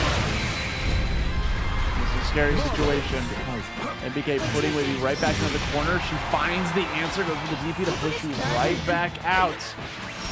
Oh no, gets called out by the standing M. MBK putting the point on the board for himself. Oh no, wait! What's happening? There it is. I blame you. Yeah, honestly, I blame you too. Yeah, these things happen. Now we are even up in the set, a round and a game apiece. Wavy's Vera is looking better and better as the set goes on, and MBK is also looking better and better at playing against it. This is really, really neat to watch the way these two are developing both in comfort level, but around the Vera specifically. Another DP trying to call out the stagger pressure too. Check out for you right back in, turn into some, convert into some more damage. Now you're stuck. Knockdown, throw out Goetia. Give yourself plus, EX Goetia. Install as a reversal, but it gets baited out this time. MBK's been caught by that too many times. Not again, he says. Spend it all, cash out, get yourself on the board, one away from winners final or from grand finals for MBK. Wavy, are we going to the CAG? Are we going to the mirror? Not sticking with the Vera. I'm gonna take a guess. I bet we're gonna see a fourth character. No, it's CAG. It's CAG. It's CAG. Okay. I was gonna say who is it? If so, I was like, maybe. But no, we're going with the CAG. Time for some fast-paced, high-velocity, trap-based action. Wavy was playing really, really hot with CAG on the top side of the bracket, mostly over the fact that they could set up very, very well. A lot of practice in how to play around that spacing, and really rotating through options extremely quickly, which is very difficult for me to stack. So, time to see if Wavy can make it happen, or if MBK will punch their ticket into Grands with one more game. We see blocks. We see needles, we see teleports. Challenge on the teleport for MBK. He's so ready, even after the character switch. Yeah, big fan of that. The way that CAG teleports, you can actually know which direction she's going to go in based on her pose. She's doing the pose like where she's like when the hand underneath, she's going to go forward. She puts her hands in the air, she goes in different directions. So different types of ways. You just know what's going to happen. If you know the matchup, you can call it out. But right now, you're going to call out all of that juicy damage coming out from Wavy. It was like 70% after taking out the last diamond. Wavy looks so comfortable on the Cagliostro. MBK doesn't have a great way out of here. Has to spend a little bit of time dealing with the traps. Finds the parry off the stance approach, getting over the trap. That's actually a pretty common option for Belial to go for. There's usually a trap on the ground. Right. You walk over it with it and you just get stomped it down. BP is spent, keep the corner pressure. So that's true to his main, not too concerned about getting absolutely murked like last round quite yet. Spikes and traps, playing the spacing game. Teleport is challenged for a trade. Much, much better than the other options.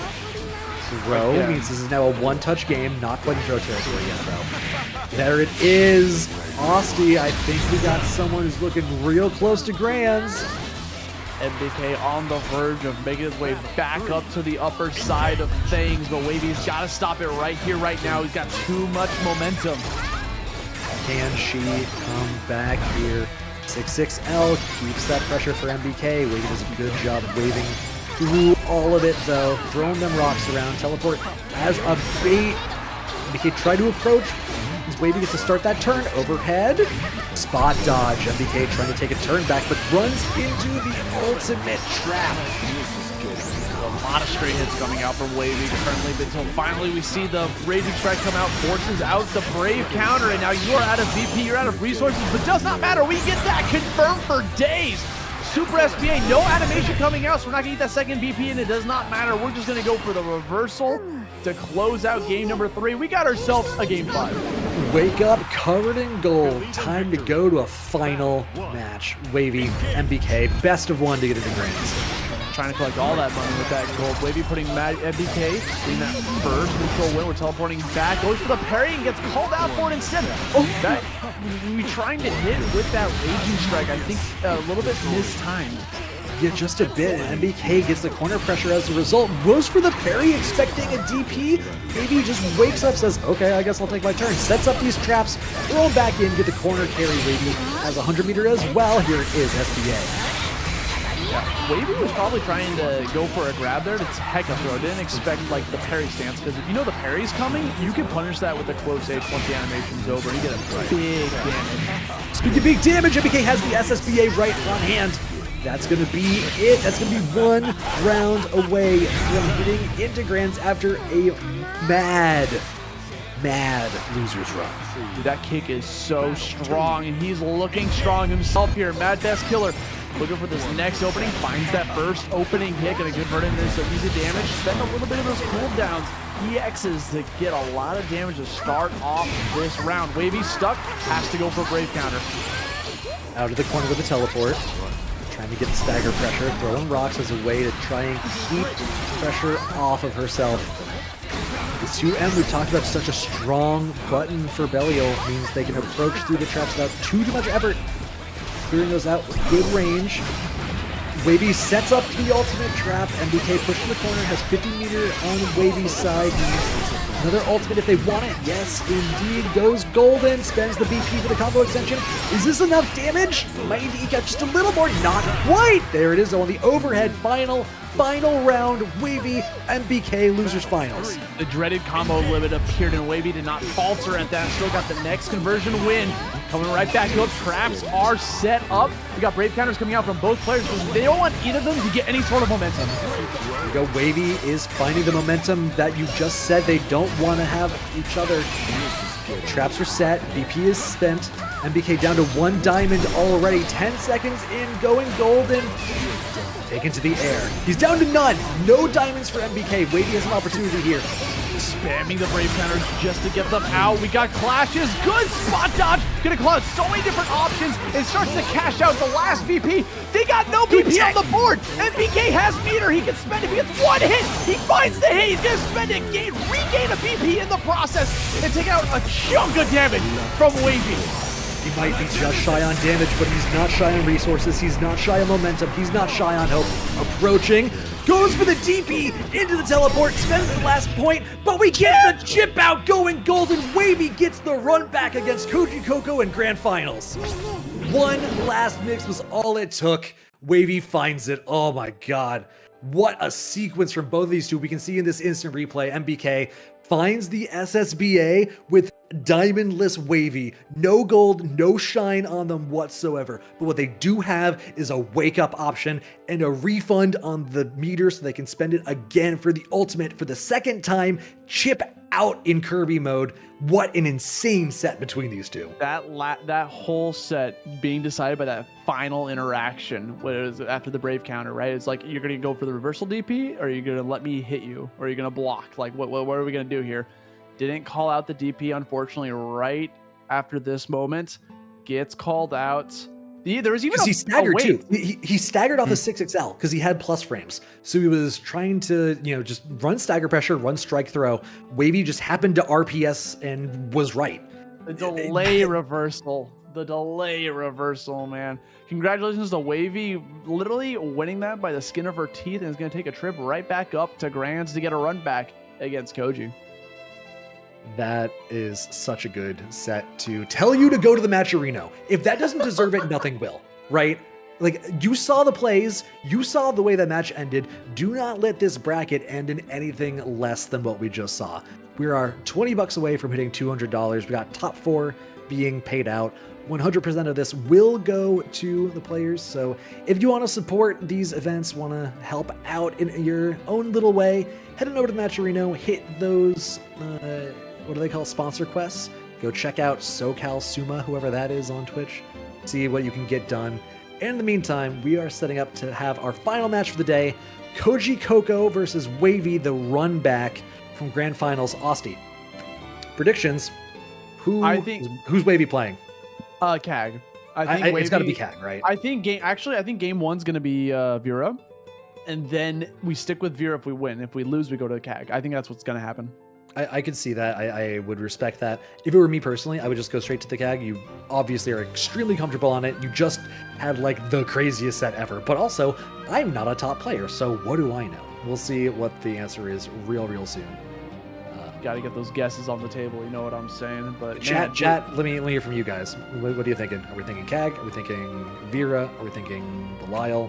We saw all 3 of those against Niers so far.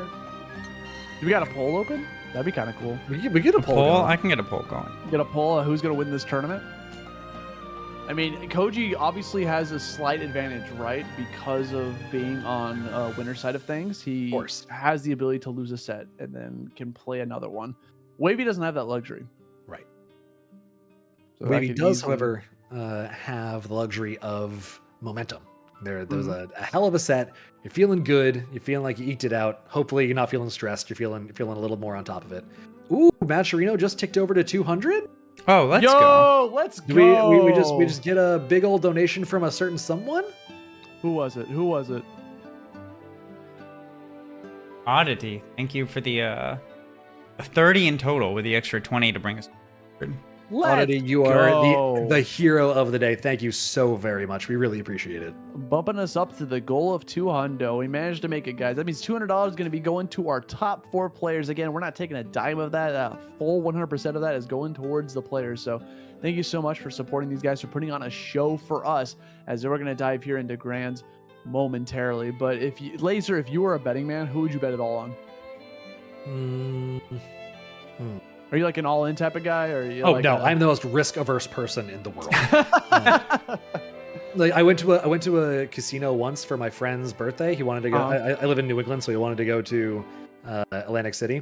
I went. I had like $100 to play, and then we said we let each other buy in again for like another 100, and then if you hit 200, don't let your friends buy in again.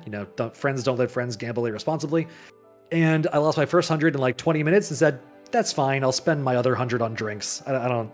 That's good. But if it's with channel points, I think I'm going on Kojicoco. You can't spend channel points on Ray, you know what I'm saying? But hey, we're gonna dive into this next and potentially the final set of the evening. Grand finals. Kojicoco coming up from winner's side with the Nier, facing off against Wavy, who's sticking with the Kag here on loser's side of thing. Grand finals for Granblue. Let's get it. Good start for Wavy. Gets the 6-6L on the approach from ground start.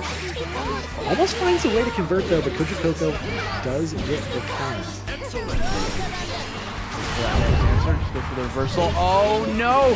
There's something that Koji's been doing good at this entire tournament is spot dodging raging strikes. I feel like Koji's been on point with that. Yeah, Koji has not been caught sleeping. Koji is here to play. Teleport fake means Wavy gets the mix, finds a way to open Koji up to close out round 1.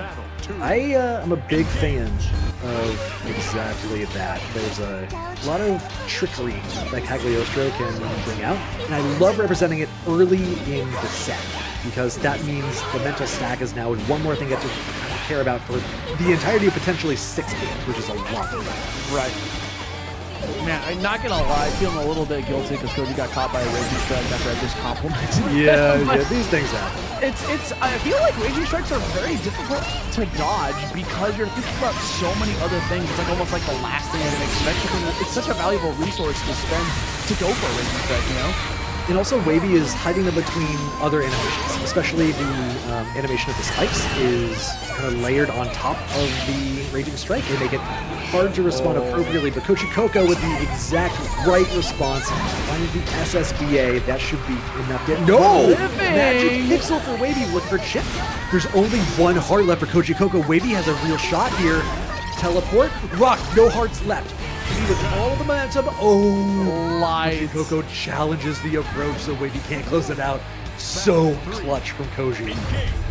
I'm digging the close light, because you gotta remember, Death clicked down twice, so whenever Death is gone, you can't get chip. She loses all access to chip in that regard. So that was like the time for Wavy to go in, and she took it. That was absolutely that's Kojicoco getting things started. And every game so far has gone the same way. Wavy has been able to get corner pressure very quickly in every round so far. Koji has fought out well, but Wavy is doing a great job of dominating specifically rounds. Here we go. A little bit more damage for Wavy should do it. There it is. EX spikes closes it out for Wavy. Ooh. That was a difficult spot for Koji to be in. Just all that pressure up point. Not only if you're just holding back the whole time, you're just gonna take so much chip, and then Wavy finally backs off. So it's like, oh, can I move now? And then the spear comes. Here we go, Wavy a little bit worse for wear in this round. Kojicoco finding the round start win. Putting a lot of pressure on Wavy already. defends the Raging Strike. Pretty easy confirmed. Pretty easy round for Koji there. Maybe something clicked. Maybe Wavy feeling themselves a little too hard. We'll see what the adaptation is here. Teleport out. Put down the traps. Rock comes down. Nothing beats good old Rock. Whenever you have that out there, you always be on the lookout for it. Teleporting back to get the far edge is very clever.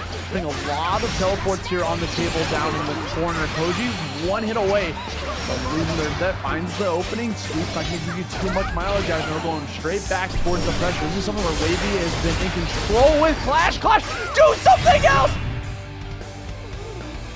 Good old Rock. Nothing beats that. Wavy finding the round after some shenanigans. And honestly, like, shenanigans are where Wavy has been thriving this whole tournament, right? Scrambles, quick decision-making, fast-paced play where they can try and get one up on their opponent is really where Wavy has been making all of their moves, making waves, if you will. So that scramble going away doesn't surprise me at all. Throw gets teched. Kojicoco with a DP. And looking for a side swap. There it is. SBA is spent. No, SSBA had just barely low enough health. Wavy, can she come back here? No diamonds to spend. Koji got the pressure, got the run-up throw. Needs the DP. Doesn't find anything to do about it, though. Wavy finds the win. Very fast-paced. That was kind of crazy there at the end, not gonna lie. Imagine yourself as Wavy. You just got hit by SSBA. You lost 2 of your diamonds. You have no diamonds. You're in the corner. Your opponent has 3. You still win. I want to point out, Havaniceday in chat said, bruh, what is going on? And him saying that makes me feel so much better. I'm in the same boat, bro. I don't know. Like, I just feel like things are out there because both these characters do that, right? Like, Koji can just throw out Death, and Death is just constant on the screen. Meanwhile, Wavy can just throw out traps and projectiles. Good spot dodge, by the way, coming out from Koji. Gonna give you a nice, juicy punish coming out with that SSBA. Look at all that health now suddenly gone, and the diamond gone on top of that. Koji's still playing with the 3. There's something Koji's been really good at is conserving those diamonds until the very end. Where did Wavy find the hit? Get the trap set up, goes for the mix, teleport to the other side again. BP is spent, looking for a chip out from the sudden death, but there's no cards left. You can't get chipped. Yeah, can't get chipped. Wavy has all the opportunities here, but finds the 6-6L on the approach. Uber just barely spacing it right in front of the trap to not get it triggered. Koji, that was such a high risk, but was executed so precisely. And now Koji's got the momentum on their side again, too. Koji had to go for that right. Like, Koji had 0 tools from that far away, with Death being dead for a very long time. Couldn't chip you out. You had to find your way in, managed to find it. And now we're coming into this next round. Very strong Dragon Tag right back into things. Wavy applying some more pressure. Good tech throw. We're just throwing it out. We're going for the install. You can't use the install while your death isn't available after it's been challenged. So Kojicoco effectively threw the meter away. I'm not sure if there was a misinput. It has to have been. 6-6L means Wavy gets to start running. Ultimate spikes. There's no cards left for Koji, but finds the throw. Buys some time. Clashing again, 6-6L for Wavy. Trying to get the frames in their favor. These two are sharing the brain cell back and forth. Kojicoco finds a win, 2-1. The second Death came back, far H. The second Death came back, it was far H. Like, I was like staring at that meter, could not believe that nonsense. Game number 4. Wavy finally losing a game here with the tag to Koji. We're gonna see if we can try to stop that momentum and try to take this to a reset. Find some true finals, or Koji's gonna shut down this momentum right here, right now. 2H is a big start. Absolutely, that's been Wavy's comfort zone, is being able to get that corner pressure going for her, but Kojicoco finding a way to get out of there through the ultimate expenditure from Koji gets challenged. The trap comes down, jumps right over it. Once again, actual asylum patient from chat is accurate, jumping over the ultimate trap with that precision just to be able to get this corner combo going, get this SBA going after expending. No, don't use the diamond guard. I think we're fine. I think that's enough damage. Absolutely. Kojicoco on a tear, 3 rounds straight, I believe. Yeah, Wavy's got to have to dig deep here and try to find an answer to all this pressure that he's putting out. Playing a little bit more defensively this time, right? Not running in, getting rid of Death. This is something that we can really do against the likes of Nier, right? The more patient you play, the more that those hearts are going to get called out. And speaking of call out, got the H. Gonna be able to convert that into the corner pressure. Wavy has been challenging Death constantly and being right almost every time. It is insane how often she is able to get Death off the screen. Both the Kojicoco puppet now- and the physical death. Yeah, absolutely. With physical Death? You want to talk about you good? Listen, I'm just saying that he hit the 0 health. You know, it's a bad spot to be in. But now, speaking of bad spot to be in, 1 heart left on the board here for Koji. Can't afford to spend it. Runs up and does a close H and then no follow-up? What? That's it. That's all the Death for now. Wavy finds the hit, but can't convert.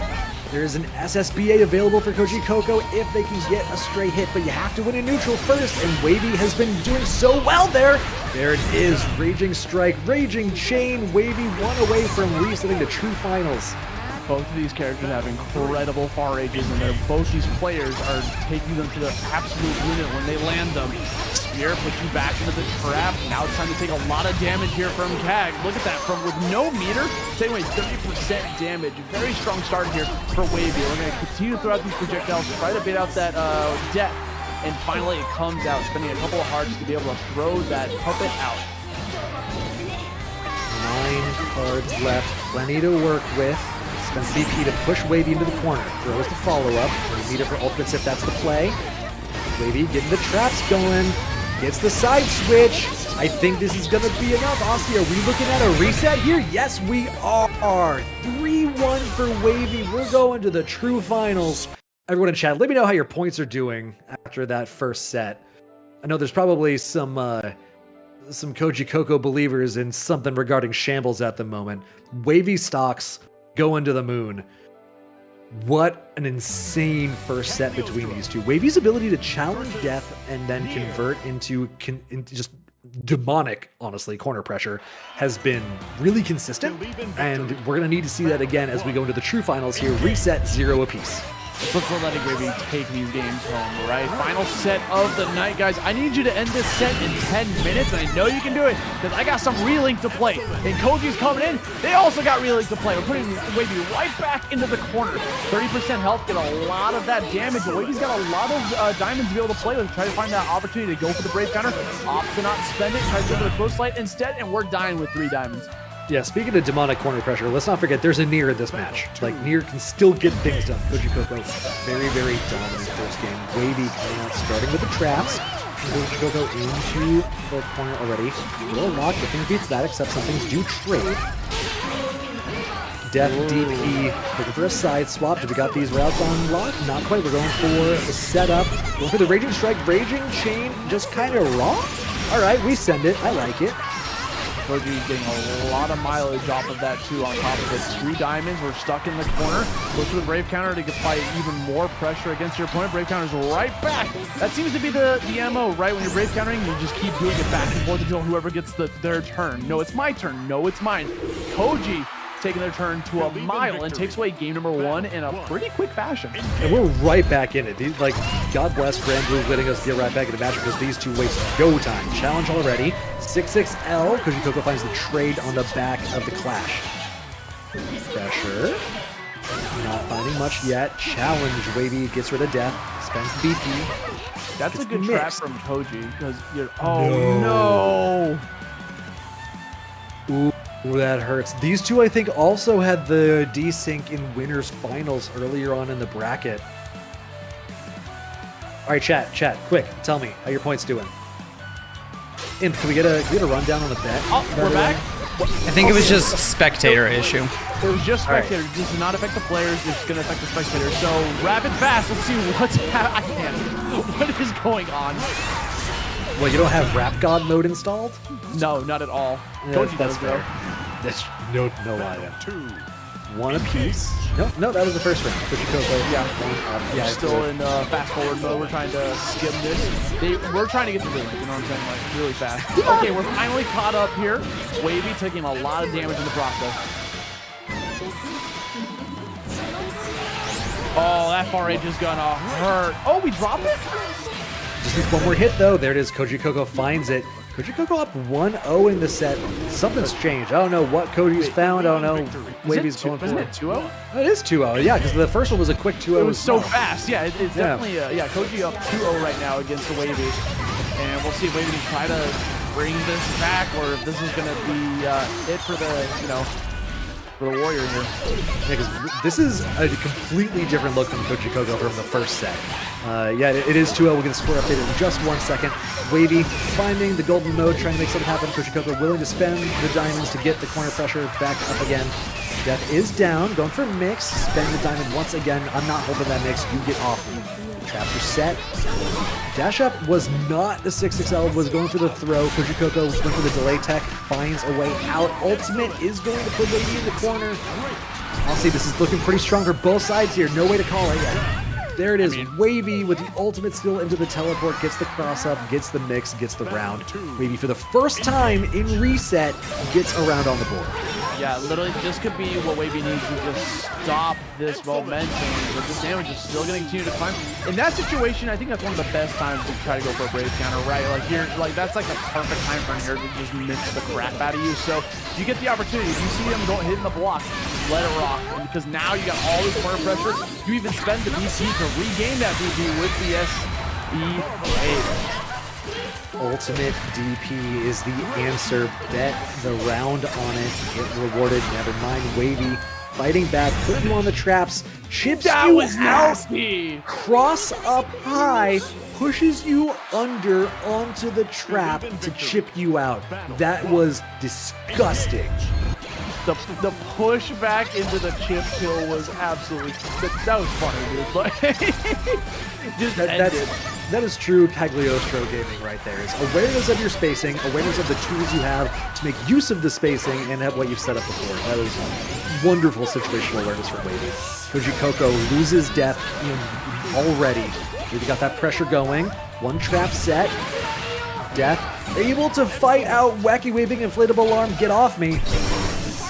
Kag is just jumping everywhere. Kojicoco must know Wavy wants to take the air, but it doesn't matter if you can find the hit anyway. One more. 2H. There it is, the hard call out.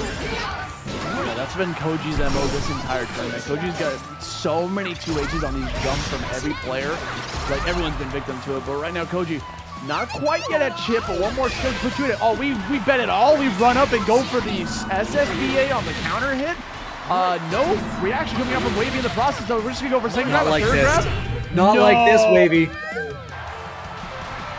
That is absolutely tragic. It puts Kojicoco at tournament point. Wavy, stop playing with your food. If you're gonna win the round, win the round. That was like the first time we seen Nier today just go run up and go for the counter SSBA, right? And then no punish coming out for Wavy right afterward. He lost the round for it and might lose the tournament. Koji so close to the fall, ends it all with a 2H. If that's not poetic, I don't know what is. Koji being your WASD finalist and a winner here today, ending it all with an anti-air. In the end, death comes for us all, and Nier wins the tournament alongside with Kojicoco playing excellently in the reset. Something about the reset just really clicked for Kojicoco. I can't put my finger on it, but there was a very dominant 3 games after a real slugfest in the first set. So hats off, Kojicoco. Really, really well played on that. Koji believers in chat, I can see popping off. Real happy for you and your internet points. See what you can do with that. If you want to spend some real points, head on over to WASD's merch shop, because we haven't mentioned that before. Oh, true. And also, we did the Matcherino's pretty solid too. True. Big fan of the Matcherino. It is also pretty solid. We want to get Kojicoco, want to get Wavy, and want to get MBK and Xerom some good cash outs here. So if you have the time, it'd be good times. Let me look at this clothing real quick. This is there's some good stuff in there. This is my first time looking at it. I just clicked on the link in the chat, and I'm like, ooh, we got some hoodies in here. We got some anime gaming. Big fan of this stuff. Yeah. So chat, anyone else feel like picking up Kag now? Was that kind of inspiring, or am I just a demon? I accept both answers. Dude. Well, that was a great tournament. Imperius, thank you so much for having me on. I had a blast here with the Granblue laser. It was obviously a pleasure casting with you. That was a lot of fun. We had a really good tournament today to be able to cast. Yeah, that was a blast. Lots of good players, lots of good matches, lots of good moments. If you got clips, tag WASD and Imperius Club on Twitter. Send your clips in. We got some real hype moments today. So if you got them, share them. Imp, any closing remarks? Yeah, I guess the last one is the big thing I'm going to shout out is crossover. One more shout out as in a few minutes, early registration ends and prices go up slightly for regular registration. It is our yearly regional that we run with Lunar Phase. We are going to have Rising there, along with both Meltees, Strive, and Uni 2. As main games, side games are KOF 15, Exert, and Plus R. All of our main games are getting $1,000 pop bonuses. So, yeah, if you want to enter, I would definitely do so now before the prices tick over. It's in New York City at OSNYC. So it's where we run our monthly, but we just have the whole venue. Ooh, plus 120 on the Matcherino? Wow. Whoa, okay, so we got that top 6 payout. Damn. Who did Okay. that? Yo! Who did that? Envy. Envy, is an thank you. Absolute monster, like the best kind of pot monster I've ever seen. There's the whales. We love you guys. You guys, because of that last donation, we are now paying out top 6. Happy Relink launch day, everybody. We did it. Let's go. And we did finish right before Relink drops. Yeah. It's got. I'm staring at my Steam page. I'm waiting for the download. So, we can wrap this up whenever you want, man. Yeah. Literally, the last literally thing. on time. Literally on You have time. Austin's permission. I'm going to shout out one last thing. We are starting our Uni 2 brackets. First one is this Sunday at 5 p.m. Eastern. We are running it on PlayStation, but I'm going to drop the link in there. We already have a bunch of killers signed up, so if you're able to, come on out. Uni is probably my favorite franchise overall, and I'm very, very excited to run this version of the game. I got one shout out if I can. Go for it, of Bluebeat, course. who rated us earlier. We got our monthly on Saturday. We're also running Uni alongside BBCF and Strive. So if you're hanging out on a Saturday and looking for some anime fighter action, check it out on twitch.tv/BostonBluebeat. That is the shilling that I have to offer. Do you have anything you want to shout out, Asti, before I send everybody on their way? Nah, man, I want to play some Relink. You know what I'm saying? Go for it. Go for it. I got it. Thank you guys so much for tuning in. I'm going to send everybody over to E Wonder, who joins our brackets a bunch. That's my goat. That's my goat. Yeah, thanks, everyone. Yep. And we will see you guys probably next week on Wednesday. Bye-bye. See ya. Later.